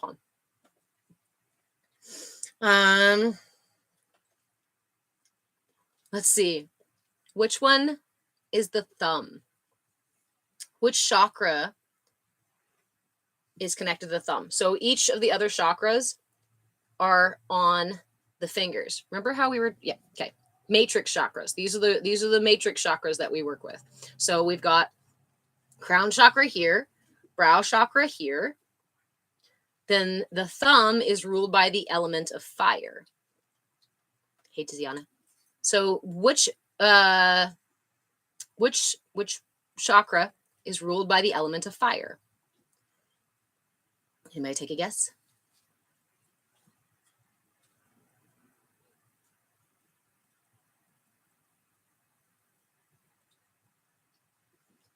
Yeah, solar plexus. Solar plexus is ruled by the element of fire. Where's your solar plexus? That's your upper belly. Swiftly, is this relating to reflexology? Reflexology uses the same energy system and the same energy channels. So they are interrelated with each other, right? It's the same system. It's just different names or different ways of using the same system. So what we're talking about here are the hand chakras, where we can access these chakras on our hands. And this is helpful because you can do things like, if you're having an issue with one of your chakras, you can then put pressure or massage that thumb or that finger, that one, or the middle of your palm. You can also place that particular part of your hand to that chakra to help balance that chakra as well. So we're just talking about helping to balance our energy body through the simplest, most easiest tools that we can possibly use. All right. So the thumb is the solar plexus, because the thumb rules the element of fire in your system.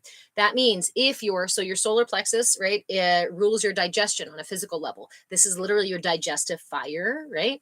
This rules the prana in your system, your level of energy. Why? Because your system has to take in fuel to generate that energy, right? If you don't feed yourself, well, fasting is a different thing or whatnot. But if your solar plexus fire is out of balance, you may struggle with digestion. You may end up having overactive appetite or an underactive appetite if your solar plexus is the fire is dampened or too wet or not big enough, right? And all those things come from our imbalances. So anyway, solar plexus chakra.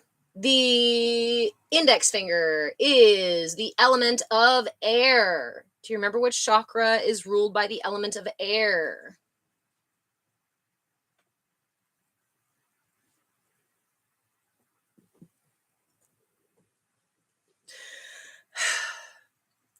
Which chakra is ruled by the element of air?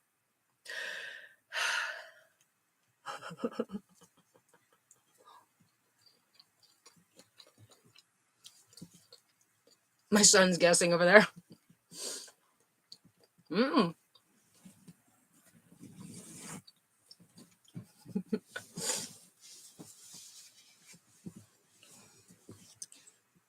It's the heart, correct. The heart chakra. The heart is right over top of your lungs. Here's another way to remember this. Your heart chakra. Yeah, heart, lungs. Yes. So that means your index finger is connected to the heart chakra. Okay. If you want to help align or address something going on with your heart chakra, you can just massage your index finger. And you might notice that when you're feeling nervous or uncomfortable, you do it anyway. Hey, Noah, how are you? The other piece too, going back to the solar plexus, because the thumb rules the element of fire in our system, and therefore it also is connected to the solar plexus. Remember that when we eat, the natural way for humans to eat is actually by using the thumb. All the fingers, yes, to help balance the whole system, but using our hands for actually aids in our digestion. Then we can go to the index finger. The index finger rules spirit, or the element of ether in our systems. Spirit or ether in our systems. Thank you, Debbie. How are you? Which chakra is associated with the middle finger? Which one does it connect to the middle finger? Ether, the element of spirit.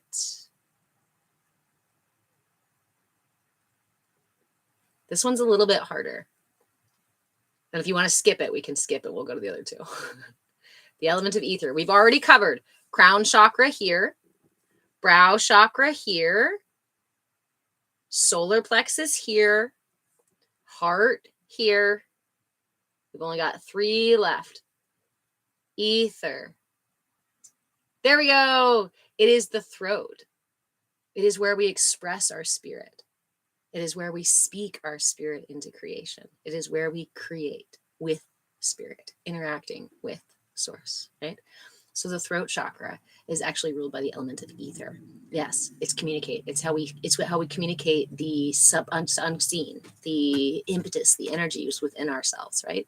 That's how we express those things, through our throat chakra. So that is ruled by the middle finger. Again, here's another correlation, right? If you, instead of saying something to somebody, you can sure say it with your middle finger, can you not? Trying to give you guys like little reminder, little ways to bring these back into awareness. My thumb, I use to eat things to help my digestive fire, right?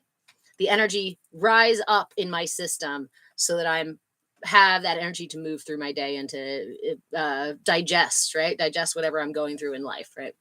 My index finger, ruled by the element of air. I'm talking about me, I, and you. Connecting, community, connection, collective, me and you at the heart, connecting with the heart, right? These are the little ways that I remember these things.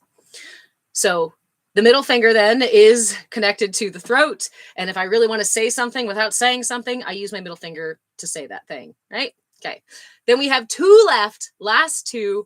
we have this ring finger, which is ruled by the element of earth. It rules the element of earth in our systems. So which chakra is the element of earth? Where do we connect to the earth? Where are we rooted and grounded into the earth? Which chakra is responsible for that? Base. Nice. Thanks, high voltage. Base. Yes. The root is on fire. Sorry. Woo. Brain be braining. That coffee felt good. All right. So then, yes, it is our root chakra. So again, if you're in a state of fear, if you're experiencing a disconnection or disassociation from your system, you can go ahead and just wrap your hand around your ring finger. Ring finger. The ring finger, I like to, the root chakra, I think about it how I am married to my body, right? This is my first and lifelong commitment that I will ever make, is the one to my body, is the one to me. So that's what reminds me that this is the root, the earth, where I'm grounded in my experience and my existence. It's all about the bass, about that bass, no treble. You guys are bad today. Not really that bad today, but sometimes you can get me on a I have a constant radio up there. I've got several pirates who like, I'm an ex-thespian. I used to do a ton of theater. So, and I love to sing. So when those things start playing, I usually let them out, but all about that bass, no treble. Okay. So we have one left. The pinky rules the element of water in our systems. Where is your pool? Where is your warm bath? What chakra rules the movement and flexibility in your system?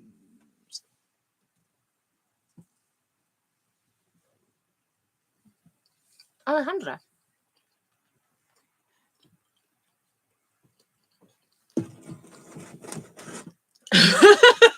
High voltage, I'm pretty sure we do. Mm-hmm. Sacral. The sacral chakra, our sacred center for abundance and connection, our sacred connection to abundance, to source, to the universe, our umbilical cord. Remember earlier in class, what did we use our pinky for? Do you remember which of the upper minor chakras we use our pinky to help balance?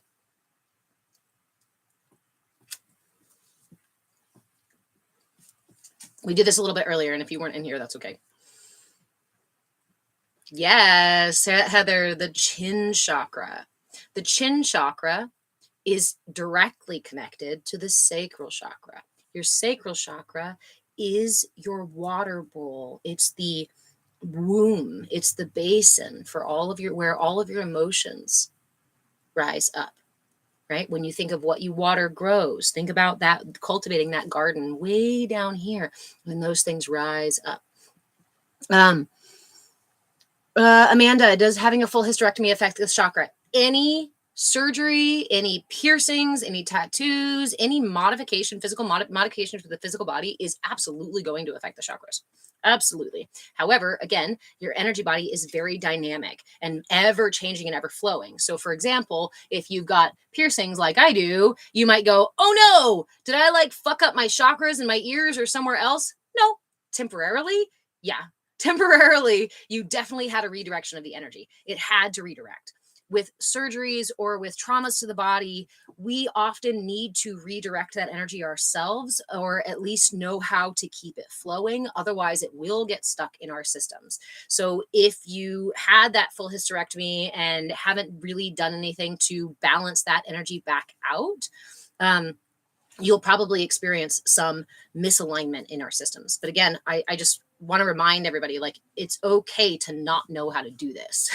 It's okay to not know this information. It's okay to feel like somebody earlier said they've been living under a rock because they didn't know this stuff.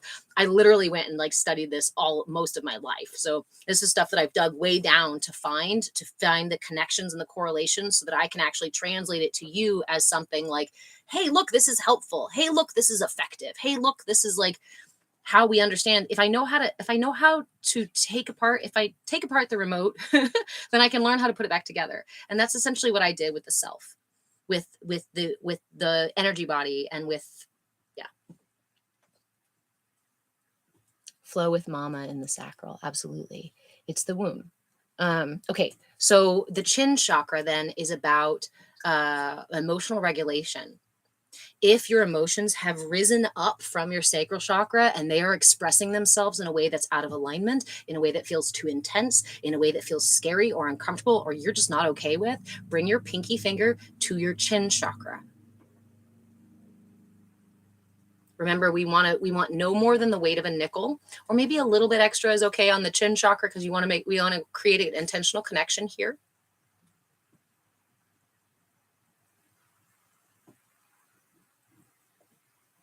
I invite you, if you have the space to do so right now, to bring your pinky up to your chin chakra. I encourage you to try right or left, whatever feels best for you. I actually have sacral chakra orange stones on my right now. That's why I'm using that one. I'm going to bring it up to my chin. And for this few moments, I'm going to put my timer on and we're going to sit here for 5 minutes with this like this. And I invite you to just listen to your system. Just give your attention to your system and notice what happens as you sit here for 5 minutes. Why 5 minutes? Because it takes about 5 minutes for energy to circulate through your whole system. So if you hold a mudra, do a mantra, do some breath work, 5 minutes is ideal for it. You can also do it a lot more. You can also do it less if you don't have quite that much time. But if you want to get a really good circulation of what you're doing, give it 5 minutes. So we're going to go ahead and flip that timer here. I wish there was a place you guys could see it and watch it with me. Watch the timer go. And you can continue to do whatever else you're doing, right? You can passively use these tools to realign your system. I'll take the advice, but I have to stop tapping for 5 minutes. I know that's always the danger. I'm like, let's do a meditation. And then TikTok is like, there's no activity in your live. I'm like, because we're literally doing meditation, y'all.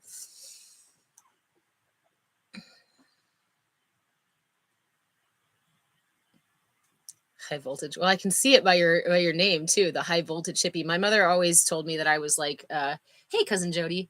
My mother used to say that I was like lightning. The energy, right? Yeah. Big, bright, fast. Boom.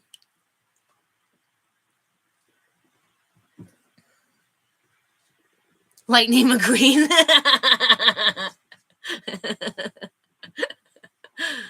And like Lightning McQueen, I was a little full of myself before. I was kind of a little egotistical, as we often do. We operate from our ego in our lower states, in our growing and in our learning phases. And unless we actually grow and phase ourselves out of operating as ego first, then we're just going to continue doing that. Ooh, I have a belt buckle which says high voltage on it. I think you'd really like. Heck yeah. I have a little collection of belt buckles. I'm not very secret fashionista. I like my costumes and I really like belt buckles. I've got a fun little collection of them. Noticing anything yet?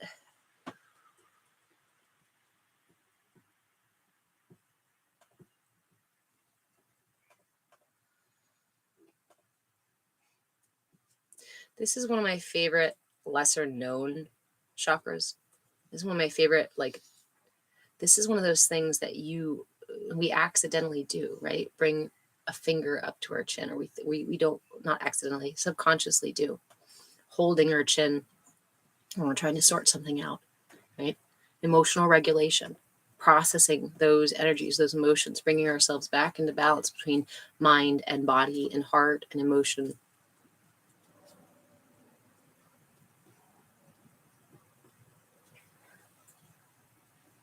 As somebody who has spent much of my life in fight or flight, and only started unraveling that in the last 4 or so years. This one is a really powerful chakra, or a really powerful practice for me, because that tension of fight or flight lives in your myofascia, right? And if your myofascia are so wrapped up around you, trying to hold you in because of state of fear or guilt and shame and powerlessness and all sorts of other stuff, right? Then this is going to affect that part of you that's been affected by the stress. Blindly Evolving says, been wanting to crawl out of my skin today, and this immediately calmed that feeling. I'm glad to hear that. Taurine, you have to go. You are very welcome. I encourage you to come back again. I hope to see you soon. Have a great day. Twin Mama, you're enjoying that. It's so calming. So for me, it's an experience of, like, my myofascia starts tingling. I notice it often first in my shoulders and in my shoulder blades, where it feels like suddenly they relax when I didn't even realize they were tense.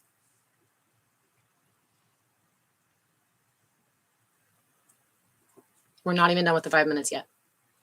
So think about this. Next time you're at a family gathering, I know those are coming up, and there's emotions everywhere and you're feeling out of balance, or like you want to crawl out of your skin, put your freaking finger on your chin. Who's going to bother you, right? You can use this in any situation, barring the fact that you have to use both hands, right? Bren, as I'm doing this, I'm experiencing some trembling. I don't know if it's my chin or my arm. Okay, so if you want, you can also hold your elbow. If you reach across like this and hold your elbow into your side, it'll help relax the tension in your arm. And then you can get a better idea of where that's actually coming from. So another way to do this, right? Another example of this, because what are we doing? We're bringing the water to the chin here to help balance the sacral chakra. If holding my arm like this is causing me discomfort, or I can't maintain it for very long, then I'm going to be limited on how long I can do this, right? How much I can offer to my sacral chakra. So an alternative to this is actually to bring your pinky into your palm as best you can. Just tuck it in. This is even quieter, even less noticeable than having it on your chin. So again, you're at that family gathering and your family is going to call you out on doing something weird with your pinky on your chin, then just curl it into your hand and place it in your lap. If that's not enough, do both. And just do it as best you can. I can't get my finger all tucked in there. That's okay. Just bring it down into the palm as best you can. And if you can't at all, then you can also cover it. You can also use your thumb and press it down like so. Again, not hard. We're not trying to pop it. Just hold it down. You can put your thumb on the nail here. This is the Trishula mudra.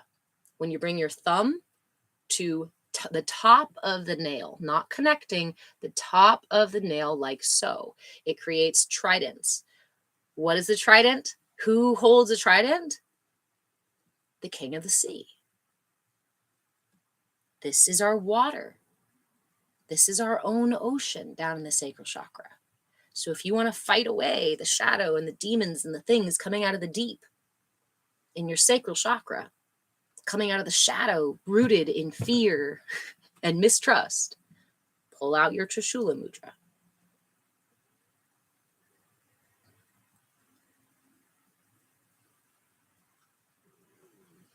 Blindly Evolving. When you have your family gathering, you're going to use your spirit finger and your pinky.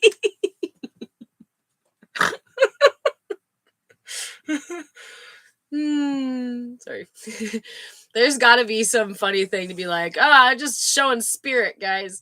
Okay, so I love to show how these things correlate, how these things all link together. Remember, our sacral chakra is ruled by the element of water.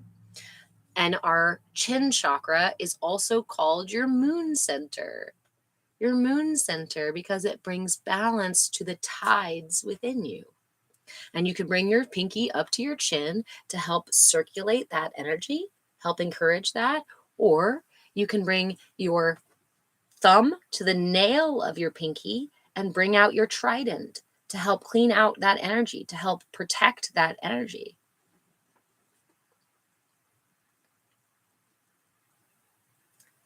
Trishula. And it is important, remember, when we hold our mudras, that we want to hold our mudras with intention, not tension. So again, I'm not squeezing my pinky down on my hand. I'm not flexing my fingers so big that it's causing tension in my system. But I have intention, because no intention is this. I've got no intention, I'm not holding a mudra. I need the intention to hold a mudra. So I'm going to bring that intention to my hands, to my fingers, by finding the position I want. I'm going to relaxed, open fingers. Yes, as you sit with this mudra, that might go like this. When that does that, why is that happening? Because your attention wandered off somewhere. Keep your attention on your intention as best you can. And again, if you're in a family setting and you're using this in a passive way, just put it in your lap. Or even, hell, bring it together, whatever you want to do, however you want to do it. Hide it by just tucking your pinky underneath. If you want to let those fingers relax a little bit, don't worry so much about that. You're going to get the most benefit by having that at all in your hands versus if you're like, fuck, I'm freaking out. I'm dealing with family stuff and I don't know what to do and my energy is all rolling through me. Alejandra, that's my favorite thing I've heard. It changed how I exercise too. Intention, not tension. There is so much we can learn from the state of being, from the state of invitation, right? And that's intention. My intention is to hold space for myself, to create space for myself. My intention is to be present with this and that, right? But anything that causes me tension, remember again, this is water. This is energy. So if we kink those hoses, it's going to have a more difficult time of flowing. Thank you, Sebastian. So we want to make sure that we release that tension. Nice to see you too. Tiziana like Austin Powers. Yes. I forgot. I was like... So what does that mean? What does that mean? Why did Austin Powers do this? Oh, duh. Okay, let's make that connection. Let's make the connection on how media showed you what your sacral chakra is for and how to use your moon center. Guess what? Actually, Austin Powers is a perfect example of somebody who has excessive energy in their sacral chakra.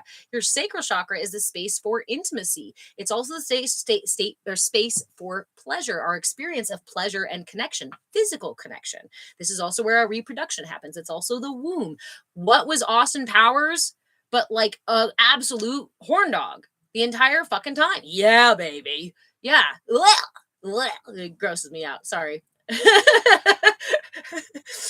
My energy has changed so much that I don't think I could watch Austin Powers again. Groovy, baby. Yeah, he has a ton of energy in the sacral chakra. So somebody who you see who's very oriented towards sexuality, towards that close connection, towards that intimate connection, groping for that intimate connection, very needy of it or addicted to it. Those are people who have a ton of energy in their sacral chakra. Too much energy in their sacral chakra, which means that energy has to come from somewhere else. Austin Powers definitely cared about other people, right? Did he? Yeah. Okay. So he had some good energy in his heart chakra, but where was he lacking? He never liked the character. I'm trying to think of where he was lacking. In wisdom, right? And his speech reflected all of that heavy, heavy sacral energy. Loving the Austin Powers metaphor. That's the thing.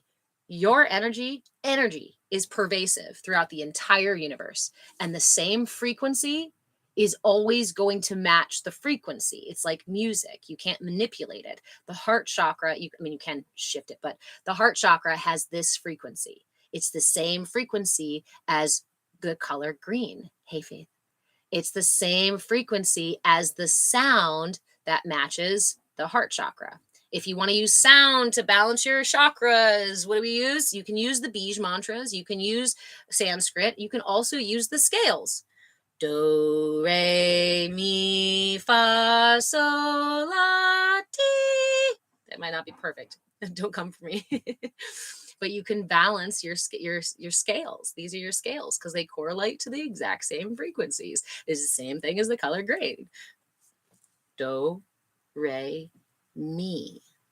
My sense of power, sense of self, sense of will, sense of autonomy out in the world. Fa, family. Sorry. now I'm going down the rabbit hole, like trying to make all the connections. But it is that frequency of the heart, the frequency of green, that frequency of that energy, of that sound is going to be the same frequency throughout the entire universe. Why do we connect to different characters in social media or in movies or on TV shows or politicians or whatnot? Because they intentionally craft a character that resonates at different frequencies. If we are living heavily in the sacral chakra, the people who have the excess energy in the sacral chakra are totally going to relate to the exaggerated character of Austin Powers. If they're heavily pouring out energy in their solar plexus, they're going to relate to characters or to public figures or to images or messages that boost that energy, that make them feel in alignment with what their system is doing. If your system is out of balance, it can perpetuate its own imbalance because it's out of balance. It's akin to being so far off balance that you have to right yourself. Otherwise, you're just rolling around in the muck and mire down there, right? This is why we do this self-work, to right ourselves. So that energy, right? Who came in here earlier? Noah. Are you still in here? Noah came in here saying he needs a strong woman like me. Sorry, Noah, to put you on blast. But the people coming in and asking, right? Can I date them? Can I be their wives? Can I do something? Can I show them my feet? All of this is sacral energy. Too much energy in the sacral. And to be obtuse about it, to approach somebody in public or somebody online or somebody you don't even know and be like, hey baby, yeah baby, is way too much solar plexus energy too. And it also means if there's too much energy in the sacral and the solar, it means somebody who's going to be aggressively trying to get this need satisfied. And that is going to take energy away from the heart.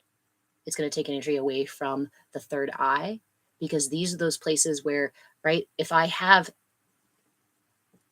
too much energy in my solar plexus, I'm less likely to be able to connect and understand why my actions hurt other people. And if I have a ton of it in the sacral chakra as well, then I may not even care that I'm hurting other people as long as I'm getting these needs met. Maybe on a conscious level, I should know that I'm hurting other people and that it's not okay. Like I know that, but my energy doesn't operate from that place. And this is how we can say and believe certain things or, be certain way, one way, but ultimately underneath, we're actually still perpetuating this imbalance in our systems. No, I'm not a horn dog, but I can't stop looking at everything that walks with legs. Like, yeah, because that energy still exists underneath. You can say it, you can speak it, you can lie about it, you can, hide it or whatever, or ignore it, or try to craft a different narrative. But if your energy is doing this, then that's what your energy is going to be doing until you upgrade the frequency.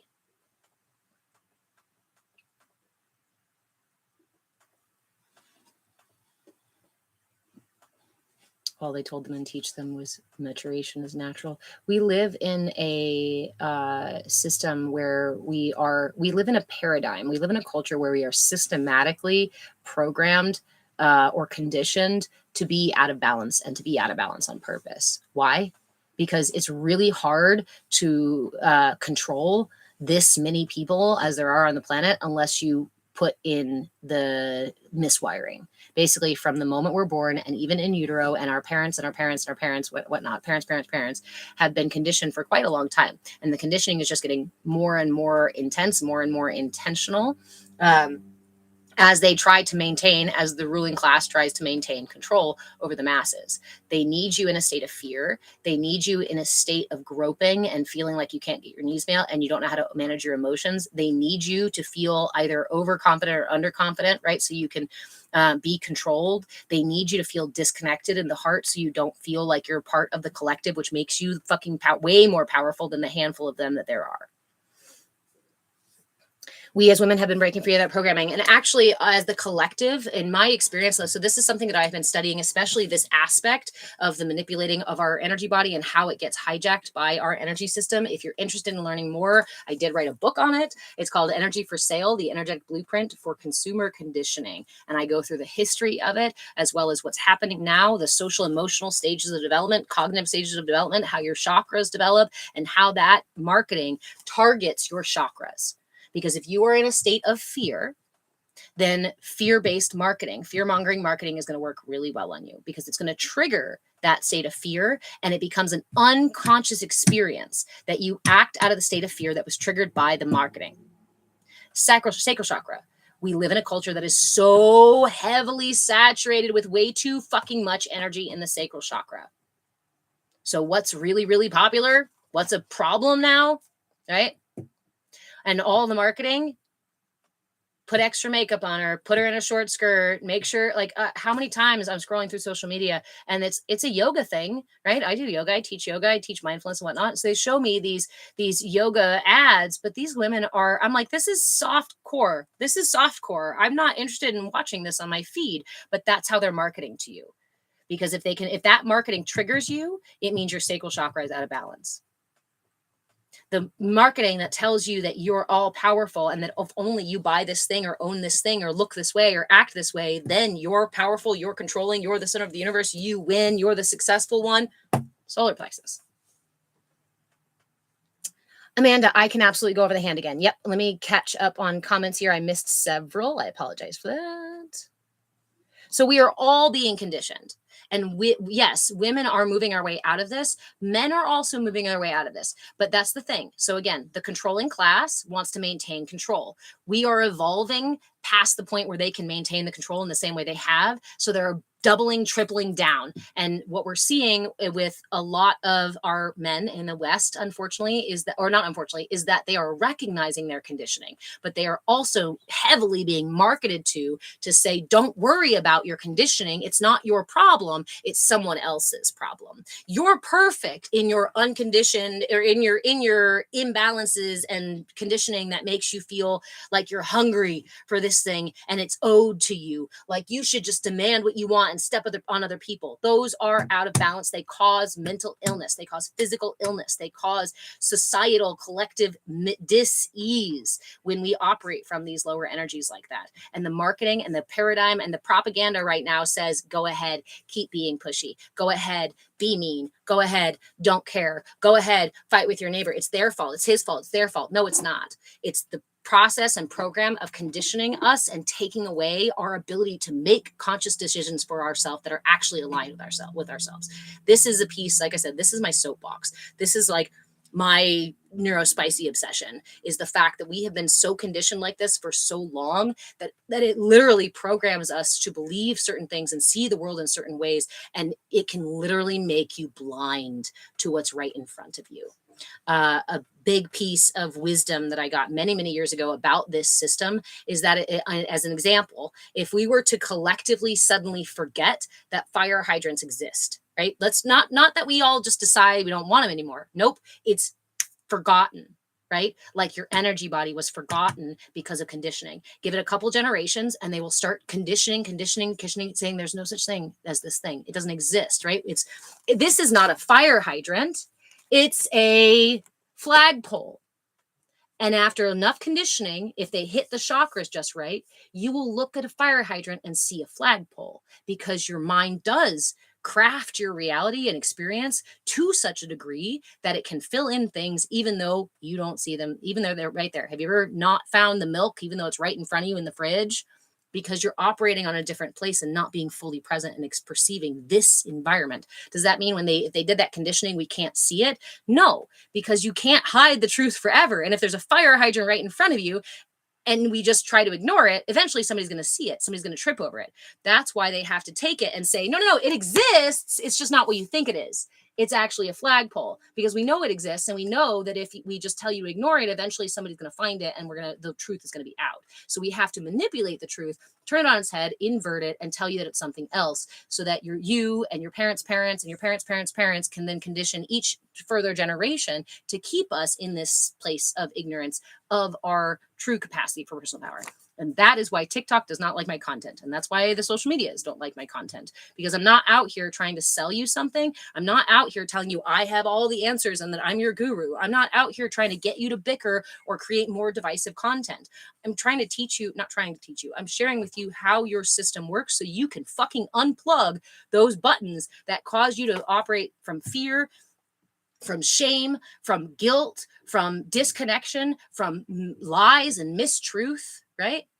We want to self-actualize our system, because ultimately it's your right to be you. It's your right to be self-actualized. You're here. There ain't fucking nobody who has the authority to tell you that you can't be you. And that makes me mad. That makes me mad to think we live in a culture that it's not just, oh, they're just telling you not do this, not do that. No, you need to understand how deeply subconscious and manipulative this system has been, and for how long it's been happening. It's not new. And I talk about that in the book as well, Energy for Sale, the energetic blueprint for consumer conditioning. You can get it on the website with the smiley face on the box. You can also go to my TikTok shop here and follow me there, or find a link over there as well. This is a huge thing. And I think that it's imperative that we all understand how our systems works, so that we can take control of the helm, so we can put ourselves back in the steering wheel, instead of being pushed and pulled and pulleyed and puppeted by fucking propaganda and marketing. Like, you're not meant to be fodder for a handful of people's success. You were not meant to be a puppet. That's not what your system is for.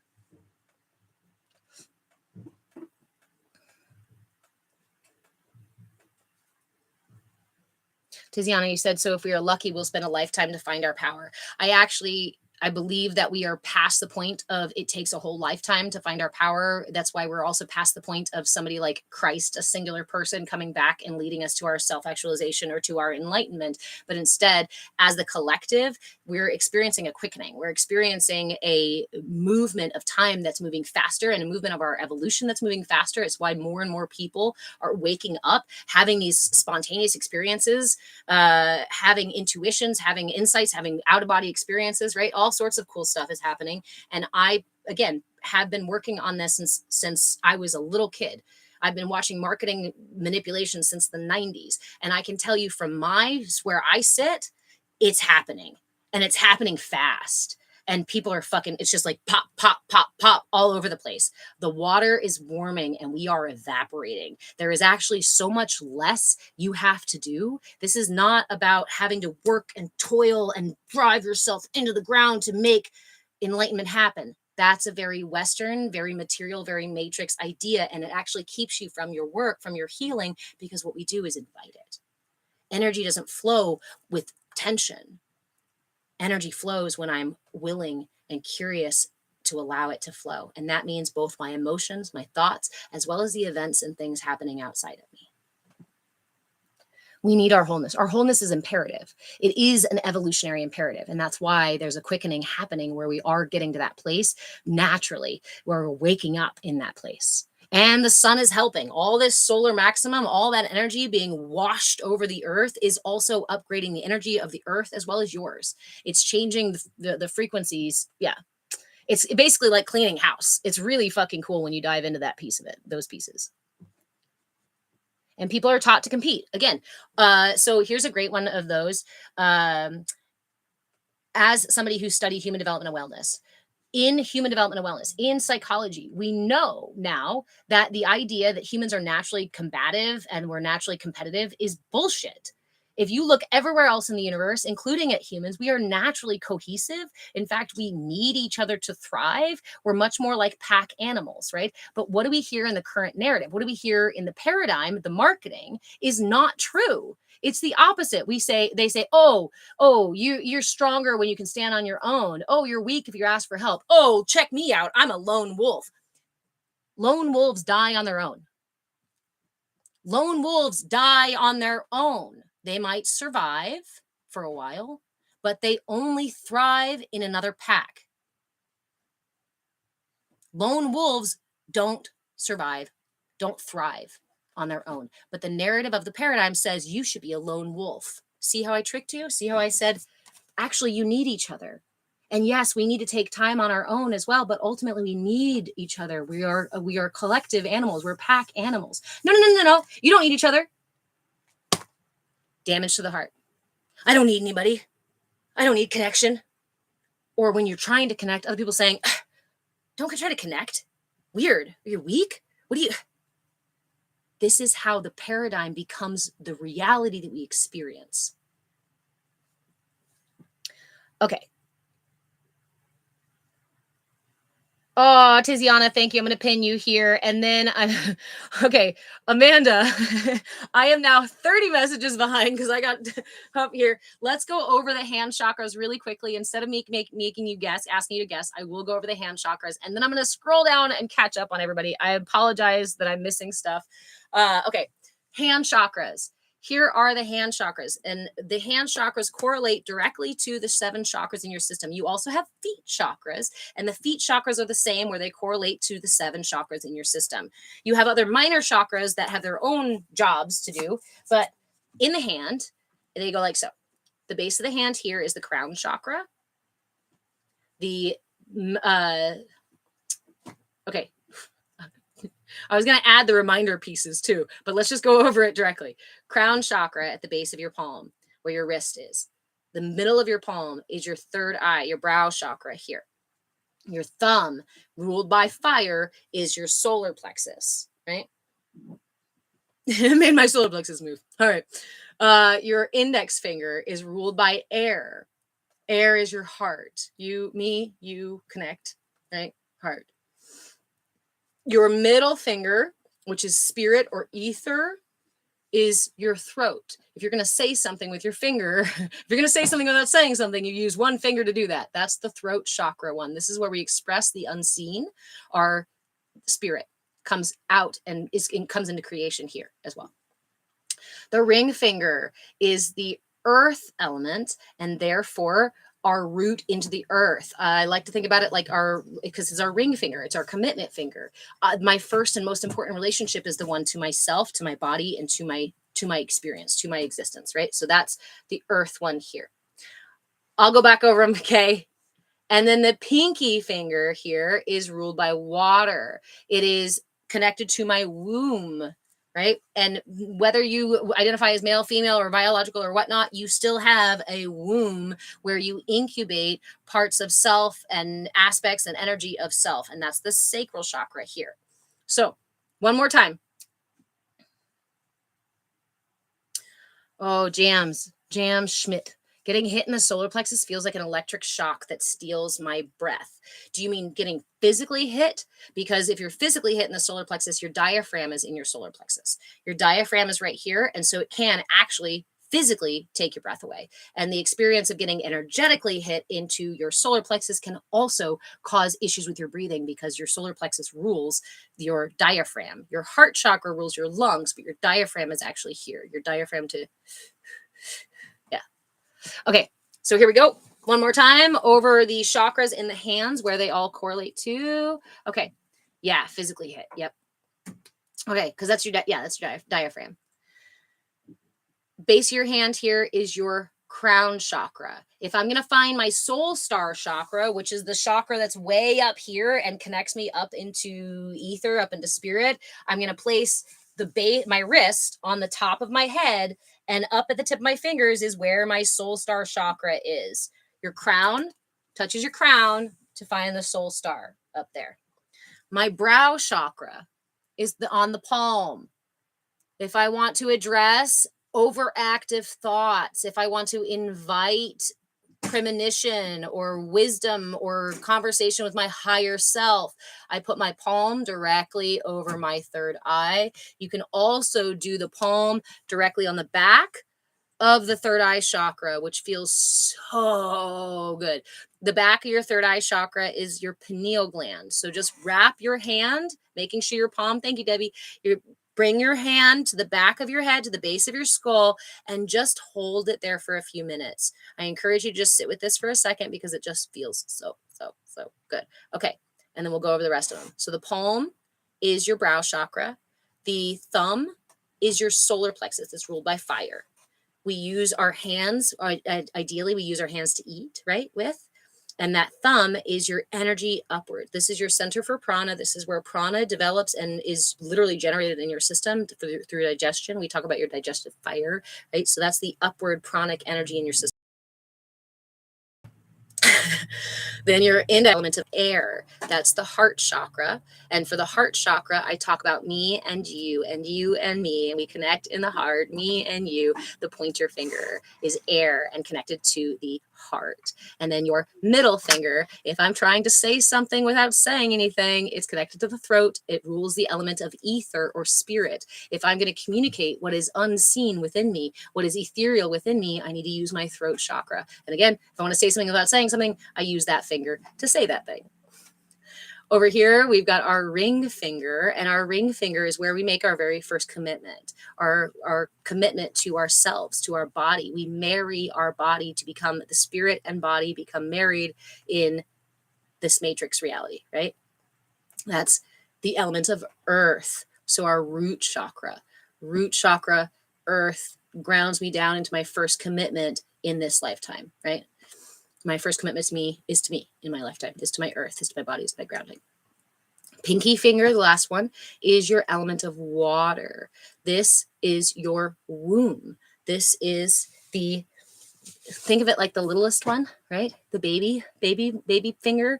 That's where the womb is. It rules, the sacral chakra rules the element of water in the body, and therefore it also rules the joints and your flexibility, your ability to be mobile and flexible.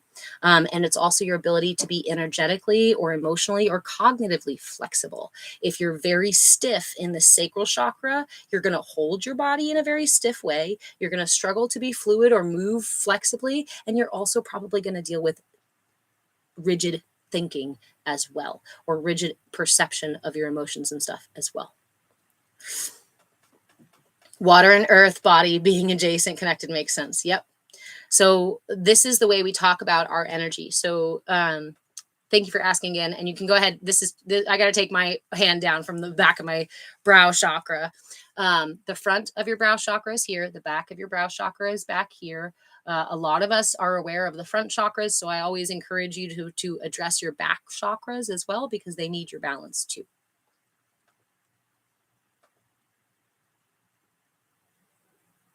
YouTube just said something really weird. It says error. More than one ingestion is using the primary URL. Send one stream to the primary ingestion URL to stream to what? What is URL ingestion? Ingestion? Does anybody know what's going on? What? It's yellow too. It says this is cracking me up.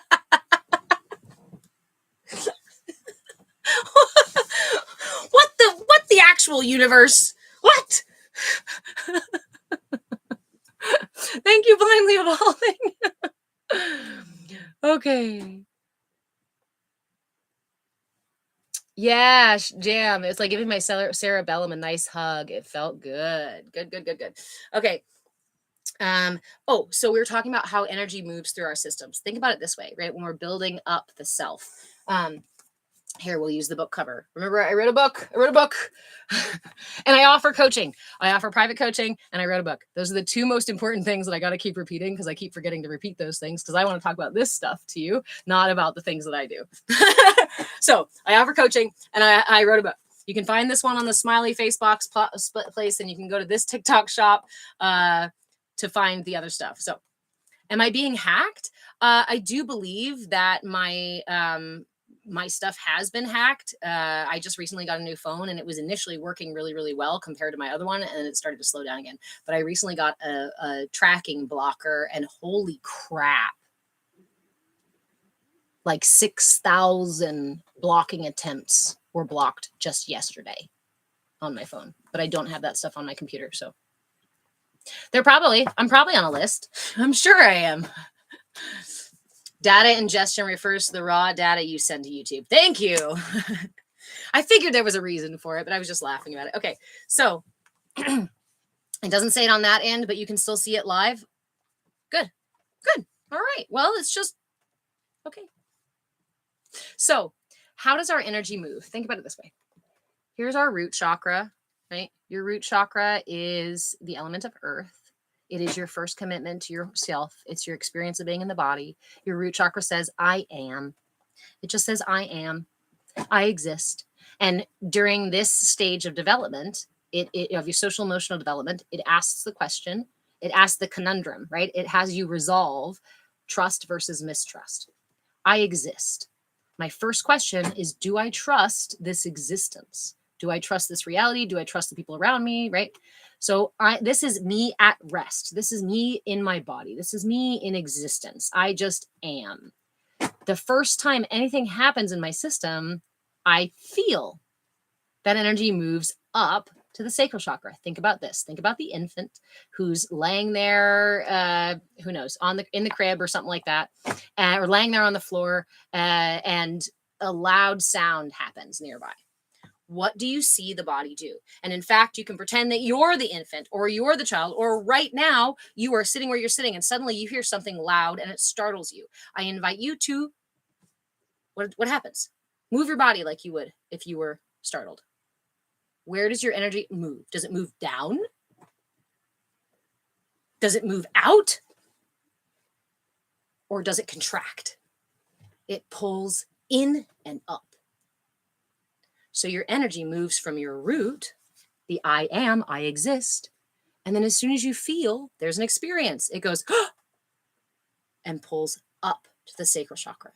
The sacral chakra is where these emotions, these feelings, these things are born. This is the water. So think of the root is the earth.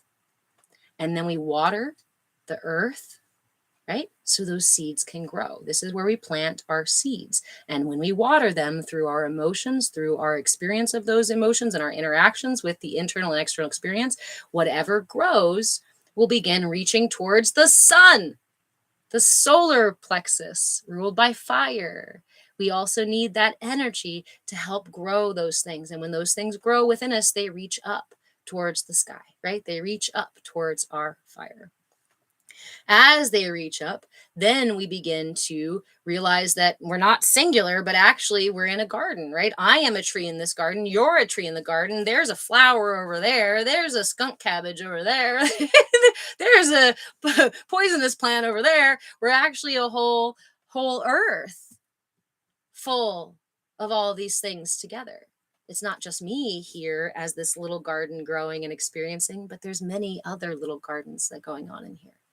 And I'm going to share my inner experience of my garden with your inner experience of your garden. And we are going to interact with that. The air passing through in the sky, right? I have my earth. I have my water to water my seeds. The seeds reach up towards the sun. The air blows around and brings us wind and rain and all of those things. Hold on. I got to move for my kitty cat. Come here, Kiki. Come here. Oh, I know. Okay. There you go. He's the cat who doesn't like anybody touch him. He's a big cow. All right. So then we have the wind blowing through, right? And here, ether, spirit. Sometimes this to me is the rain. This is where our water from down here returns back to the earth as I create, as I express all that has been growing inside of me, then returns out of me and to the ether, to the earth. And then here we get up into the cosmos, into looking up into the sky and the stars, right? And this is our experience of the entirety of the whole, of what we would call Brahman, of the system, rather than just the individual pieces of the, right? All the light versus the individual pieces of the rainbow. Individual colors of the rainbow. A good way to remember the order of the chakras. A good way to remember the order of the chakras is they are the same order as the colors of the rainbow. If you remember the Roy G. Biv, red, orange, yellow, green, blue, purple, or indigo, and violet. The crown chakra is violet or a really, really light purple or to white almost. As we get up into the soul star chakra and these other spaces here, you're going to see less color. The color is generated by the way those frequencies reflect and interact with your system. So this is also why I don't suggest you look for, or I don't suggest you make the color. So if you're sitting with let's say you're sitting with your heart chakra and you want to send energy to your heart chakra, or you want to see the energy of your heart chakra, I don't suggest that you close your eyes and look for green. Like, don't make it green, but close your eyes and pay attention to your heart, move your awareness down here and see what shade you see. Because as an energy worker, I see people with all different shades of energy. That's really the difference in what I see. We all have active chakras. Every single one of your chakras is active. I've never met somebody without with a completely shut down chakra. But can the energy be really dark, really dense, a different vibration? Abso-fucking-lutely.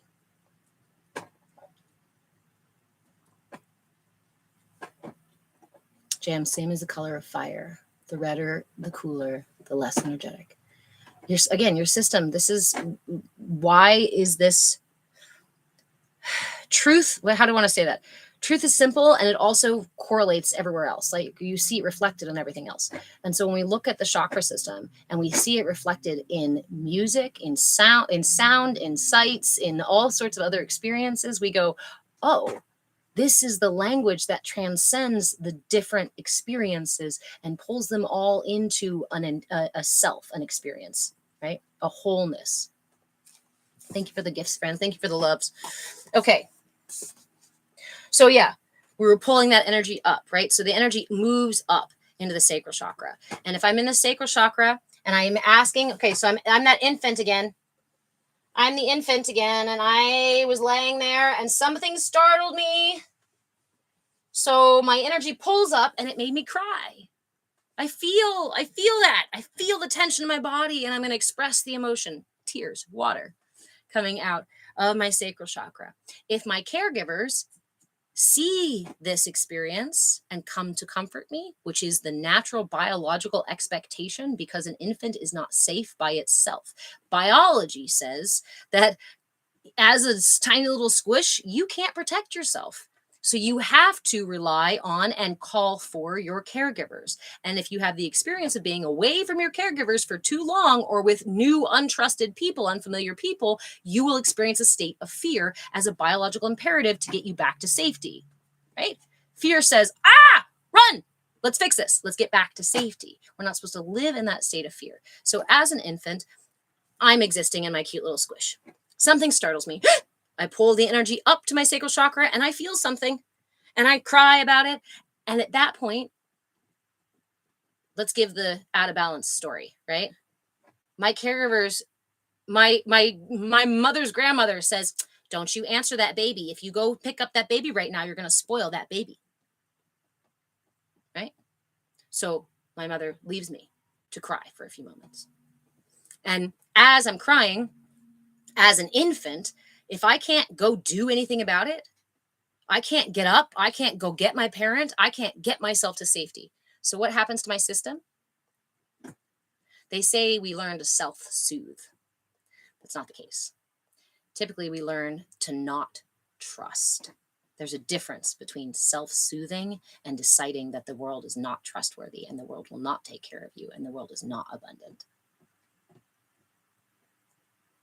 If I'm a little bit older, and actually, if that's a repeated experience in infancy, you had bet your ass that my system is going to get me to walk earlier. It's going to make me pull myself up push my head up. It's going to make me pull myself up on the coffee table. It's going to make me pull myself up out of my crib and climb over, even though I'm just 6 months old. They're like, how the hell did the baby get out of there? Because the baby had needs that were not being met. So the baby unconsciously, subconsciously, because they're not even the capacity to fucking look at this and go, I have a need that's not being met. How am I going to get this done? We can't postulate those things. We just act. The energy just drives us. So what happens? The solar plexus activates early and pushes us and pushes us and pushes us until we go and we run. Or like me, right? I was 9 months old when I started running, not walking, running, because I had a lot of that experience of that being thwarted. I was a cried out baby. I was, blah, blah, blah.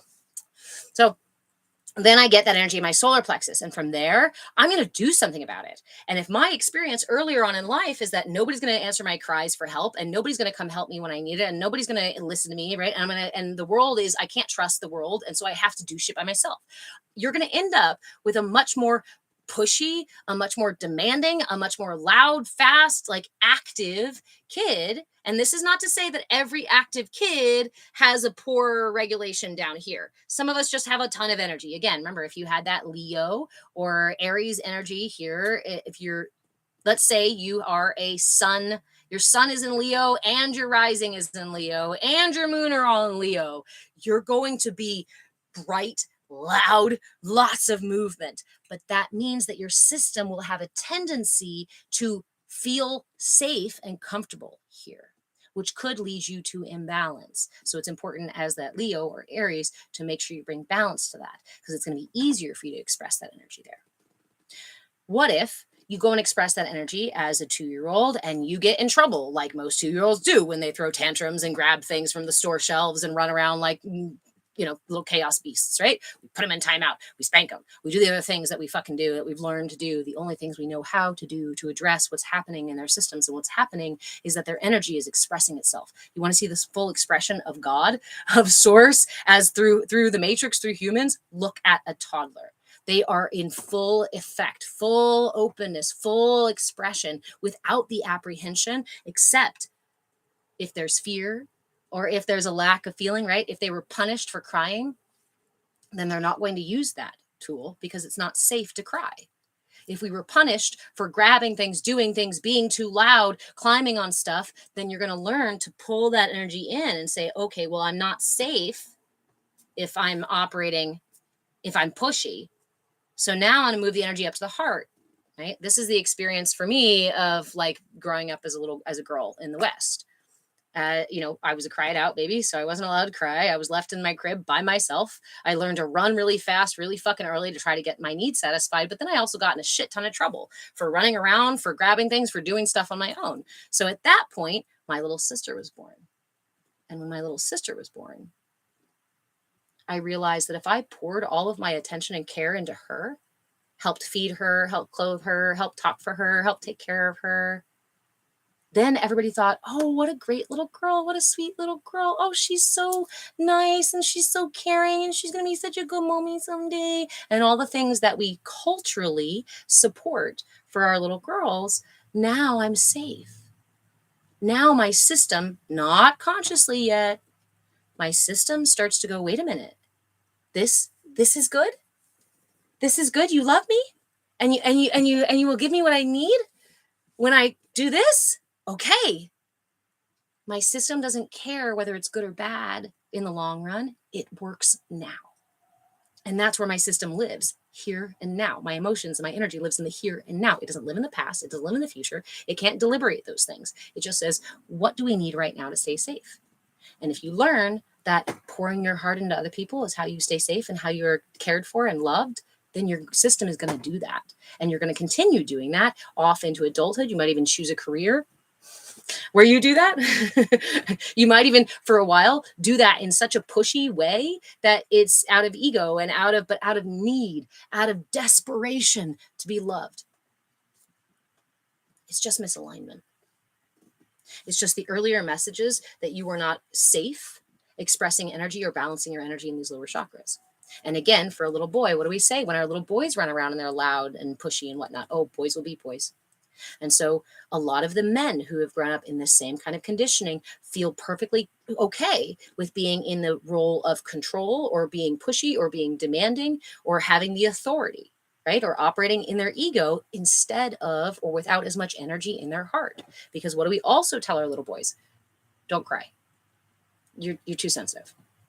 Stop hugging your mom. That's weird. Right? Whatever the fuck narrative, whatever it is that we have in there, we often teach our boys to suppress their emotions and therefore skip that sacral chakra that says we connect, we hug it out. It's okay to cry about it. It's okay to have an emotion, and I can build relationships with my emotions, which lends itself to healthy intimacy and healthy relationships, because this is also the center for intimacy in our relationships and our intimate relationships and our deeper connections. It's different than our place in the community.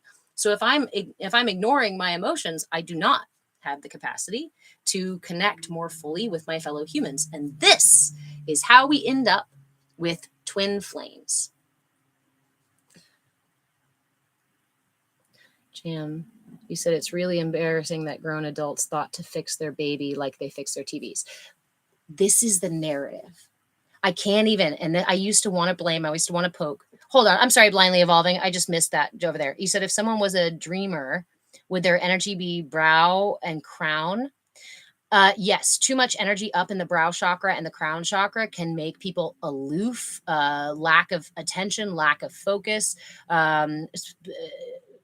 dreamy, sort of like off in their imagination and whatnot. So an example of that is the astrology sign of Pisces. Pisces rules the brow chakra. No, the crown chakra. I apologize. The crown chakra. Pisces is the very last of the astrology signs. Pisces is akin to being the entire ether being the ocean that the fish swim in. Pisces is not a fish that swims in the water. It is a water sign, but the water they swim in is the ether in the universe. Hey, Alice. So if you have Pisces, for example, I have a Pisces moon. What does that mean for me? That means that in my emotional field, my experience of my emotions are going to be like exploring this huge ocean of the cosmos. They're going to be in all reaches of the universe. Like, so where your moon is, right? That's how you are going to manage your emotions. For me, my emotions are these really big and expansive experiences that I can explore very, very, very deeply. They have, so you get that kind of idea with that. Thank you for that question. Brow and crown, but that's too much energy in the brow and crown. As a Pisces moon, I sometimes end up spending too much energy on my emotions. This is an interesting thing, right? Too much energy on my emotions, but I also bring it up here and intellectualize them instead of feeling them quite as much. One of my biggest downfalls, or one of the biggest things that I had to learn, because I was doing so much disassociating, that I had to experience my, I know that again, it's like, well, yeah, everybody's talking about it now, but when I was doing this, it was not. So I was like, I have to feel the thing. I have to sit with the sadness. I gotta, and I didn't want to do it because I was like, but I'm safer up here. I can pull it all up here and just deal with it up here. But that means also, if you're having trouble focusing, it may mean that there is either too much or a lack of energy. Remember, trouble focusing or trouble with one of the chakras can be both, an excess or a lack, depending. Dory would have guessed Pisces rising. I'm a Virgo sun, which you probably see. I'm a Gemini rising, which is what allows me, I think, to do this. Gives me lens this kind of work. And I have a Pisces moon. Whoops. Wait. Hey, wait. Hey, I'm teaching class right now, babe. That's good. Ellen, will you go out and say hi, though? Shh. It's okay. It's just Trinity. It's just our friends. Are you okay? My goodness, young man. Come here. Did you get waked? Oh, my God. Hey, it's okay. It's our friend. Do you want to go outside and say hi? You want to go say hi? All right. I didn't want you jumping her. Okay. There you go. All right. What? Yeah, of course. Go play. Okay. All right. Oh, okay.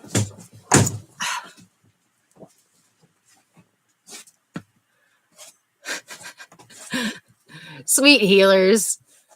Always with the yapping. He was ready. Okay, I'm catching up here. Okay, let's see. Thank you, guys. Urban Yogi. I have no idea who Joe Rogan's wife even is. I do have one of those faces, though, that everybody tells me I look like other people. So I'm definitely not Joe Rogan's wife. I'm a celibate reverend. Let's see. Alice, been a while since I caught you live. I'm glad you're here. Shadow work is a full body affair. Shadow work is a full body affair. And our shadow, right? That shadow self, when we talk about working on shadow, we think of it, I think sometimes we think of it as this super complicated, super like, how do I get to my shadow? But your shadow is essentially, my favorite way to address the shadow is the back chakras. If you want to do shadow work without the journals or without the prompts or without the brain activity, which is honestly what a lot of us need to drop into, is the physical experience of shadow work. Start working on your back chakras. And you can start doing that by literally just like stretching your back, arching your back, doing twists and things like that open up the back, using your hand on the front of your body and sending energy through to the back. My favorite with my heart is actually to use the Padma Mudra. The Padma Mudra, you bring both hands open, bring the heels together, the crowns together, and then bring the pinkies and the thumbs to touch. Keep it open like a chalice, like a lotus, and hold this in front of the heart. I use this as a vessel for source energy. I hold that at the heart and I allow source to flow in like rain, like a waterfall, flows into the heart and out the bottom as it goes into the vessel and then into my heart and directly through. What happens on the back of my heart? That becomes a waterfall. That water, that source energy flows into the vessel, into the heart chamber, through the channels of the heart, and just cascades down the back. The beautiful thing about this experience and this visual is when you do this, you'll often feel that sensation of the water rushing down the back. It's going to then pour that heart energy, source energy over the back of your lower chakras. I don't have them up here anymore, of your lower chakras, which are often where most of our issues are rooted, literally in the language. Oh, thank you, Alice. I'm not usually a nail polish kind of girl, but I recently have been doing some sigil work and manifestation work. And part of that is, and it's helping. Hi, fellow Gemini rising.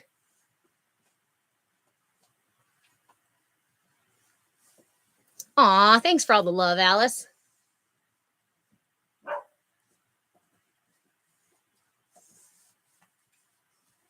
I'm just catching up here. It can't be pure intellectualizing. I meant evenly across all the chakras. Yep. Oh, Alice, you have a vibration plate. Do you think it helps open the chakras? Yeah, absolutely. Again, there are so many things. Okay, remember it this way.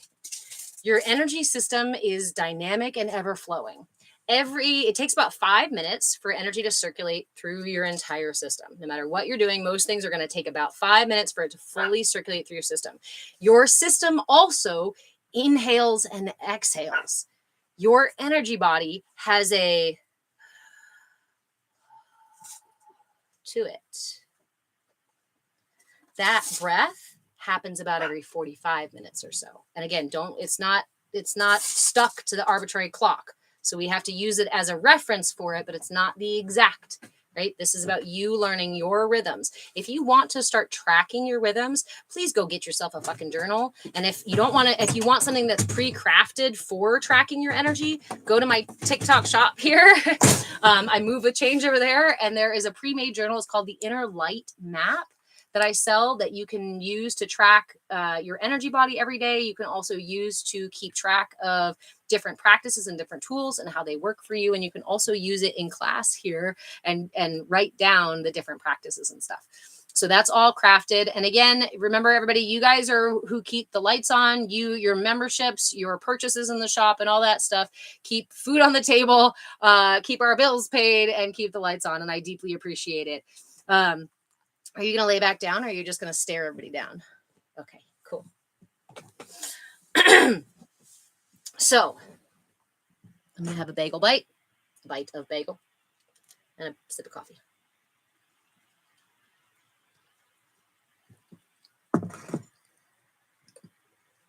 So many things that you can do to balance your chakras.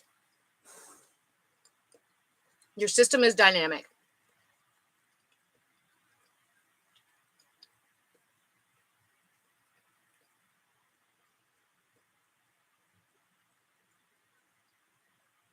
most tension that's occurring in our systems is just our resistance to the natural flow that we're intended to be in. Again, you've heard the idea of that, like, we get in our own way, right? If we get out of our own way, that's kind of that thing. The universe is flowing. Imagine it like a river, an ocean, whatever you want to imagine. There is a tide. It has a direction that we are experiencing, right? Whether or not you want to go deeper into the quantum level and understand that time flow. Balancing your chakras and working with your energy body gets you to a place where you can experience the quantum shifts of time flow, or the difference of time flow on a quantum level. I just slid down that rabbit hole.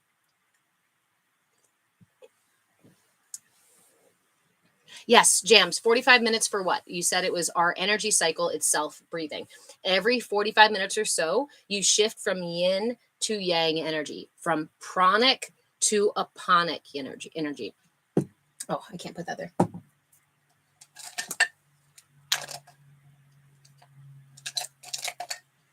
Where did that just go? Okay.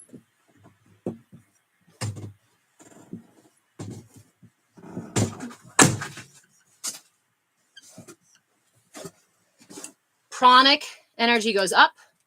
The mudra for pranic energy, if you want to lift your energy up, is the prana mudra. Keep your first two fingers extended, touch your thumb to the tips of the last two fingers, and you can hold this anywhere, which way, however you feel. This is the prana mudra. It's going to encourage your energy to go up, the solar yang energy. If you're sluggish in the morning, if you're feeling tired in the afternoon, if your body is feeling slow or stagnant, grab the prana mudra for as long as you need to. If you have excess energy flowing through your system, you can also use the pranic mudra. If you're feeling anxiety or feeling all like too much coffee, grab the prana mudra and stick it in the earth. Point it down towards the earth. You can do that on your bed, chair, wherever it is that you're sitting. Right. I need to boost my yang in the morning. I love the way you said that, hon. I love that. Exactly. So first thing in the morning when you wake up, if you know that you're slow to sleep or you feel really tired, grab the prana mudra and just lay there. Lay there for 5 minutes, because 5 minutes is about how long it takes for energy to circulate fully through your system. So set a snooze. Let's say your alarm goes off. You're fucking exhausted. Hit the snooze for 5 minutes and hold that pranic mudra. And when you do, I invite you to just breathe. Big, deep breaths, because what does breath do? It creates space. It creates the space for the energy to flow, for prana to flow. Okay, great. Thank you, son, for letting me know. Or may I maybe ride the quad if stuck? You can absolutely ride one of those. I just don't have gas for your dirt bike right now. I know. Okay, and we can go get that soon. Okay. Okay. Alice, you said, I'm fighting depression. I know a body in motion stays in motion, so I'm attempting to stay busy. I'm just trying to learn as much as I can and evolve in my human experience. I appreciate you, Alex. Or Alice, sorry. Alice. I understand that experience. For me, depression is a lover that sleeps in my bed. Depression doesn't usually follow me around through the day. I have built a relationship with depression. Again, busy body, right? I can keep myself busy, moving, alert, and focused enough. But when I lay down in bed, I meet depression most evenings and a lot of mornings as well. And for me, after years of trying to push it away, years of trying to say it doesn't exist, years of trying to medicate it or other things, now I just roll over and I hug my pillow like I'm snuggling depression. Like my lover, like my partner is sad, really, really despondent, and would need my support. So how would I meet my partner? If depression was my partner, how would I care for them? So I meet depression every day that way. It doesn't mean that depression is gone. No. But I've built a relationship with it, a trusting relationship with it, that I know that it knows I'm going to come take care of it in the evening. It knows that every night I'm going to lay my head down and I'm going to wrap my arms around it and I'm going to tell it it's okay to be however it feels. And sometimes I'll cry with it. Sometimes I'll get frustrated with it. Sometimes we'll just lay there and fall asleep. Okay. Jam, thank you. So the pranic mudra, like so. Aponic energy is your yin energy.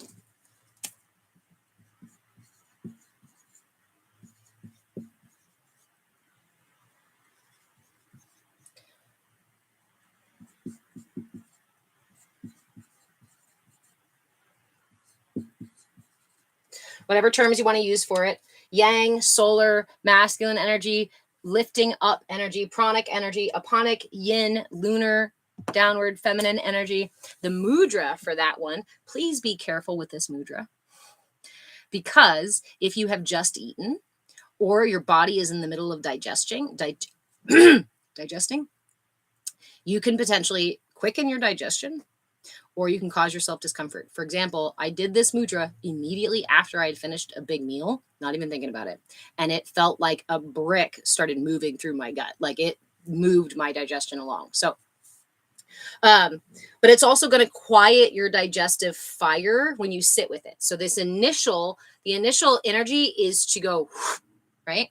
So you'll have movement in that direction. If you're constipated, if you're struggling with flexibility and things like that, we can use the aponic mudra to bring more energy down. If you're struggling with disassociating from the body, the pranic mudra can be really, really good to bring you back into your body. So aponic mudra is done like so. You drop the middle two fingers so you have your I love you hand shape. This is important. Please place your thumb over top of the nails on your fingers. With this, I think of it like a trap door, right? We're releasing that trap door. You do want to press just ever so slightly, bring that connection and pull them in, press them in just a little bit. Don't pop your knuckles. Don't try to create so much pressure that you hurt yourself. Don't extend your fingers like you're going to stab somebody with your bullhorns. We don't need tension. It's not going to help. We want intention only. Rest that in your lap.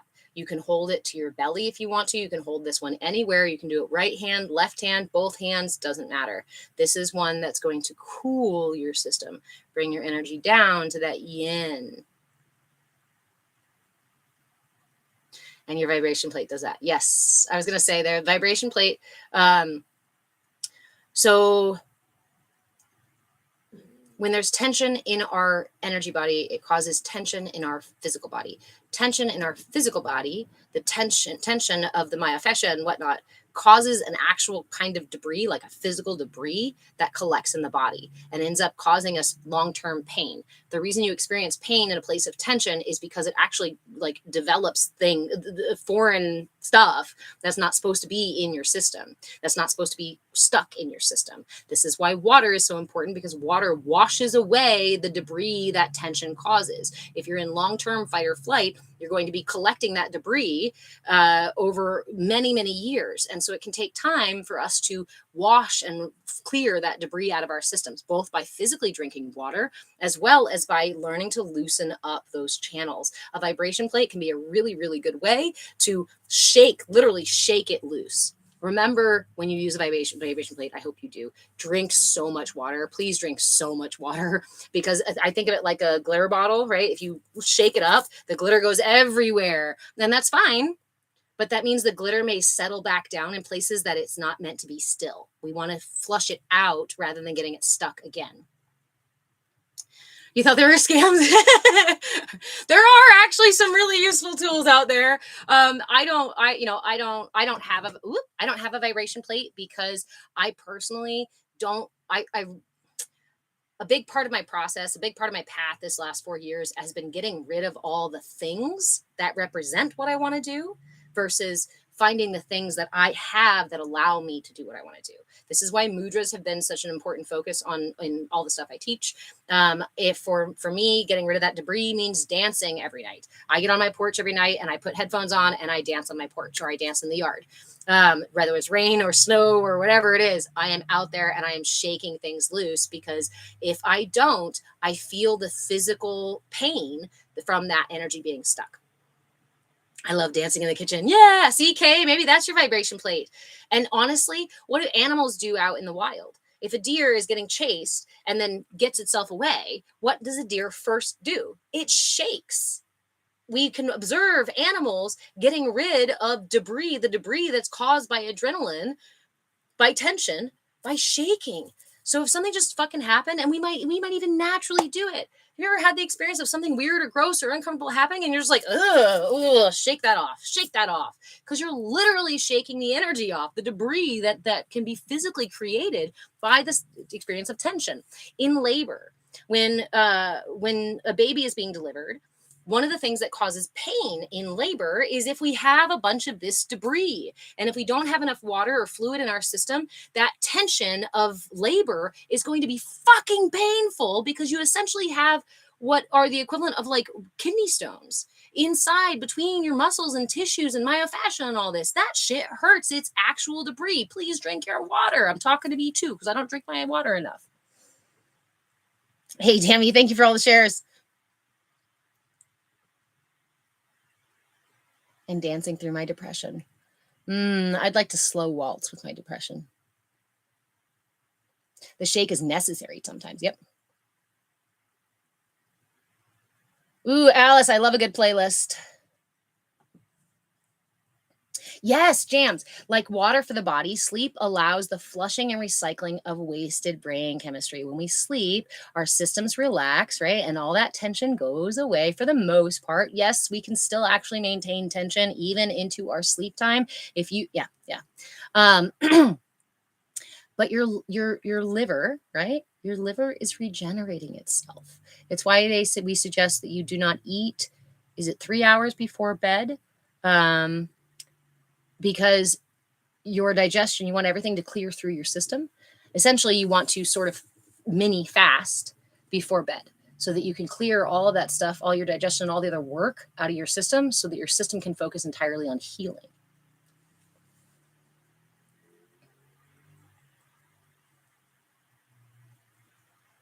Alejandra, bouncing works too. Yep, absolutely.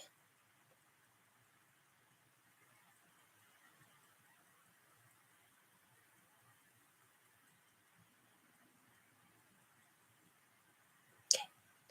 Just catching up on comments here. Tammy, you can shake anger loose. Absolutely. Okay, I'm so grateful for you too. Thank you, friend.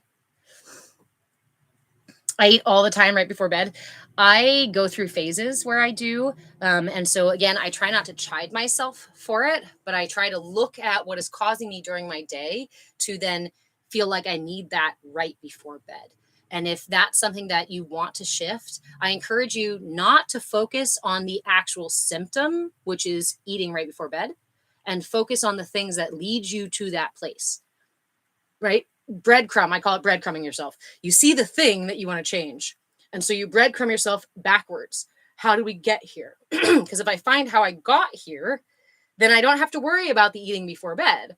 I need to address how we got on that path in the first place. And maybe that's having a dinner at a different hour. Maybe that's going to sleep at a different hour. Maybe that means boosting your nutritional value with other things during the day. Maybe it means a nap during the day. Maybe it means a different relationship with your break fast, with your morning, how you eat in the morning, right? There's all of these different ways that you could address it, but finding how you got there is more important than looking at the symptom. Again, it's like looking at the leaf on the tree and saying, oh, it's rotted. Let's just snip the leaf. I'm just going to stop eating before bed.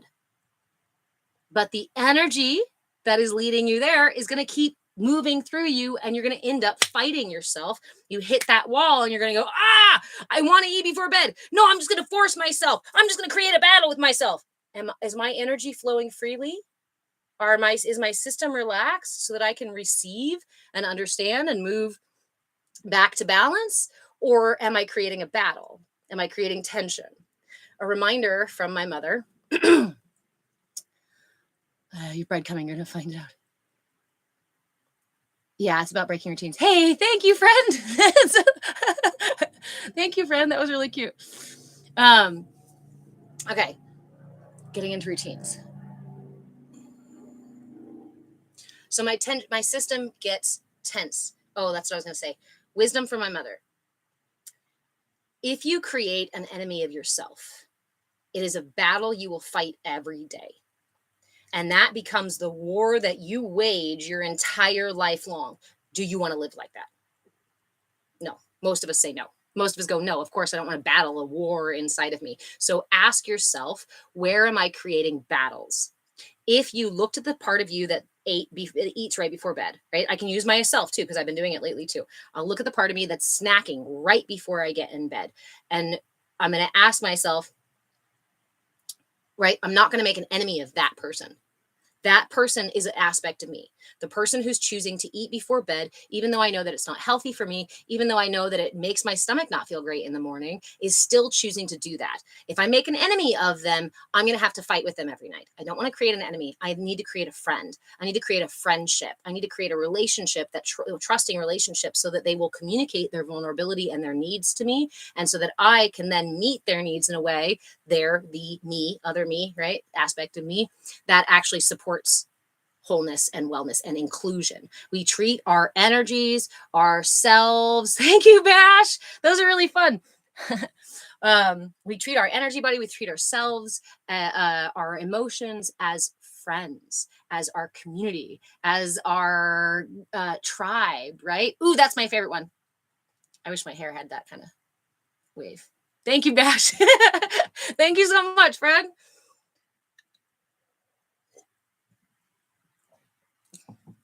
Blindly evolving. Love the glitter visual. The glitter visual also works too for places of tension, right? Imagine that the tension is actually what makes the glitter.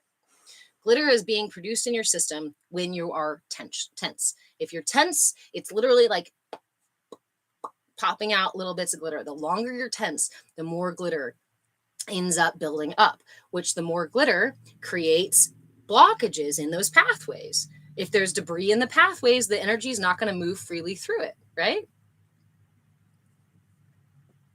Relax, relax. Release tension, release tension. Meet it immediately. Meet that tension. Ask it. Does it have a message? Do you have a thing? What do you need? Right? And build a trusting relationship with yourself, with these different aspects of yourself. Alice, I'm in a new stage of my life, so I try to be my own best friend. That shift happened for me, I guess, back in 2021, 2022. I had a really severe, terrible things, whatever, before that.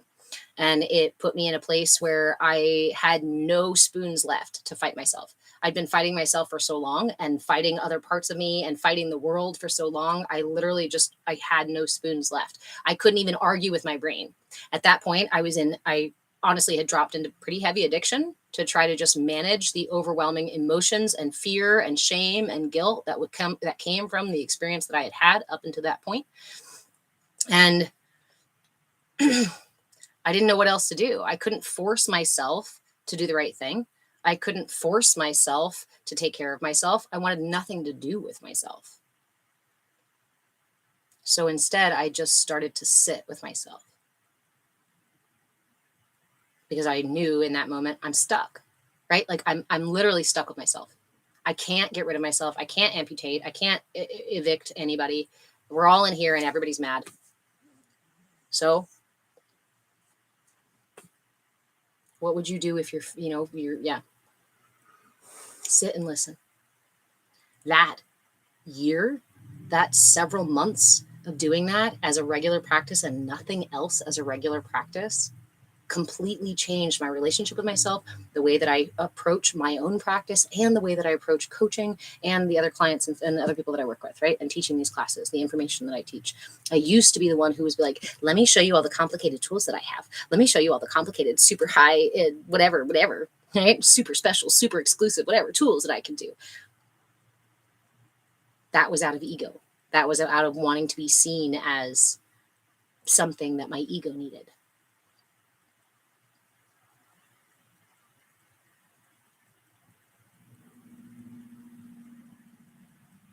Just taking a moment to remember the gift that it is when we meet ourselves with compassion, and not even with compassion, just curiosity and willingness. When we start to meet ourselves with curiosity and willingness, the gifts are exponential, and it just keeps giving, and it just keeps getting better, and it just keeps becoming more and more clear and apparent that this is where we should all be starting. This is where we all need to be starting.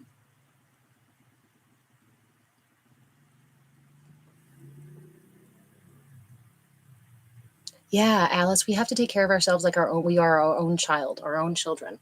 When I was younger with, a lot of, and I don't like to, I try not to share a ton of my personal stuff, but I also know some of you kind of want to know some of my personal stuff. But at the same time, I also don't want to speak it repeatedly in the ways of victimizing me, because it was terrifying. It was violent. It was fucking awful.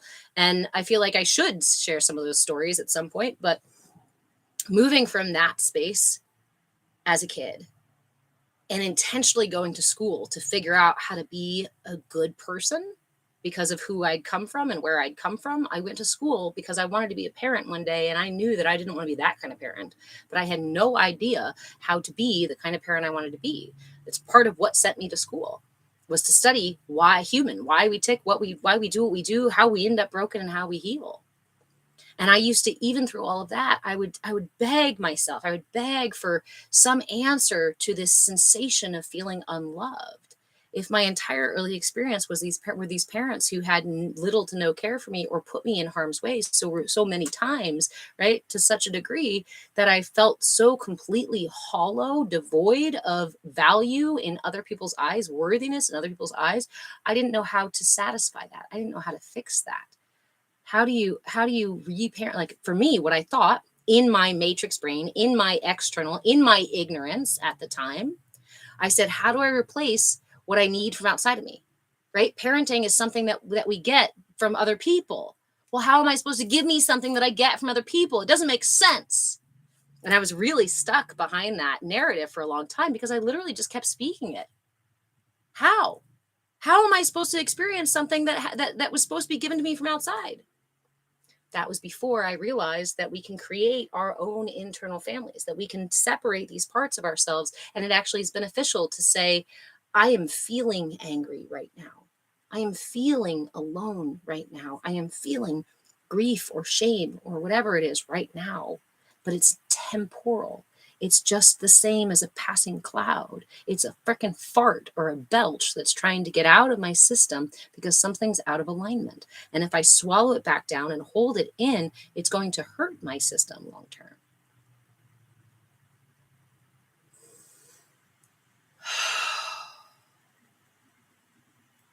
So when I started creating those characters, at first I did create them. At first I started just to see myself and go, I have different aspects, right? When I show up to dinner with my parents versus at home with my partner, these are two totally different ways that I show up with people. And not totally, like, it's still me, right? But when I show up to a job interview, I show up differently than I show up to hang out with my friends. These are just aspects of self. And the power behind saying, I am experiencing anger versus I am angry. What do we use I am for? It's a mantra, it's a state, an everything, an all-encompassing, a forever, an infinite sort of I am. And then we add anger on the end. You are anger? It's funny, right? It's one of those, I laugh about it being a mom joke, right? My son, I'm hungry. Hi, hungry. Because we name ourselves, we call ourselves that, versus recognizing and acknowledging that it's a temporal experience. And when we start to change the language around it, we rewire our brain to experience it in the way that we're speaking about it. This is how we breadcrumb ourselves. And then our body starts to experience it differently. We can work in that direction as much as we can work in this direction. Hey, Tosh, thank you so much.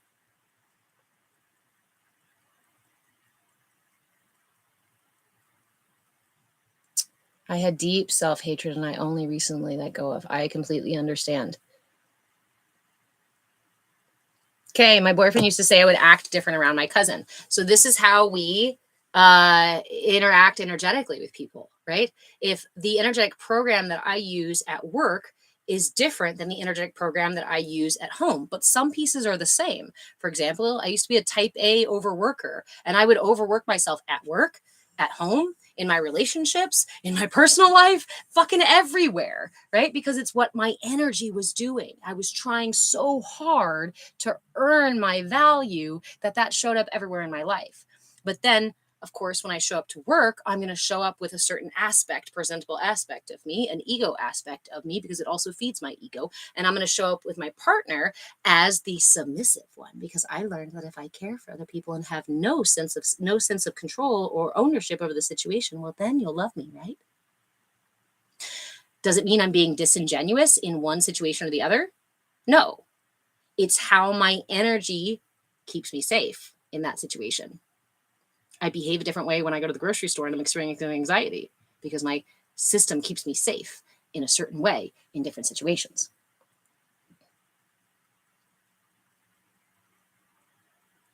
Being autistic and confused about why people seem so angry with me all the time took a real toll on me. I so feel you on that one, Alice. And honestly, again, we live in a world, right, that teaches us to ignore our emotions. We live in a world that really pushes us. Hi, hungry. We live in a world that teaches us to become out of balance, to disconnect from our systems, to operate as if we are anger, right? You can't control your emotions, kind of thing, or you can, and if you can't, then you're ridiculous or whatever it is. And as somebody who's been watching and studying this for a long time, I actually see the experience of, or the increase of neurodivergence. I know that previously we weren't able to measure it in quite the same way, but I also do believe that we are seeing an increase of it as well as just more better testing for it. And I think part of that is our evolutionary, hold on, I gotta plug in my phone. It's our evolutionary shift because the neurospicy brain, hold on a minute, oftentimes cannot do anything else but what it does, right? It cannot tolerate the lying or the manipulation or the confusion. It can't tolerate those things.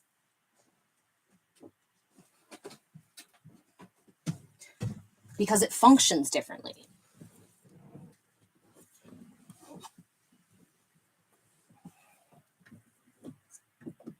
Okay. Let me plug it in. Okay. You were 34 when you got diagnosed. You're 36 now, but I knew since I was young. I never got an autistic or ADHD diagnosis, and I don't think I would. But I have similarities, and there was a really good rabbit hole to jump into, especially if you deal with neurodivergence, but you haven't had a diagnosis like that, or even if you had, because the result of prolonged trauma or repeated trauma on the brain, on the body, can cause similar effects to neurodivergence and can look really similar.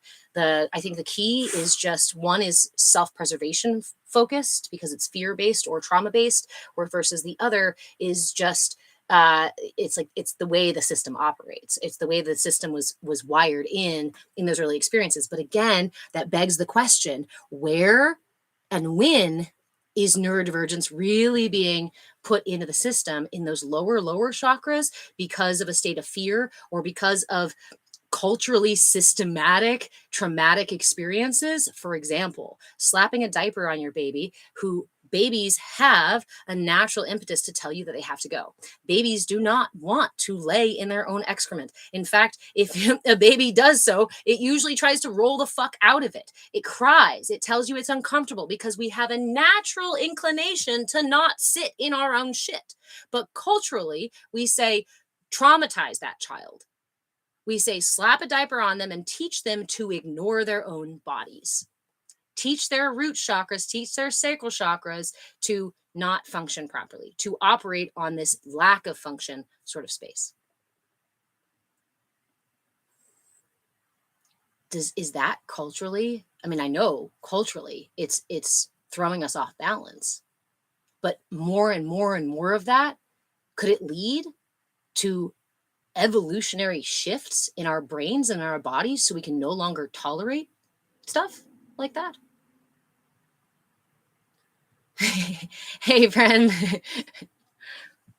Locked in now. Okay, let me catch up on some comments here.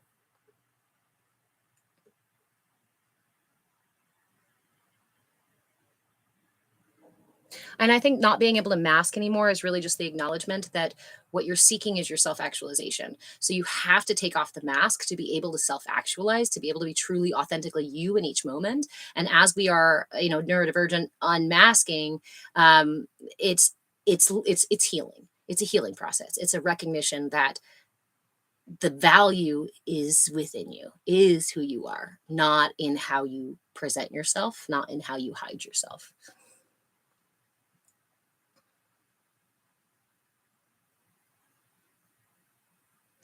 Alice, like, why did my gender have to be such a big deal? It was weird to me because how society acted about it.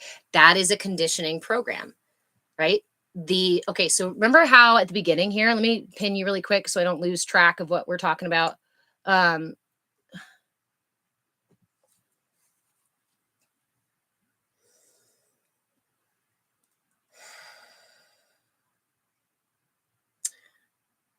why is gender so important? We were talking earlier about when we first grow, we develop gross motor skills first. That's my ability to move my whole arm or my whole leg, right? These are called gross motor skills. If a child is telling you about day and night, the child in gross motor thinking is going to tell you that there's day and there's night until the child enlightens themselves or learns more, same thing, about dawn and dusk and how this light slowly fades when the sun goes down on the horizon, right? So we recognize that there's more subtle layers in between. When the entire society functions on the misconception or essentially the gross motor concept that there's only male and female, it's simply a lack of full-bodied information. It's not that there is just male and female, it's that we're simply stating it in an oversimplified way. But if you use oversimplified categories and tell people you have to only fit in this one or this one, again, we cause a manipulation of the system and of the authenticity and a struggle to fully stand in ourselves, in our truth, if my truth is somewhere in between these two. What do we see with people who are experiencing gender at their authentic self as in between and not perfectly fitting into the male or female box? We see people who are being put down, who are being attacked, who are being gone after, who are being, called sinful and bad and wrong. And literally, that's like looking at the rainbow and saying you're either red or purple. If you're yellow, no. There's no such thing as yellow. You can't be yellow. There's only red and purple. Obviously not. Those are just the extremes, the two parts, but not the whole spectrum. So they use that as a form of manipulation. It's a form of gaslighting. It's a form of control that keeps you disconnected from your true sense of self. Because if you're told when you're born and you're growing up that there's only two genders and you're only allowed to fit inside two genders, you're going to believe that because there's no other information for anything else. And if you don't, you're going to have to be a radical person who doesn't fit into those two bodies, which in terms of safety, in terms of evolutionary safety, that's going to cause us to feel unsafe. That's going to cause fear inside the body. And so we may opt for just fitting inside one of those boxes instead of feeling unsafe by being authentically ourselves. When the culture creates an unsafe environment for you to be the authentic self, the culture is seeking to control your system. There's no other reason for the system to compartmentalize everybody into only these narrow sort of things unless there's a means of control, unless there's a reason for it. And that means of control, what it does when it does that is then they're able to harvest your energy, your time, your attention. These things are so important. Why would the controlling class, why would your attention be a commodity? Why is your attention even important, right? Well, I'm paying attention to the phone, or I can pay attention to this thing, or I can pay attention to my son, or I can pay attention to the sky outside or my dog, right? I just whatever. I just throw it all over the place. This is how I'm used to in the West dealing with my attention. But in reality, what happens when you focus all of your attention? Let's say you're a painter and you have started a painting and you find yourself completely absorbed by the experience. Your experience of time itself changes. Your experience of space itself changes because you are so intensely focused on that painting, you do not see the person that entered the room and has been watching you for the last 5 minutes. When your partner comes in and is like, oh, how beautiful, but they don't say anything because you are so absorbed in that, you don't even notice. This is your experience this is how you experience the quantum shifts of time and space. Time and space are not static. Time and space are not a stage that we move across, right? Time and space are relative to light. What is light akin to? Your attention. If you want to dive deeper into this, you can go look up the double slit experiment. And that double slit experiment shows how our attention affects physical reality. Your attention affects physical reality. Thank you, Tracy. So, of course, we might not think it's very special or very important, but the things you give attention to will grow. Your attention, what you give attention to, you water, right? You cultivate that. And so if the narrative relies on fear-based fear-mongering and divisiveness and gross motor thinking concepts, then they need to keep you from being aware enough to see the other colors in between. If the world is supposed to operate on this idea, oh, they're dinging me again. The live will end because they detected inactivity. I'm telling you, as soon as I start, right? We start getting down in here and TikTok's going to keep dinging me, or it's going to take me off the FYP. Thanks, Gabs. Again, if the paradigm, if the culture has to thrive on there's rich people and there's poor people, there's owners and there's slaves, right? There's us versus them. It's gross motor thinking. It's a state of ignorance in the brain and in the experience of the world. And it means that that mindset would cause you to look at the rainbow in the sky, and what you're going to pay attention to is the red and the purple. And if somebody comes up and says, hey, I'm yellow, they'll say, you don't exist.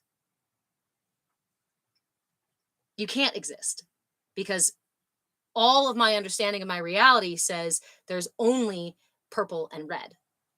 And why people are defensive when you say, hi, I'm yellow, when they believe only red and purple exist, is because it literally challenges their entire perception of reality, which is pretty fucking unsettling for a lot of us, right? And a lot of us don't want to look at how our reality might not be quite right.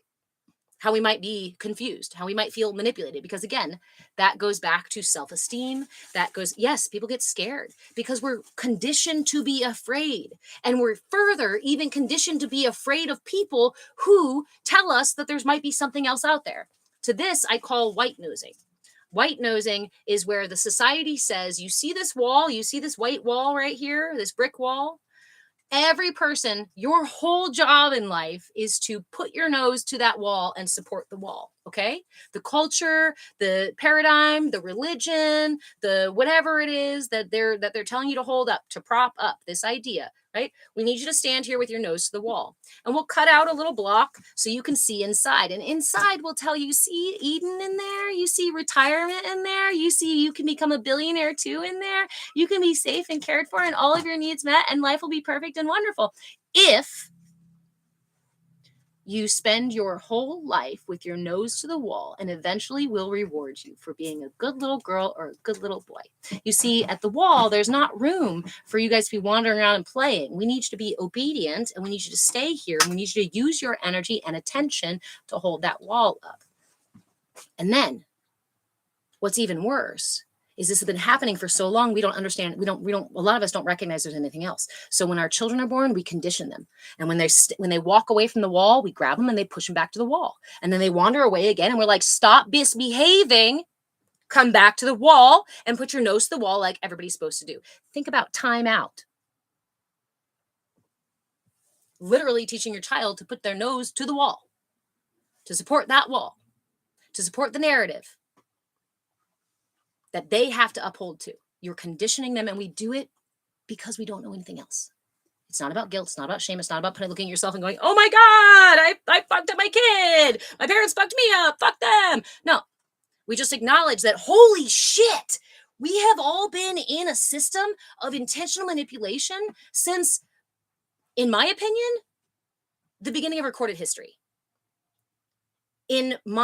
I'm 41 now, so I've been working on this thing for at least 30 years, because I was a kid, I started working on energy and all this stuff, right? This is the one thing that I truly believe, that The reason our history is the way it is, looks the way it is, omits the things that it does, why it doesn't make sense in some places and why it completely lies about other places, is because it has been a long-term intentional manipulation campaign for the sake of control. And the controlling class has been at the helm of that. And the more we learn about energy or science or psychology, the more effective their tools fucking become.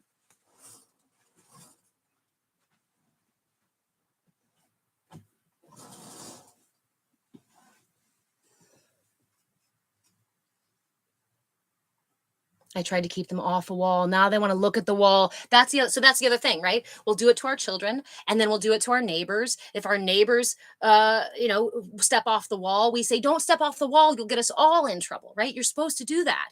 Everybody's supposed to do it. That's all we do in society is just hold up the wall, and someday we'll get to go into Eden or heaven or retirement or whatever the fuck they promise you. But the truth is, the reality is if you just turn the fuck around, you'd realize the entire universe of possibility is available to you in your for your exploration, for your experience, for your fucking joy. Like, go play in the world. Anybody that tells you you're supposed to waste your entire life away serving something else rather than, and this is where we get to the, oh, that's very selfish. Oh, you're very whatever, self-serving or even Dionysian of serving the self. But serving the self is to serve God. Not from a Dionysian, not from a lower energy, not from a consuming and consuming and consuming, because consuming is not sustainable. A healthy, balanced system is a system where God is fully present within that system. The more contracted we are, the less experience of divinity, of Christ consciousness that we have in our systems and in our reality.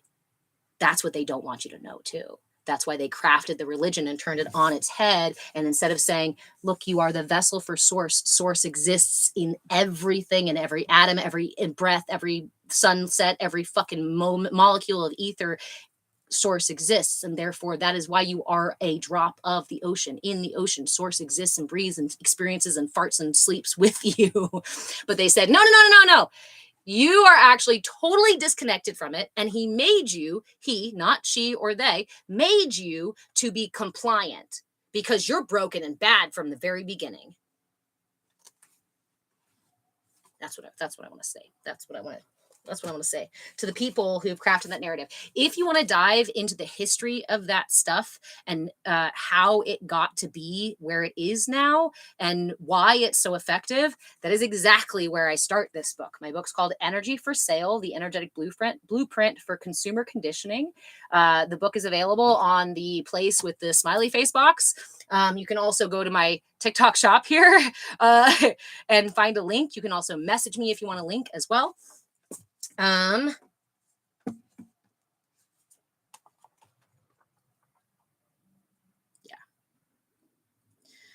This is why it's my soapbox, because I cannot fathom the audacity that someone or people, even a ruling class or whatnot, that they have the audacity to truly believe that they are the rightful guardians, not even guardians, right? Rulers of humanity. And that's absolutely absurd.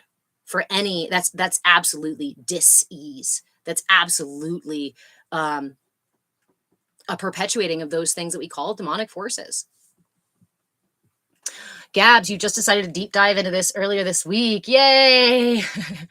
If you, like I said, if you want to dive into some of my knowledge, and honestly, I went through the information with like bullet points and short things. So basically it'll give you references and you can totally dive way deeper down those rabbit holes.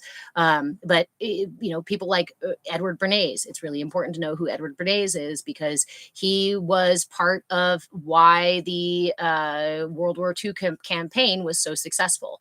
Why Germany was able to do what they did during that campaign was because of the style of manipulation that they were using in their marketing and in their propaganda. That is the exact same shit that we use nowadays. And in fact, we have AI and we have these other things, social media, where it's become so much more powerful and pervasive in terms of its efficacy for manipulating us. More than ever, unless you want to be a puppet, unless you want to be holding up the fucking wall for the rest of your life, more than ever, I believe it's imperative that we know how to balance our systems. We know how our systems work. We know why we're being triggered, and we know how to disarm that trigger and rewire ourselves into self-actualization. The reason we're experiencing so much pressure and so much control right now, especially at this heightened degree, is because there's so many of us slipping through their fingers. There's so many of us who go, literally, I can't do that anymore. Literally, I won't be triggered anymore. Literally, I recognize that you're trying to get my goat and I'm not having it. I'm not your puppet. I'm a fucking human and I deserve to live my experience the way that I want to live it. And your narrative that says I'm broken and wrong just literally can't exist in my system. Nope. That is what I see as our collective evolution.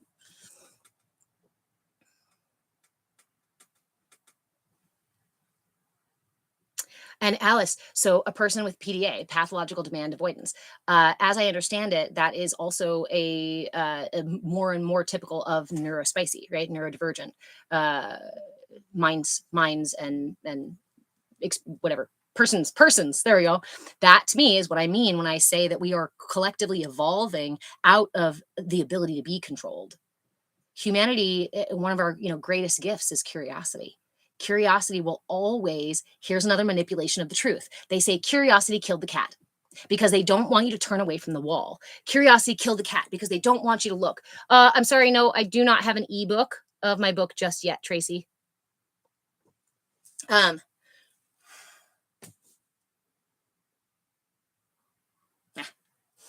knew I was going to forget. I knew I was going to forget what I was thinking of because I looked at my bagel, looked at my coffee, looked at the other text, and forgot what I was saying.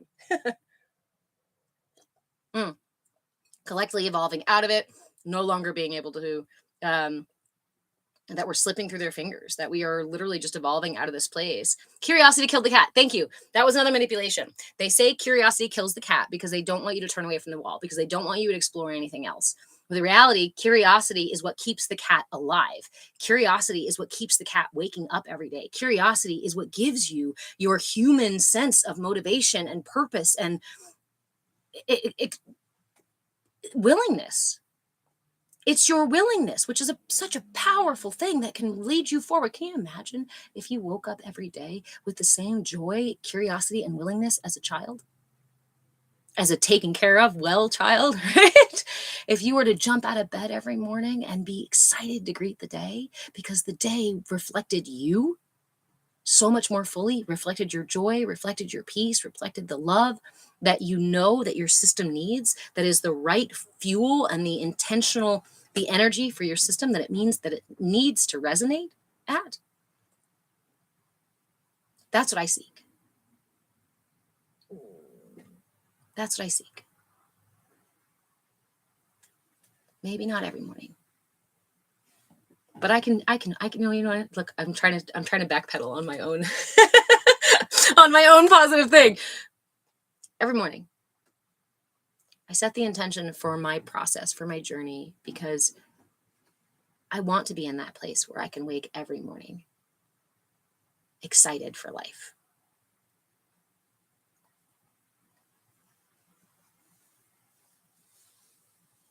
Oh, Alice, a lot of other, people dictating how you can wear, what you can wear, what you can, how you can dress as, what you can say, what you can't say.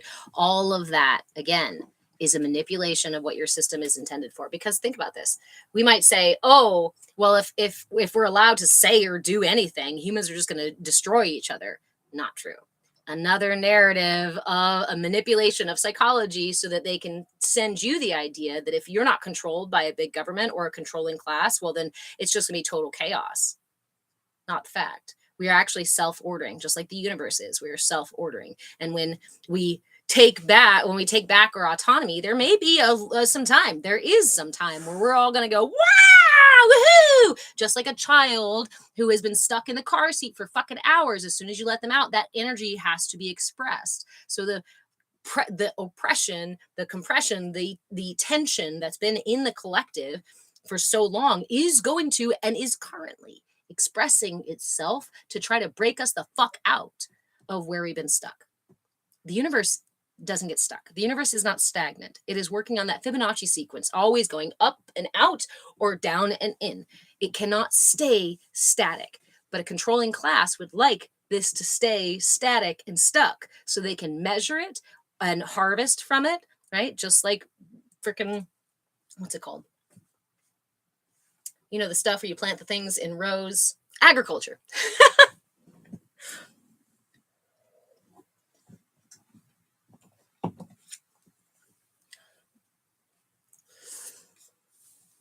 And Alice, that's one of the biggest ways that we heal through this, right? Once we realize that we have been shaping ourselves, dressing ourselves, crafting ourselves in a way that's supposed to meet the expectations of the external world, when we first start to make friends with ourselves and start to meet our own expectations and meet our own needs, that's what it looks like at first, is taking the opportunities to do something just because you want to do it, especially the things that your voice inside your head said, they're going to make fun of you. You're going to look ridiculous. I can't believe you're going to do that. Do you know how stupid that looks?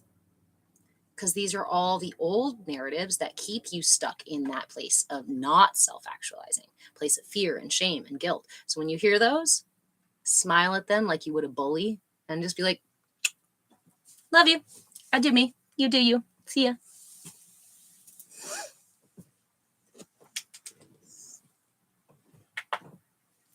Ooh, Alice, that's fun. Congratulations. I'm going to celebrate you for that. Last night, you shaved a little part of your hair and then put makeup on that part because I can. Nice. I love it. And now you found a partner who doesn't try to control you. Why do we try to control ourselves, right? Or each other? Why do we end up in these relationships that are super unhealthy for us? Partially because they fit in the paradigm. We're told love hurts, right? Love is torture and pain. I have to deeply desire and fight and work and all this. So there's all these other things that we call, just in a little bit here. Okay. Shortly. That we call normal, right? Because they are written to the paradigm and they're written there on purpose and they're not actually based in the actual knowledge that we have. Again, I went to college. I spent 12 years in college plus several other years of certifications and other programs I went through. And I can tell you, human development and wellness across the lifespan is what I did in college. The narrative, the actual science does not match the narrative. The narrative does not match the information we actually have about how our bodies, minds, and systems function and collective functions. That tells you that it's a manipulation campaign. Plain and simple. If we know better, but we're still telling people bullshit, there's a reason behind it. And there's somebody doing that. That's not an accident. Because if it was not on purpose, then that would be more common knowledge. We would all understand and know because we'd share it freely of like, actually, your children you're not going to spoil your children by letting them cry. It's imperative that you hold your children because that's an evolutionary thing that they're doing that says, I'm not safe, but if you leave me alone too long, a tiger could come and eat me. They need you to hold them. We know this. And yet still, there are people out there, doctors out there, counselors out there, loudspeakers out there who will say, don't you dare spoil that baby. Because that was their conditioning and that's the narrative that they're trying to uphold so they can continue causing, and we don't do it to each other because we mean to, but because it continues causing the disruption, the same disruption to the same chakras. And that keeps us unwell, out of balance, diseased, lost, disconnected, confused, distrusting of our own power and our own truth. As I said a lot earlier, one of the most important things that we can start to do right now is to learn our energy body and learn how to balance things on the scales of our heart. Your heart, hey Falcon, how are you? Your heart will lead you home. Your heart knows how to alchemize these things. Your heart generates the electromagnetic field around you and interacts with the entire world well before your brain does or before your body comes in contact with it. So learning how to balance what happens inside and outside of you on the scales of your heart is so important. Eli. Thank you. Good boy. It's okay. It's okay. Was there a reason you need me off? Okay. Yeah, I'll get off here in a little bit. You're leaving? Okay, can I give you a hug? Okay. Hold on. Bye-bye. Bye-bye. Bro, I've been getting so much sleep. Yes. Yeah. Good. There you go. And we'll see you guys. I'll probably see you guys tomorrow. I hope so. Bye. Maybe I'll go get gas today so you guys can ride dirt bikes tomorrow.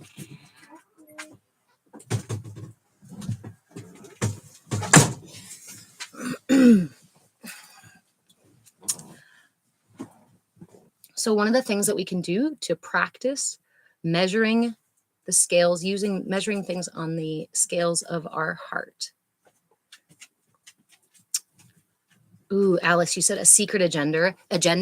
I actually don't think it's secret. It's not secret. It's right there in front of us. Something I really like to talk about is about, how do you hide the truth? How do you hide the truth? If this is the truth of how your system works and you are this energetic body and you can address all these things and all this stuff, right? If this is all the truth and I hide it, bury it somewhere, what's going to happen? Somebody's going to eventually find it, right? We unearthed those dead scrolls and those runes and whatever, and eventually the earth gives up some of its things and whatnot, or the water washes away and we find it. Eventually we find it. So how do you really hide the truth? You say, see? You see this? It's not the truth. This is all lies. But this is the truth.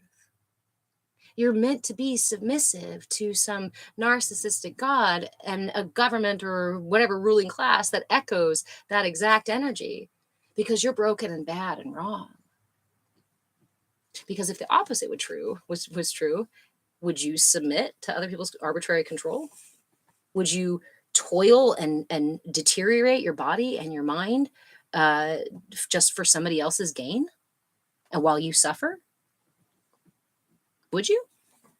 Yes, Alice, it is my book. My book is called Energy for Sale, The Energetic Blueprint for Consumer Conditioning. You can find it on the place with the smiley box. And in this book, I talk about the history of conditioning, how we got here, and the history that shows how long it's been happening and how it's been crafted. And then I also talk about the overall system of your energy body. So I give you a quick overview of all these different stages of development, how your system functions, how the energy moves through there. So you're not only going to learn about marketing manipulation and the history of it, but you're also going to learn about the chakra system, the energy channels, and how that all moves. I also talk a little bit about and then I talk about how marketing directly targets each chakra. The whole middle of the book is each chakra and what balance and imbalance looks like, how marketing manipulates that chakra, what balance what overactive versus underactive looks like. And then I offer healing practices for those chakras. Remember, this is just a short list of healing practices. If you want more healing practices, you can also go to my quote unquote TikTok shop here, and you can find the cheat codes for each of the chakras. They're all listed by different layers of the energy body. They're $5 PDF download, and I give you several pages of different tools. Yes. But that's what these classes are for too, is so I can offer different tools and different things. Then let's see, we go deeper in each of those sections about the correlations of the chakras. I offer reflection questions. And then at the end, the third part is how to reclaim your energetic sovereignty. So I take you through the history and how it all works. Then we go through how each of the chakras is triggered by that particular type of marketing and what you can do about it. And that last section is how to cultivate your own energetic sovereignty, your personal power, and how to unhook those pulleys and pushes and whatnot of the programming, the conditioning of the system out of your chakras. My favorite part in the whole book is actually section 3, because I offer a super simple reference for daily rituals and energetic detoxes by chakra. So I offer for each chakra, I offer a detox, a ritual, and an affirmation. For example, the root chakra, the sacral chakra, the detox is to notice how the media stirs desire. Right? Your attention is extremely powerful. So start by noticing. See where the media is stirring desire and ask yourself, is this mine or is it being projected onto me? right? This is a practice for detoxing the sacral chakra from being manipulated by marketing, by by desire marketing, desire and sexuality marketing. Then the ritual is creative movement or water immersion. Two really good things that you can do no matter what your sacral chakra is experiencing. Creative, fluid movement, dance, wiggling around, doing some yoga, even just hula hooping, right? Or those kinds of things, or jumping up and down, whatever it is, but creative so that you're not stuck in one way, but actually experiencing a more natural flow. And then water immersion, because this sacral chakra is ruled by water. So go take a bath. Go take a shower, go give yourself a nice little rub down, whatever it is that you want to do. Dance without mirrors is another thing I suggest for the sacral chakra. Then the affirmation for detoxing, for reclaiming the energy of the sacral chakra is I honor my true desires and release the ones implanted by others. And you can create your own affirmation or something different if you'd like to. These are just suggestions. But what I do is offer a list. So it's a quick reference all the way down from the root to the crown, all the way down, but that's up from the root to the crown. So there's a quick reference there. And that is something that I would, if it were me, I would write it somewhere in my space. I would probably, it's on the same page. I was going to say I'd cut and paste it, but it's on the same page. Yes, that's my book. It's called Energy for Sale, The Energetic Blueprint for Consumer Conditioning, and is available on the place with the smiley face on the box. And it's for anybody who's interested in reclaiming their energetic sovereignty. If you are tired of feeling lost and disconnected from yourself, if you're tired of experiencing chronic conditions or pain on a regular basis, or confusion or loss or guilt or shame, if you're tired of being out of alignment, if you're tired of not being able to be you, and you want to know why that's happened, and you want to start walking yourself out of that cave, that's why I wrote this book. And the book is not an end all be all. And here's one last thing. One last thing that I offer. It's something really special for anybody who buys the book. And it's going to start next year. We'll start doing this. There is a QR code at the end of the book right here. That QR code it's a dynamic QR code, so I get to change it. So in January, there will be a monthly Q&A and practice session. Anybody who bought the book can come to the free session on Zoom. If you didn't buy the book, there's no other way to get that QR code. So there's no other way to get to that Zoom. And that's just my way to say thank you for being willing to explore this with me, for being willing to support what I'm doing and taking a gander at this cute little thing that I did this year. Woo!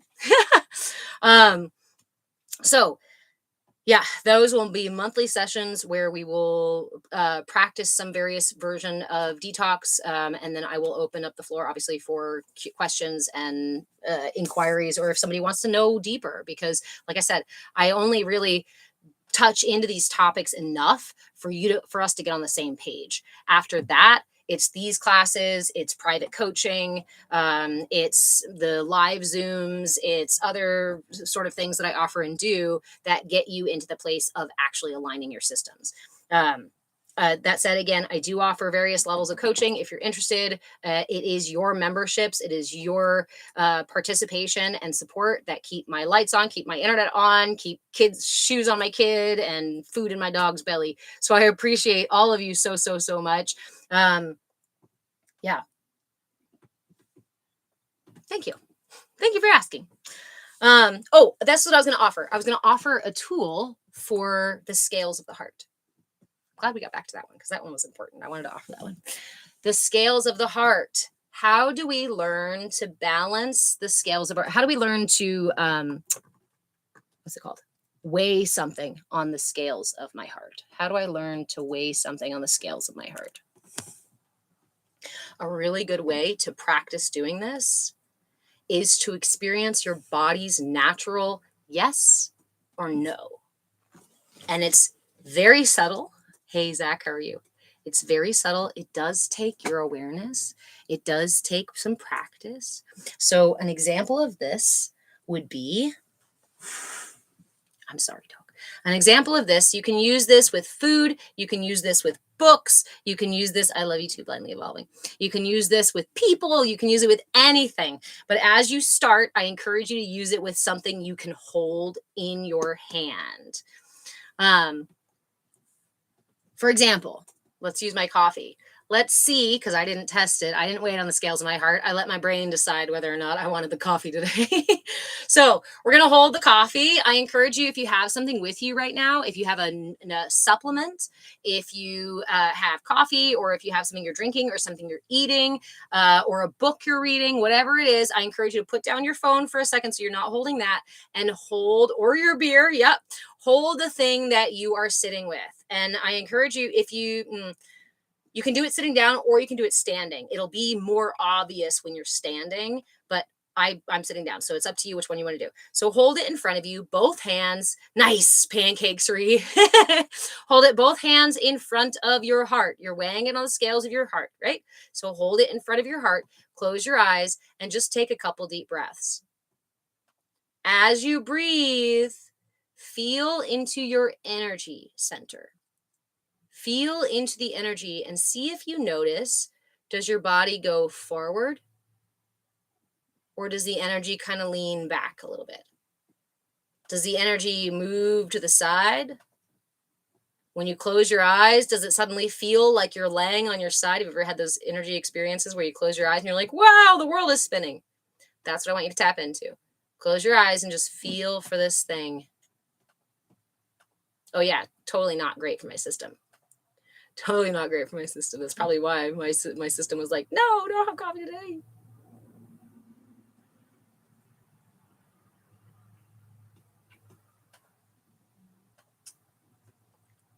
The experience is really subtle. So look for the quietest, tiniest little movement in your system. And usually the first movement is your most trusted movement, the movement you want to trust most. So if you want to try again, if you've been sitting there for a second, you're like, I didn't feel anything. Try again. Shake it off. Shake it out. Wipe it off. Grab the thing that you want to test and bring it up. It's called muscle testing. And you can be done like this, or it can be done other ways with somebody else's help. Bring it to your heart. It's a sway test. Exactly, Gabs. Same thing. This is what I call the scales of your heart, because your heart manages your entire system, right? Notice where you sway. Notice where you move. If your body pulls back, if your energy pulls back, that's obviously pulling away from the thing you're holding. If it leans forward or moves inward to it, it's a yes for the thing that you're holding. So next time you're in the grocery store, or you're trying to decide what to eat, or you're having a decision to be made, or you're wondering if this book is something you should read or whatnot, close your eyes, grab the thing, close your eyes, and feel. First thing you feel, trust it. And I encourage you, this is how we build a trusting relationship with our system. If you are going to use the muscle testing, if you're going to use this to cultivate an understanding of those scales, a sensation of those scales, then when you have an answer, try to please listen to it. Because you also, if your body's going to speak up, it would behoove you to listen to what your body has to say, or to take its advice. And in this moment, you know what that was for me? It said no coffee. It didn't like the coffee. I immediately pulled back multiple times. So I did have some already, and I'm obviously functioning a little better, so we're okay. I'm going to put it down, and I'm not going to finish it. As much as my brain or my mouth or whatever it is like, oh, I want, that's my sacral chakra saying, but I want it. It's my sacral chakra. My sacral chakra, which was conditioned to a frequency when I was a child that says, you can't have what you want. You can't, nobody's going to take care of you. Life isn't sweet. Life isn't abundant. You don't get to have nice, fun things. No. Right? So when I feel that energy and I know, oh, wow, my sacral chakra was really wanting something, right? So now we can go even further, and I can ask my system, okay, sacral, I hear you. You really wanted that. What was it about that you wanted, right? Because sometimes we negotiate with our systems. My heart goes, that coffee is not actually really great for our system right now. But my little kid sacral goes, ah. Do I want to leave my little kid's sacral like this and tell her, oh my God, get over it, it's just coffee? No, of course not. Because then I'd hurt my relationship with my other part of my system. So in this moment, I can usually like to place my hands on that chakra, especially if I'm having one of those big expressions from a chakra, and just hold space and listen.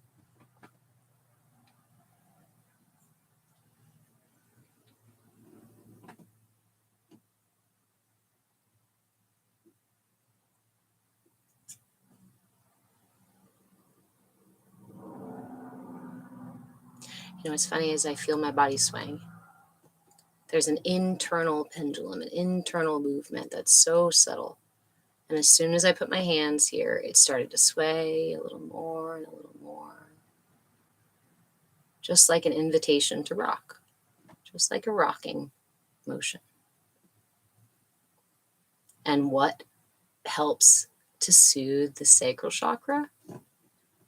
Movement. Thank you, my body, for knowing what I need. Eaton, I do that during meditation. What does it mean?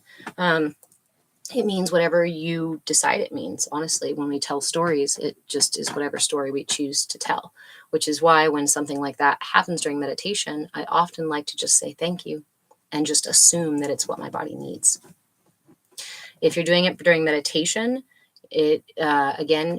movement is for the sacral chakra, but rocking can also just be a soothing thing.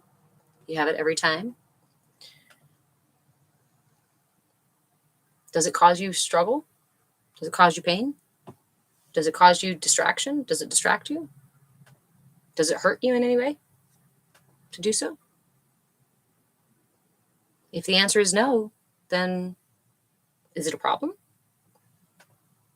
There's not one type of meditation. There's all different types of meditation. It feels soothing to me too. No, not at all. Then Eaton, don't worry. Don't worry what anybody else says about meditation. Don't worry what anybody else is doing for their meditation. Meditation is a personal practice. The more you sit with it, the more it will resonate within you because it's just meant for you. It's not anybody else's practice, which is why I'm always wary of anybody who says, I have the ultimate practice. I know the one answer for all. I am your guru, and only if you follow me will you make it to the good place. Because the reality is, Big Bang Hank, I like sitting by giant trees at the river. Yeah, me too. We are so stuck in our narrative, in our conditioning that says you have to do it the right way. And if you're not doing it my way, then it's not the right way. And we all are programmed in with that sort of thing. And we get that from our parents' discipline, our teachers' discipline, our, the society's discipline, government regulation, all of these ways that we're told that we're supposed to be regulated and we're supposed to be kowtowing to authority, some arbitrary authority. This came up recently about oppositional defiance, or the authority one that you said earlier here in the live, but the other day it came up again, and we were talking about how where is our true authority? Before we learn to submit to any authority, we must cultivate our self-authority. If we don't, we will readily submit ourselves to any authority.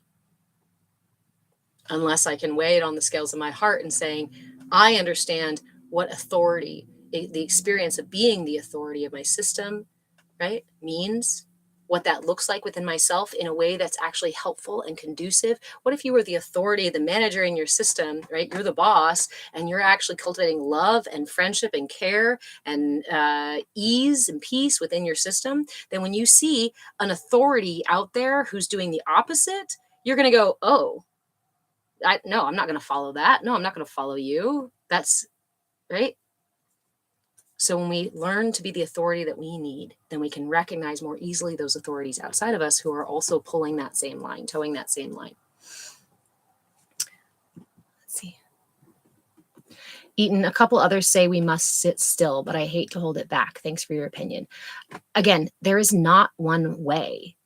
There is not. It's a manipulation on, it creates infighting. Again, it's like looking at the rainbow and saying purple is the only way to be, or yellow is the only right way. I like to use yellow for the religious aspect, which says, sure, there's all these other colors out in the universe, but they're all bad and wrong. God made those to trick you. You're just actually supposed to be yellow. And unless you fit into the box of yellow, doesn't matter where you came from, who you are, what your life is like, or what you want to do with your life. Because if you don't fit into yellow, well, then you're bad and wrong and you're going to the bad place. Any sort of that shit. I go, nope. It's gross motor thinking. It's an ignorant way of thinking. It doesn't allow for the maybe, which always exists in a universe based on chaos and growth, right?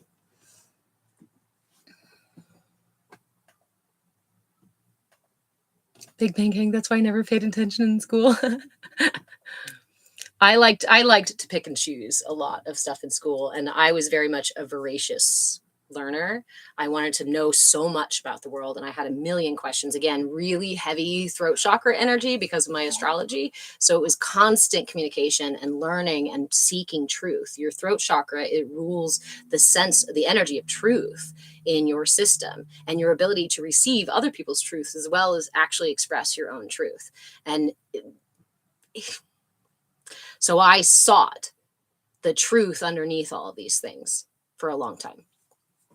Well, I still do, right? And now I try to speak about the things that I found underneath.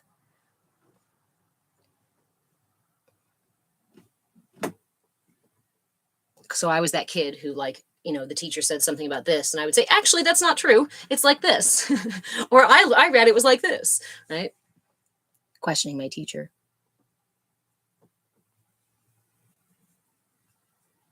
Big Bang Hank, maybe you liked learning because you enjoy teaching. Honestly, I'll tell you honestly.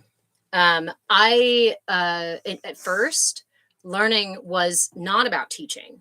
It was about keeping myself safe.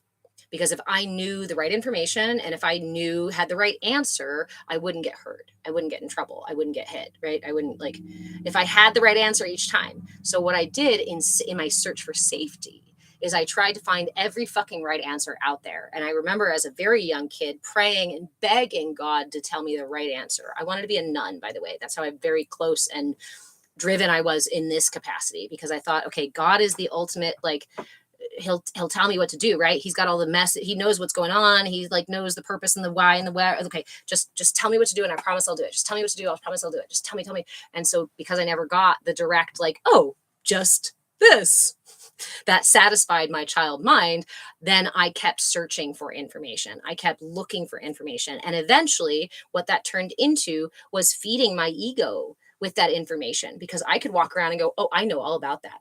Oh, I know this. Oh, I know that. There's home videos from me as a preteen, 10, 12, something like that, of every other 5 minutes going, oh, I know. Anything anybody said to me was, I know. Because I so deeply lacked confidence. My confidence and my lower chakra energy was so thwarted. Hey, Dee, how are you? That I was trying to make up for it the only way I knew how. Later, that became my ego, right? Where I was like, oh, I'm the master of all this. I know all of this. I've been doing this for so long. Blah, blah, blah. But what was I doing in that place was just holding the information, because it wasn't a full expression of, oh, I love it because I love teaching and I'm turning it around and then transmuting it into something I can teach. Nope. I was collecting the information so I looked right. So I felt right. So it sounded right. But it wasn't so that I could really learn. It was so that I could stay safe. And in that way, I kept myself stuck up here on top of Mount Iggy for a long time. Sounds like I know myself very well. I've spent my entire life trying to figure out who the fuck I am. When you have that kind of abuse in childhood, that basically tells you you are nothing except for what I tell you are. Otherwise, you get hurt. It can take a while to figure out who the heck you actually are and what you're actually here for. And for all of those years feeling lost and confused and stuck inside of ego because I was afraid. And I felt unworthy. And so I poured everything into just, thank you, friends, poured everything into just trying to make myself feel safe. And ultimately, by doing that, I ended up sacrificing myself. I ended up hurting other people and myself. I ended up leading myself into all these weird places because it wasn't fully aligned and I wasn't doing it from a place of truly following my desire. I was doing it because I thought it made me feel safe. I thought it made me, because it made me feel safe. Now, what does that turn me into? That experience? Did that mean that my experiences programmed me out of who I was meant to be? No. Those experiences made me who I have always been meant to be. And if I didn't have those experiences, I probably wouldn't have fought so hard to find the truth and dive deep into these things and try to tell it to everybody, because I wouldn't have had the impetus to boost myself in that way. If I wasn't a Virgo and a Gemini, I wouldn't be doing it here. I'd be doing it some other way. It's just my unique path, my unique journey to be going on this journey and to have forgotten who I was, so that I had the opportunity to meet myself for the first time at 30 something years old, to hold myself truly in unconditional love for the first time at 40. The gift. You got me. The gift that is there the first time you fall in love with yourself, the first time you truly hold yourself without shame, without guilt, without anger, without judgment, it's life-changing. It changes everything. And it's not the end of the road, but it's like a firefly in the tunnel. It's like the dawn cracking for the first time when it's been night for God knows how long. And this is why I share. Why do I teach? Why do I share? Is because I feel so compelled, because I was so lost and I was so scared and I was so hurt and I felt so empty. And I'm not anymore. I wish that I could just give it to you. I wish I could take it out of me and go back and give it to my little kid self. I wish I could just deliver it in a book or in a pill or in a workshop to everybody, but I don't know how yet. So I'm doing these classes and I offer coaching and I write the book because I'm still exploring how to communicate this so effectively that it just seeps into your eardrums and soaks into your flesh and reaches down into your bones so that you can just suddenly go,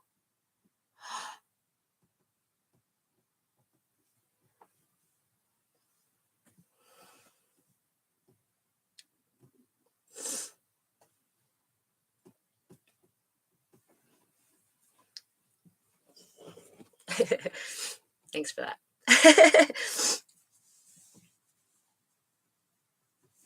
If nothing else, I don't want to be famous. I don't want everybody to know my name. I don't want to be fucking rich. I don't want my face plastered everywhere. I don't want any of the accolades. I don't want any of the crap. Is it nice to hear that you guys love the stuff? Yeah, totally. Of course. That's connection and fun, right?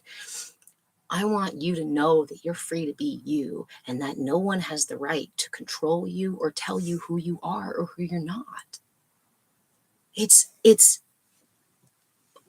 the one thing that has never computed in my brain of how anybody could think that they have that kind of authority, and not just to do that to one person, but to do it to the majority of the population is infuriating.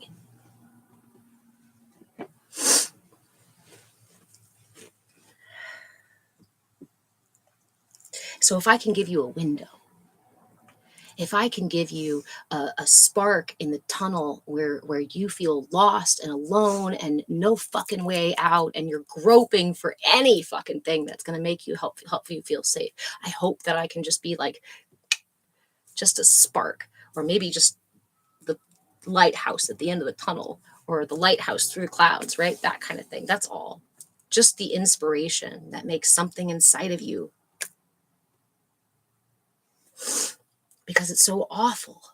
It's so awful to feel the things that so many of us feel on a regular basis. If I were God,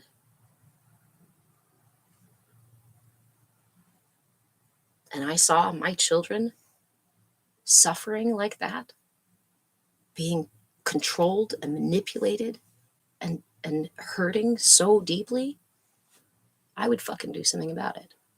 But that's what I believe evolution is we are doing something about it. We are collectively deciding, no more. No more. This is mine, and this is not anyone else's. That is yours. And there will never be another exactly you.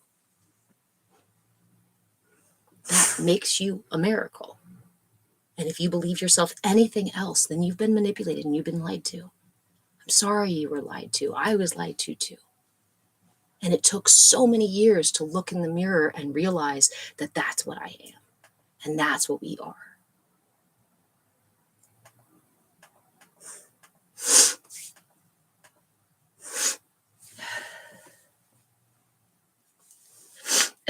Gabs, my cousin told me Satan was rejoicing, but she wasn't shaming me.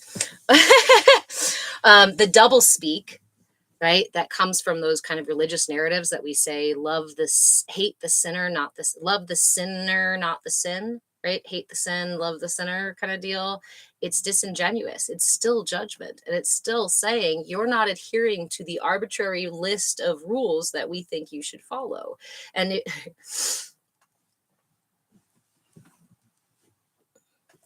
they don't want us to know our own power and strength. That is the crux of it. They don't want us to know our own power and strength, because if you knew your own power and strength, you wouldn't be manipulated. You wouldn't be allowing yourself to be farmed. You wouldn't be allowing yourself to be manipulated, and you wouldn't suffer for a handful of people to be fucking billionaires. You wouldn't be okay with your neighbors suffering just so a handful of people can, party it up all the fucking time. Like the absurdity of the world that we live in just shows that we are evolving out of it, in my opinion. It shows that we reached the point of maximum pressure. The pressure is now, it's popping. It's going off. We're coming out of the nosedive because we can't hit the bottom.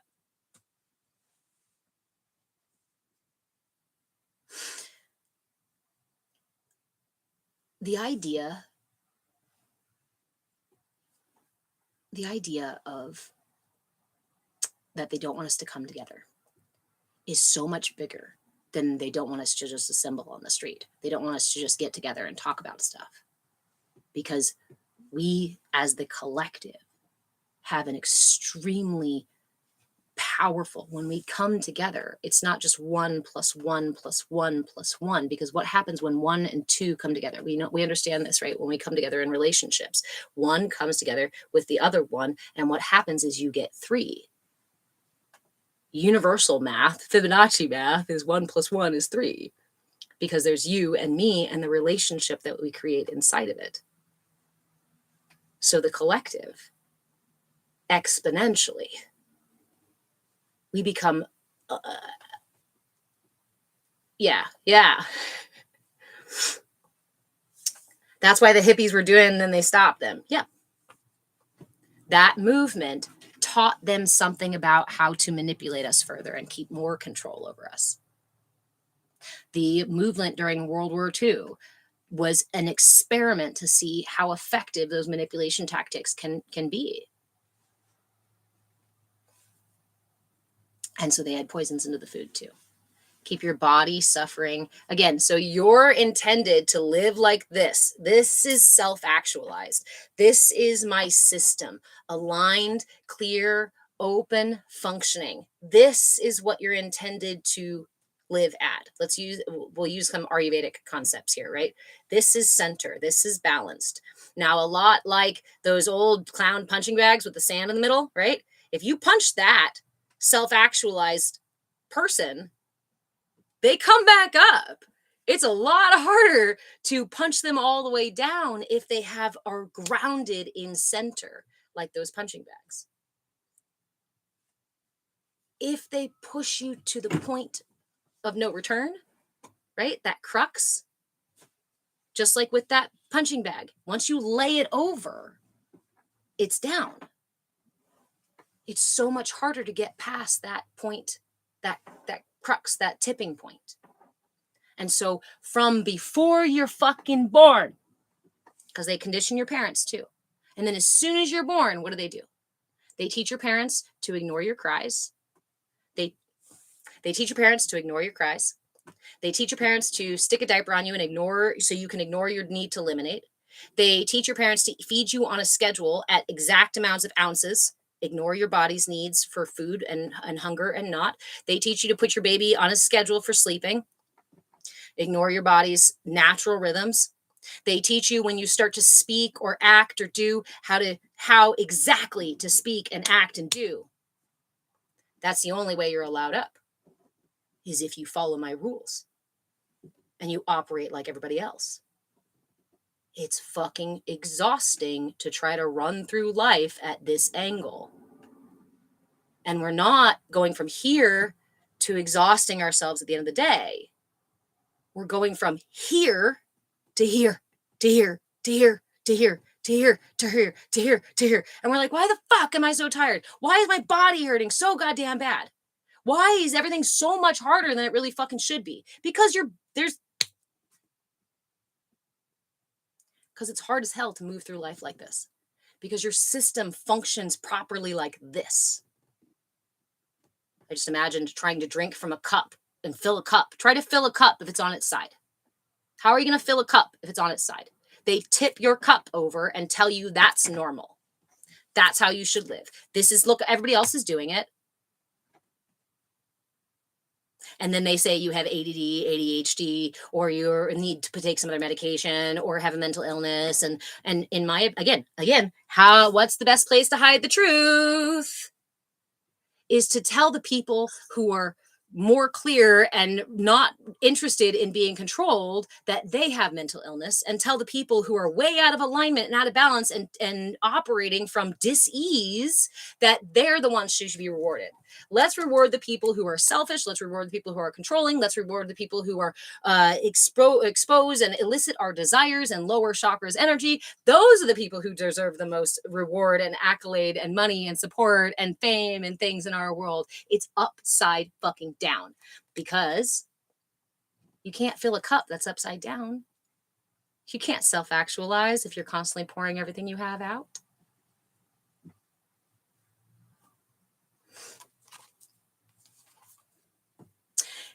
Alice, myself included, and I think a lot of people have this experience right now, is that we have, how did you say that? I got so many tests done, and now I know it's just because I was trying to survive in the system. So,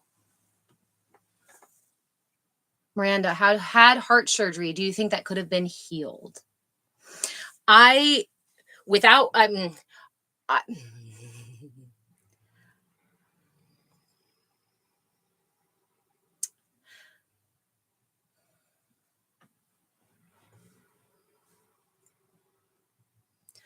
That is such a great question. Because on the one hand, the answer is yes. At its foundational level, yes. I believe that almost everything that we experience at the physical level is a manifestation of an energetic misalignment, and that our ancestors healed and kept us well and aligned through energetic alignment, through sound, through frequency, not through the allopathic medicine that keeps us sick. So on the one hand, in that foundation, like simply put, yes. But the reality is that the reality we live in right now, it's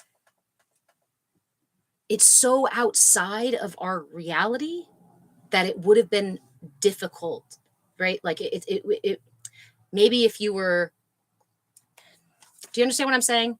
Like, because the collective also really doesn't believe that it can happen, that there's some pockets that do, but in general, we still operate under this narrative that allopathic is the way to go, and we have to remove the thing that's broken rather than healing it through energy stuff and chakras and all this stuff, because we also are told that these things are bullshit too. So like in theory, in concept, yes. And in fact, it's what I am also trying to do with my sister, or with my system. I have chronic conditions that were actually the result of long-term misalignment and dis-ease. I am trying to heal those through realignment, right? But if it was something that you were born with and the physical body, I still would say that at a foundational level, yes. And I do believe that that's how our ancestors did medical care, did care. And I also know that we inherit the things from our ancestor. We inherit the things from our family line, right? And some of those do manifest as genetic conditions because what we inherit comes through our DNA, and those genetics are codes and little switches. We actually know now that our in the codes in our DNA can be switched off and on in your lifetime. Not just like over several generations do things get switched. No, you can switch those motherfuckers off and on. And what do they know how to do? Because we've had the information of the energy body since 1500 BC. 1500 BC, this information has been around. And it's my belief that our previous, before recorded history, this was our primary mode of healing ourselves, of aligning ourselves. Why is this not common knowledge and used all the time if it's so effective?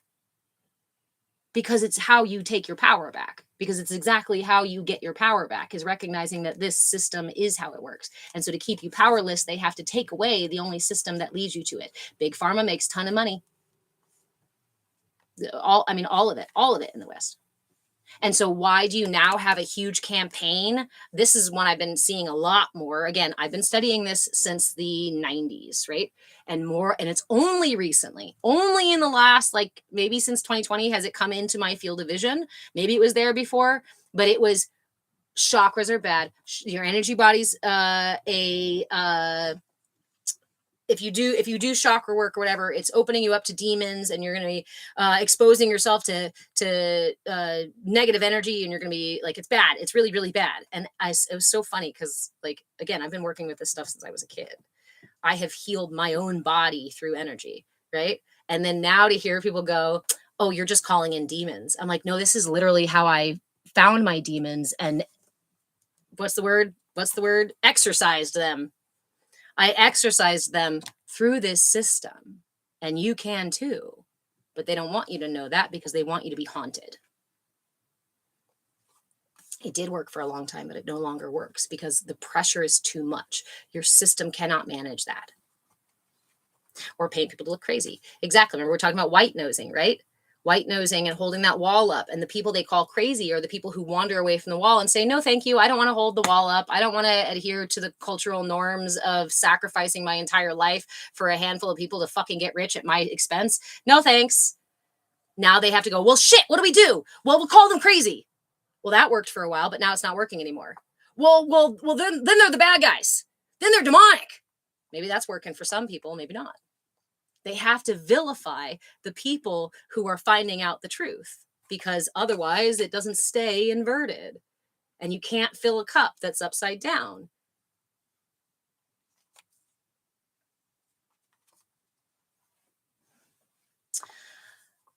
Your husband spent years becoming a naturopathic doctor, and half the states don't recognize it. A lot of states don't allow you to use midwives. A lot of states don't even allow you to do home births or home funerals. These are all ways that the controlling class can generate revenue, income, and whatever they need, abundance for themselves at your expense. Oh no, don't take care of your loved one at home. That's so weird and gross. Let us take care of it for you. It took 2 generations, 3 generations to completely erase home funerals. It took only a couple of generations to completely erase early potty training. Back in what, like 40s, 30s, we didn't have diapers, man. They didn't have that plastic shit. Children were generally potty trained by the age of about 18 months, almost everyone. Why? Unless barring some other special condition where that didn't happen or something happened, right? Maybe developmental stuff or whatever, because it was just what you did. Because of course you're going to teach your kid to go to the toilet because you don't have that plastic shit. Thank you, Dave. But now they sell you the thing to a problem you didn't have. Because it's a supply and demand. They supply the demand and make you think you need it. And it doesn't take long.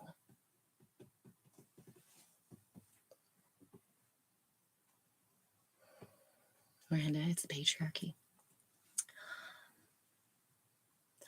I really believe in stepping even behind the idea of patriarchy, because I think patriarchy versus matriarchy gets us back into the argument of either or.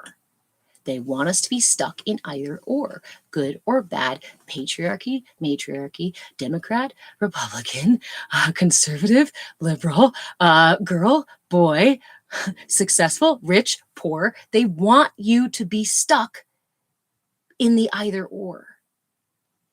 So we can go even further back. It's not the patriarchy. It's not the matriarchy. It's not.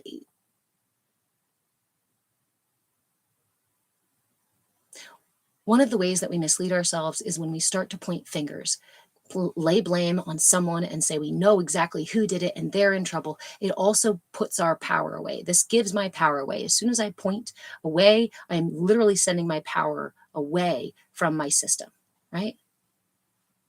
So instead of doing this at all, I would encourage you to try this. And this is something that's, it's not easy. And the brain still kicks in and says, but try it for a minute with me.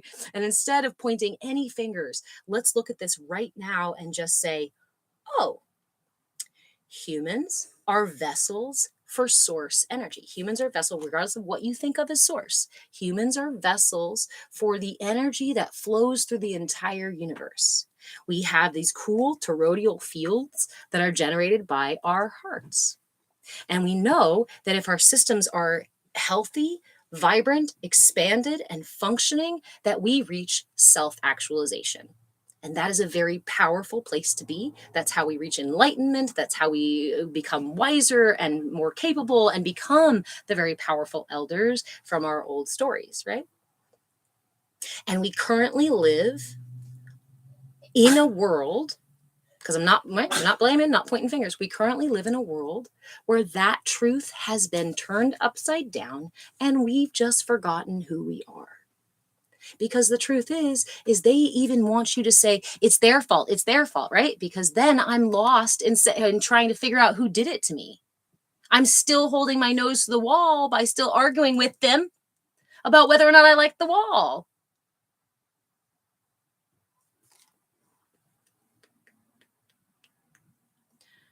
So instead, patriarchy, matriarchy, left versus right, up versus down, black versus white. I'm not even going to worry about those concepts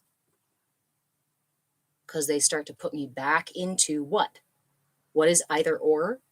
Gross motor thinking. Remember, when we're infants, when we're children, we know that I'm hungry or I'm not. We know that I'm tired or I'm not, because we're ignorant as children, and the brain functions on a very ignorant this or that. But as we grow and enlighten ourselves, which simply means just to learn new things, become more aware of all the subtle layers, we start to learn the difference between, I'm starting to feel tired, maybe I could take a nap, right? I'm starting to feel tired, I could go to sleep, I got to wake up in the morning. We start to understand the more subtle layers of dawn and dusk and midnight and middle of the day. That any sort of thinking that says this or that brings you back to a state of mental ignorance. So I invite you to find this, that, maybe. This, that, or. Because it's the or that opens us up from being stuck holding that wall up. That gives you the open window. That gives you the spark of light in the dark. That gives you the, well, maybe there's something else. And what they don't want you to do is say, maybe there's something else. I might not know what that something else is. I don't know how to build New Earth. I don't know what that's going to look like. I don't have all the tools or all the knowledge or all the information for how we're going to do that, or how long it's going to take for us to do that, or what everybody's going to look like, or what our jobs are going to be like. I don't know. How am I supposed to find something that I don't know what it looks like, tastes like, smells like, where it is, how big is it, who had it last? I have no information, right? We're moving toward our future with no information. I mean, the best we can guess, we can postulate, we can talk about it with each other, we can, project all sorts of things. But ultimately, I'm ever ignorant of the future. I can't, unless I'm a time traveler, I can't get there. So how do I find what I'm looking for? with tiny little steps. This is another breadcrumbing thing, right? I don't know where it is there, but each step I take, I ask, is this for me, right? Or is it not for me? This is maybe the one piece of duality that I would encourage you to keep in your heart. Because you also remember, is it, okay, see, and it's not even duality. Is it for me right now? Or is it not for me right now? That gives you the maybe. Is it for me right now or not for me right now? If I'm walking my path and wake up in the morning and say, is this coffee for me right now or not for me right now? I give my system permission to say, yes, today coffee is great. It'll support our little bit of blood thinning, maybe a little bit of digestion moving. Things have been a little slow down there. Coffee is medicine if you use it as such. So my body says, yes, let's have a little bit. It'll help us and it'll support us. But if I then go for the rest of the week and never ask that question again, I won't hear when my body says, wait, that doesn't feel good. I don't need that today. It'd be too much. And then I end up sweating in the afternoon and what happened to me? It wasn't for me in the moment. How do I navigate in here and now? Checking in with the scales on my heart. Yes, right? Checking in, balancing it off my heart, echoing it off the internal self. Is this for me or is it not for me? If it's for me, I follow that. And then in the next step, I say, is this for me or not? I go to have lunch and I say, is this for me or not? I sit down on my computer and I say, is this for me or not right now to work on content for December when we're going to do a Kundalini Kriya for 40 days? You want to join me? Some days the answer is yes. Some days the answer is not. And this is one of those pieces as we are starting to recreate this earth experience, the reality, the paradigm, as we're starting to rewrite these things, we have to recognize that we're not static creatures. You don't just do the same shit every single day. Do you know what happens when you do? Okay, this is another one of those manipulations. This is another one. You guys get me all excited. Okay. So I told you I studied human development and wellness across the lifespan. Most degrees you get child development, psychology, right, or philosophy, middle age development, elder care, gerontology. You can study those things separately. I studied them all together. You know what they say in child development? You've probably heard it. Your children need routine. Your children need familiarity. They need to just know every day what's going to happen, and you just got to keep it nice and smooth for them. Same thing over and over and over again. Shh. Don't tell that to the people in the gerontology classroom, because in the gerontology classroom, what are we saying? We're going, oh, ooh, look at this research that turns out that if someone has spent their whole life doing things the same way every day, that it actually deteriorates the brain. They end up with less gray matter and with more calcified connections because the brain does not remain dynamic. It doesn't keep building new connections and stay flexible and fresh. Just like if you eat the exact same thing every day, it no longer is as beneficial or valuable to your system, and it can start to deteriorate your system if you eat the exact same thing every day. Your metabolism slows down because it doesn't need to guess or to stay alert. It just, I know what's going to happen. It's predictable. I don't have to think about it. I don't have to explore it. I don't have to question it. I'll never expand outside of my little box because that's what's safe.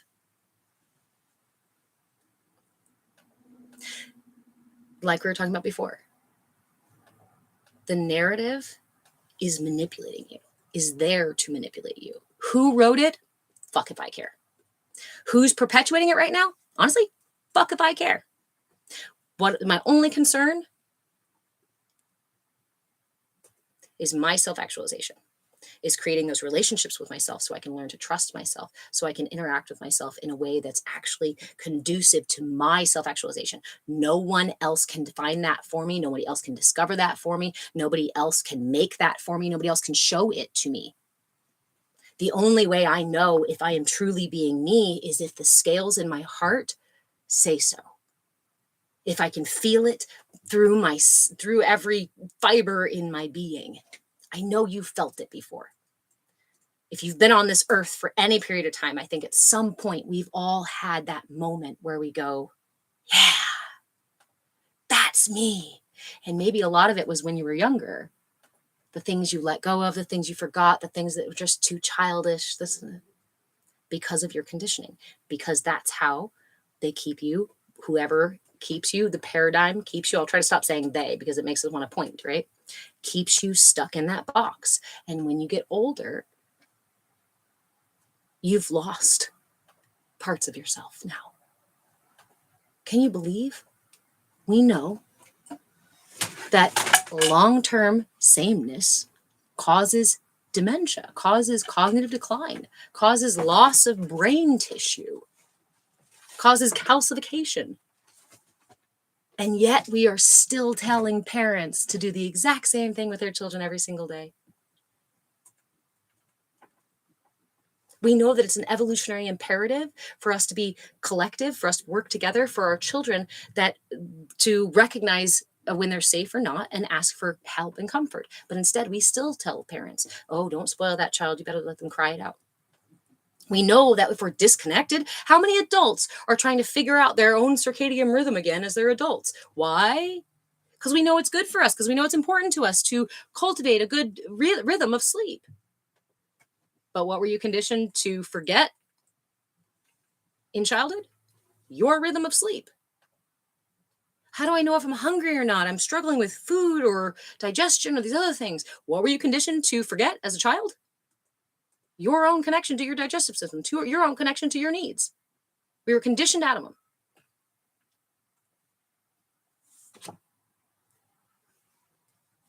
So, I guess if I'm here to tell you anything, if I could give you anything, it would just be, you're not meant to be stuck in a box. If you want to spend your whole life inside of a box, if you want to spend your whole life putting blinders on and narrowing your field of perception and understanding, you can. There is no one telling you you can't. If you like the current paradigm and you want to put your nose to the wall and you want to be rewarded with some maybe retirement someday, do you, boo? Nobody is here telling you who to be or not to be. Not in here, at least. But there's a lot of that going on out there. Some people do. And it's okay. Like, when we start to judge others for being different than us, we start to lose the plot again. If you don't see God in all, you won't see God at all, at all. One of my favorite prayers. Sat-ga-da-da, sat-ga-da-da. So I did mention it as I was running through all of that really quick. In December, we are going to be doing a Kundalini Kriya. This Kriya is the Sat Kriya. And this Kriya is, what is a Kriya, first of all? Kriya translates to action. So a Kriya is a specific action actions that we do for a specific outcome, right? Karma also means action. Kriya means the set of actions that we do for a particular outcome. Karma means any interaction we are using, right? We are doing. So a Kriya, the Sat Kriya, is intended to help clarify the channel for Kundalini energy to rise. It also encourages the Kundalini energy to rise as well, right? So it's not only clearing the channel, but it's also encouraging that energy to rise up and meet the pineal gland so that we can all get closer to our self-actualization. It is a simple Kriya. It's 3 minutes long. And every day I will be live. I think I'm going to do it at 11 o'clock PST because it's the easiest for me. Every single day I'll be live for a little bit of time so I can talk about it. We can do the practice together. And then I'm considering having a Q&A for anybody who has a membership here afterwards, or a little Dharma talk on the backside of that practice for anybody who has a membership on this TikTok shop. If you want to stay in in the things that I'm doing and make sure you're getting the extra stuff that I offer, make sure you go grab a membership over on Patreon. And then I will also post a timer. If you don't want to join us for the live or you miss it or whatnot, I will post a timer every single day for 40 days. Why do we do 40 days? Because it takes about 40 days for your system to integrate a new habit. So we will actually be starting, I think it's like December 1st, we're going to start, and we're going to go all the way into January 10th. So I encourage you to come join me for that. Even if you're completely new to Kriyas or Kundalini, or you don't know what I'm talking about, it is a very simple practice. But again, it does take a certain degree of curiosity and willingness. And with 40-day practices, we do want to get that 40 days together. Yes, Miranda, 40 days and 40 nights in the Bible, because that's how long it takes our energy systems to integrate new habits and changes. The Bible, okay. I was going to say, the Bible actually took these things from these things and manipulated these things and turned them into something else to give you the inverted narrative of what the actual thing is. And that's how we know, because we see these hints and we see these things echoed through all these different pieces. So watch for that. Stay tuned for that. I don't know where I'm going live yet. We'll see 11, 12, 1, 2. Yes, 2 o'clock Eastern time, 11 o'clock Pacific time, 2 o'clock Eastern time is when I will be doing the live starting December 1st.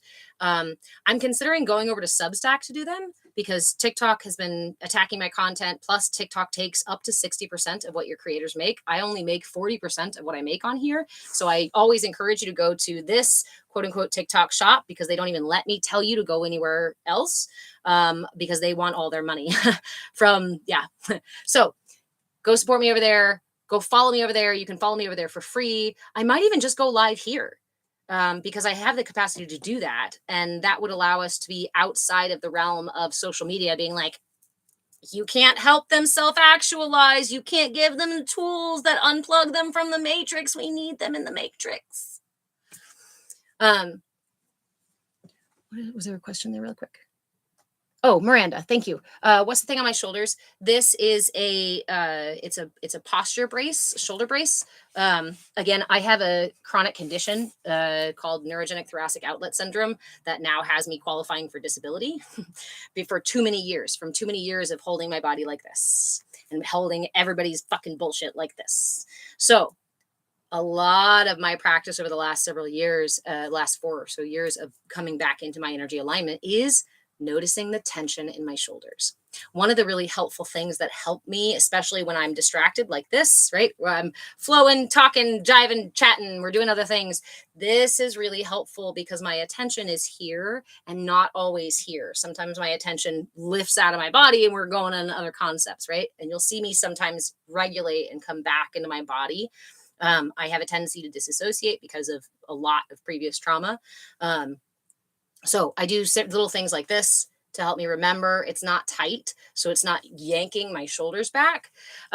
What brand is it? It's just a random brand. I'm pretty sure that this is a model that people just put a brand sticker on. But this particular one I really, really love because it's adjustable, and I'm on the smaller side. So finding some of these things was really hard. I'll show you how this one works actually, because it's just the back strap piece goes over the shoulders. Miranda, if I sold it on TikTok shop, TikTok one of my biggest issues is the way that marketing is happening, is the way that marketing is targeted and meant to do these things, and the way that we are literally given fucking pennies on the dollar for our effort to support these companies. And I know that there is a way to create revenue, and I know that a lot of people are doing it, and I'm not condemning anybody for doing it. I have that like morality thing that when I decide that it's not for me, I'm not going to do it. Selling on TikTok shop, unfortunately, TikTok makes more. The companies make more, right? And TikTok hides my content. TikTok doesn't share my genuine content. And when I do shop stuff, honestly, they've like dinged my lives and fucked with my accounts. I've had to take the shops off my accounts because they keep messing with them. And I think it's mostly because I'm sharing the information that they don't want me to share. They'd probably share my content out more if I had like super successful shop stuff because I'd be making them money. But I'm not interested in paying the beast for me to get my message out. It does help a lot for my back. Well, again, it's for my shoulders and upper back area. And this one, what I really like about this design is it's just Velcro straps. Those straps go through a little eye hook thing there, right? It's called. And then you can adjust it as needed.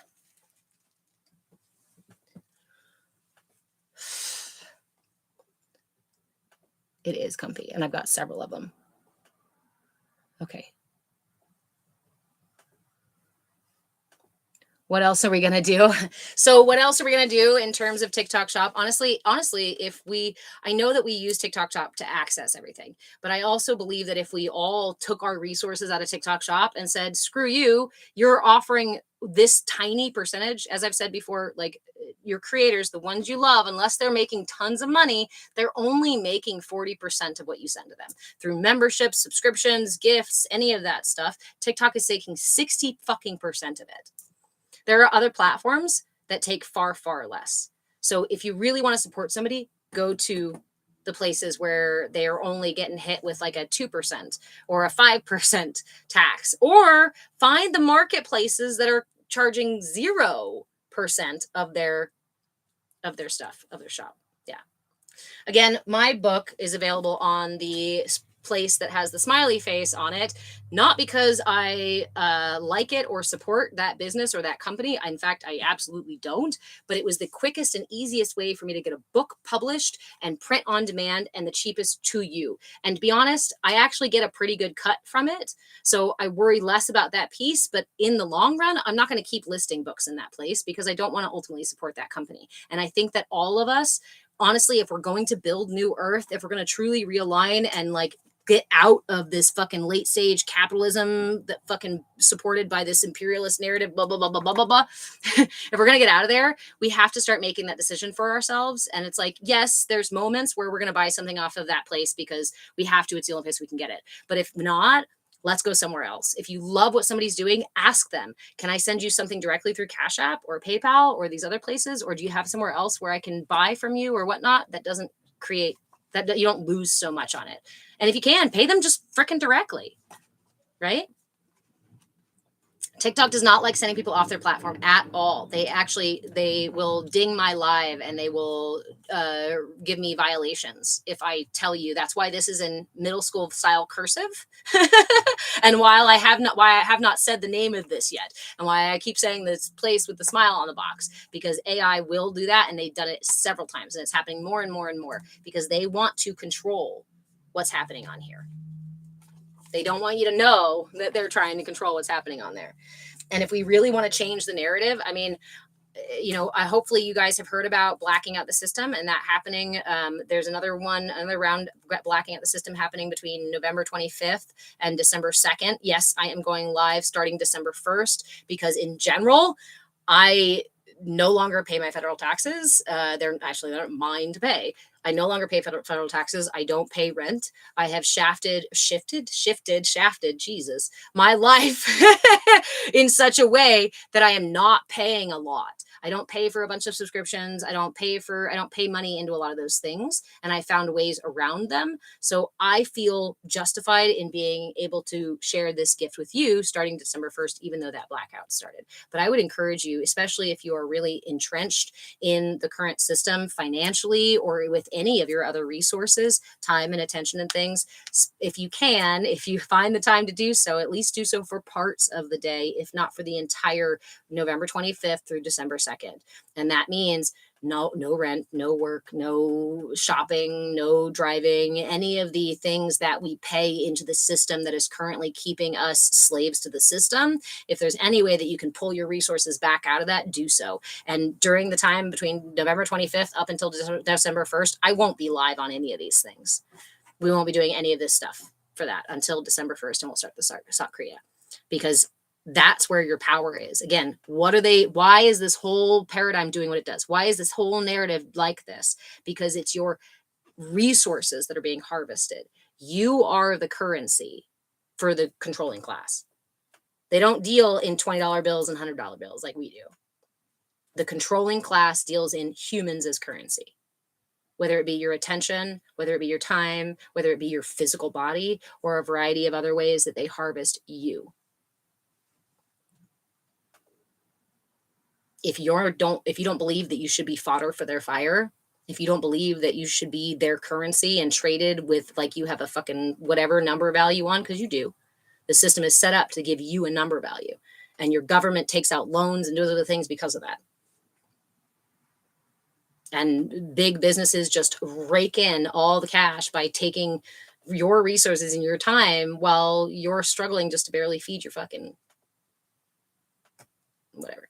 It makes me mad. It makes me mad. When I start talking about it to that degree, I start to get angry. So I have to disperse the energy. You probably have seen me do this several times where I'm like, wait, this is not the space for me to start yelling about what's going on, because that is still from my own imbalance, and still exactly, I don't want to use the anger here by just about it.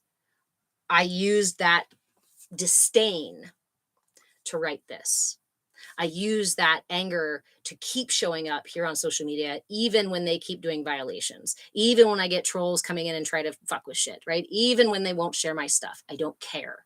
It doesn't matter, because what matters is that I show up. I know that those of you who need this and want this will show up. And if you know somebody else who does and will, send it to them. If you really want to support what I'm doing, you can go over here, or you can just send me a message and ask how. What I really need from you guys to continue doing this is memberships. We are at a place where I need more people in memberships so that we can continue doing this. So if we're going to get ourselves out of the current paradigm, we have to wisely direct our resources, our time, attention, our money, our care, our concern, our anything in the direction of the places we want to go, in the direction of the places we want to build.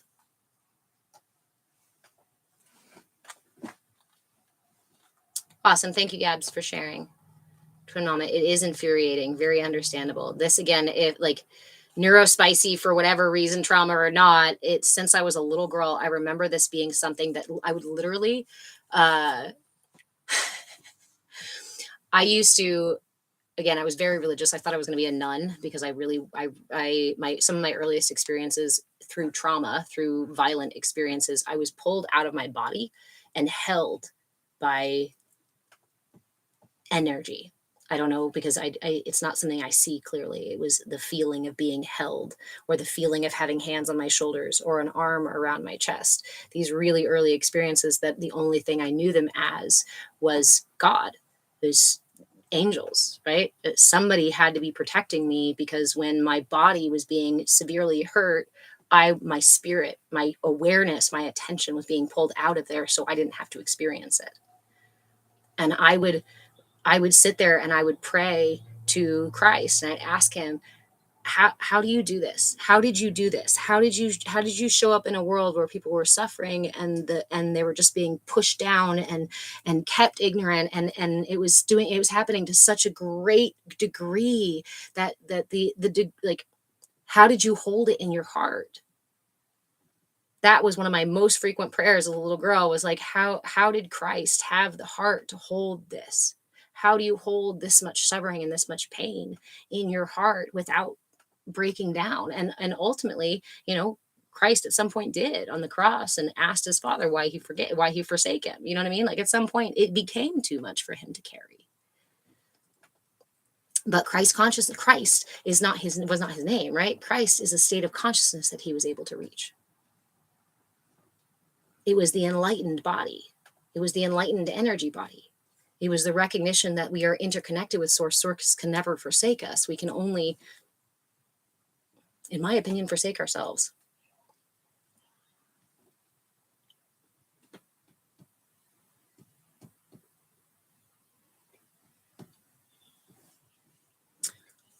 Love you, me. They won't let me cash in my IDK, a spiritual coin.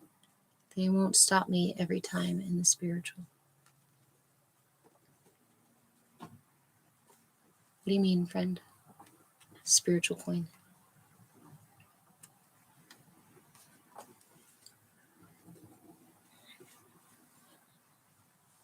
I mean, I left the church realizing I didn't want to be a nun for a lot of reasons, right? I don't honestly, I was angry at God for a long time, but my experience of Christ has been my whole life.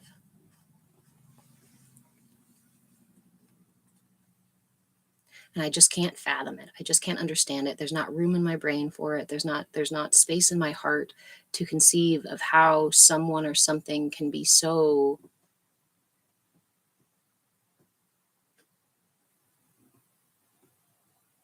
And then I laugh at myself because I sit there and I zoom out and I'm like, yes, of course you can know how something can be so dense because there's the deepest, darkest trenches of the ocean and then there's the sunshine. Of course it's going, there's always the spectrum of duality.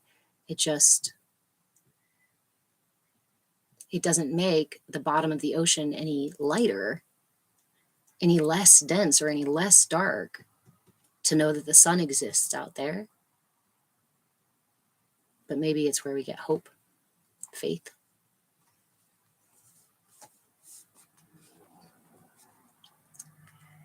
Miranda, what's my sign? I am a Virgo sun, a Gemini rising, and a Pisces moon.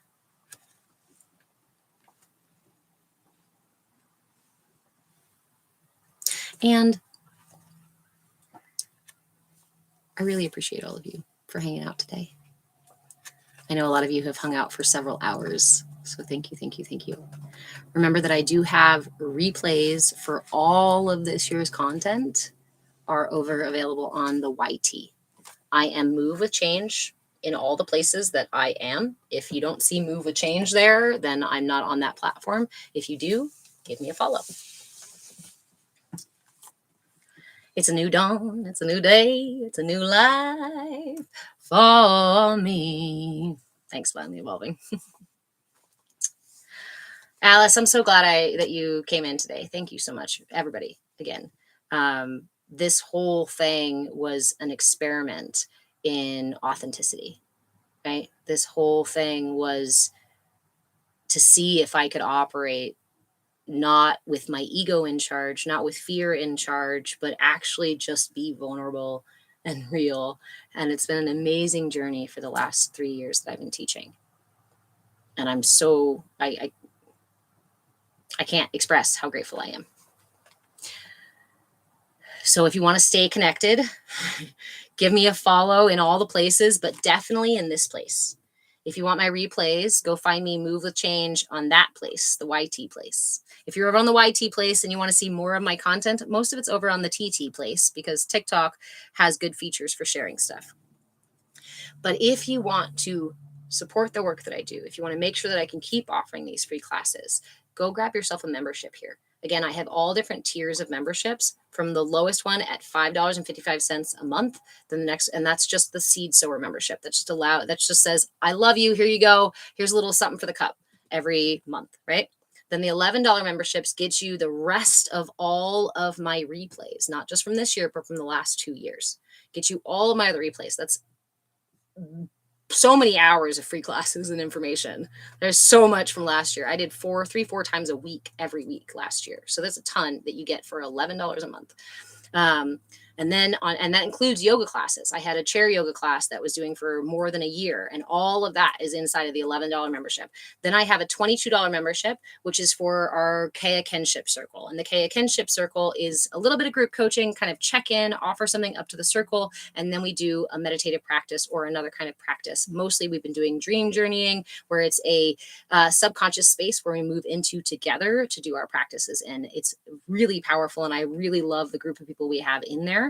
And then I also have a couple other memberships for private coaching. The next one up is $55 a month, and that allows you 1 hour of coaching per month. Normally, I charge $120 for an hour of coaching. That's what my prices are. But for memberships, I drop that way down so that you guys can sustain it longer rather than, right? I always like to offer you perks. If you give me something, I'm going to give you back 3. I'm just that guy. So the $55 allows you 1 hour a month The next level up is the weekly coaching. That's 1 hour per week, and that's $333 a month, which again still gives you heavy discounts on what my single sessions are. On top of that, the very top tier is a 40-day coaching intensive. This is reserved for major life changes. This is, I want to overhaul something. This is, I need to deal with this now. It's disrupting the fuck out of my life or my relationships or whatever. Please reach out to me before you sign up for that 40-day coaching membership, because we have to schedule it so that it works with both of our schedules, because it's very intensive for both of us. And again, that one is so absurdly discounted. And I can also offer that in separate, like you can pay per week basically. And that one, each of the numbers are like 555, 11, 22, 55, 333, and then 1,101 for a 40-day coaching package. I don't know anywhere where you can get 3 coaching sessions a week, plus daily check-ins, plus all the journals and the extra things that I offer during those 40-day things for that price. And really, it's because I don't believe in the money mindset stuff. I don't believe in like charging some exorbitant prices just to make it exclusive. Your healing is not exclusive. Your wellness is not a privilege. It's a right. And it's my responsibility. I've made it my responsibility to make sure that you can get some of that. So again, if the dollar sign keeps you out of some level of coaching, please reach out to me. I love doing exchanges and trades and other things like that. There just has to be some sort of exchange. My message didn't go through. Dave, if you're struggling to message me for any reason at all, just comment on my content maybe, and I can message you, because you should be able to at least comment on my content. TikTok does this. TikTok will unfollow you from my account. It'll hide my content. It'll take it off the FYP, even if it's super successful. It'll not send messages. It does all kinds of stuff because they don't want you to know that they've tipped your fucking cup upside down. Somebody asked a question. Dave, that's what you've been trying to sign up for. Yes, definitely reach out to me and I will message you directly. Okay, and I said how much. So let me give you one last. You can find them on Patreon. Where's my thing? I don't know where it went.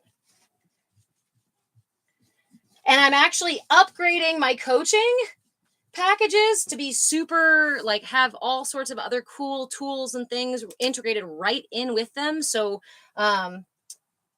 that'll be fun. That'll be good for all of us. All right. So,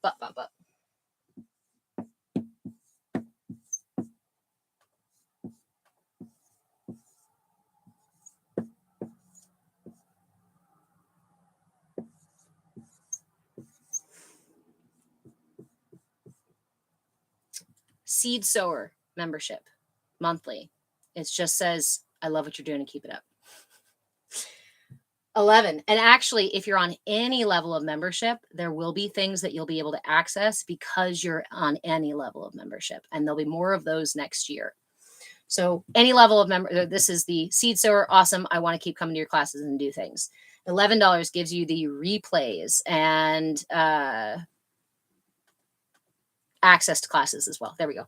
And then the 22 is the group, our group kinship circle, where we're doing group coaching and practice stuff together. I'm also going to be, this is also going to be the level where when I offer classes for members, those classes will start probably here, because these memberships don't require any of my effort. These memberships, I already did all those classes. You can totally have access to them for way cheaper than anybody else would offer them to you. Maybe at some point I'll repurpose them into something, but this one is 1 hour of coaching per month, and you can split it between 2 30-minute sessions if you want to, or you can do 1 hour single session. This is 1 hour a week. Remember that when you coach with me, you get access to everything I do. There is an About Me section on my website, and it will show you this list of certifications. This list of certifications and things that I do. Can you see them? There's a lot. If you want to do let's say you're on this level of membership and you want to do first of the month, first session of the month, you want to talk and just review the month and set goals and stuff like that. Great, let's do that. Second week of the month, you always want to have an hour-long yoga session that is specifically designed based on your needs, your personalized yoga. Then the next session, you go, well, week 3, I need to check in again, and then I want to do some energy work during that session. Perfect. Got it. Last session of the month, we do just meditation, or maybe we break it up into twice the week and we do 2 short meditations. It is so flexible. Mackie, I was certified by fire. Same. But then I went to school to prove it because I didn't think I could prove it without the freaking pieces of paper. So here are the levels of membership. Go grab whatever works for you, whatever you want. You're never stuck in any contract. You're not going to get stuck paying anything you don't want to pay. If you want to do it outside of Patreon, I also offer like Cash App, Venmo, direct stuff that I can create a little invoice and it just sends it to you every month if you want me to get more of it even. Yeah, if you have any questions, message me. Go follow me on Patreon. It's free to follow me over there and you'll stay up to date on all the things I'm doing. If you have any other questions, message me, comment. I don't share much, just the good people. It's okay. It's good to preserve your energy, right? To manage your energy. All right. I love you all. Thank you again for hanging out. This has been a 6.5-hour class today. I think dog is ready to go run around outside. Hopefully all of you are going to enjoy the rest of your evenings. And if not, maybe just hold space for the parts of you that are not going to enjoy your evening. It happens. It's good to see all of you. I hope to see you in the Discord. I am going to eat something, Mackie. I've got some food right here, and then we're also going to have something a little bit. Hey, don't eat that. Oh, no. Thank you all. I love you. I will see you either in group coaching on Monday, or I will see you in class on next Saturday. Next Saturday is the 25th. It's the first day of the blackout. So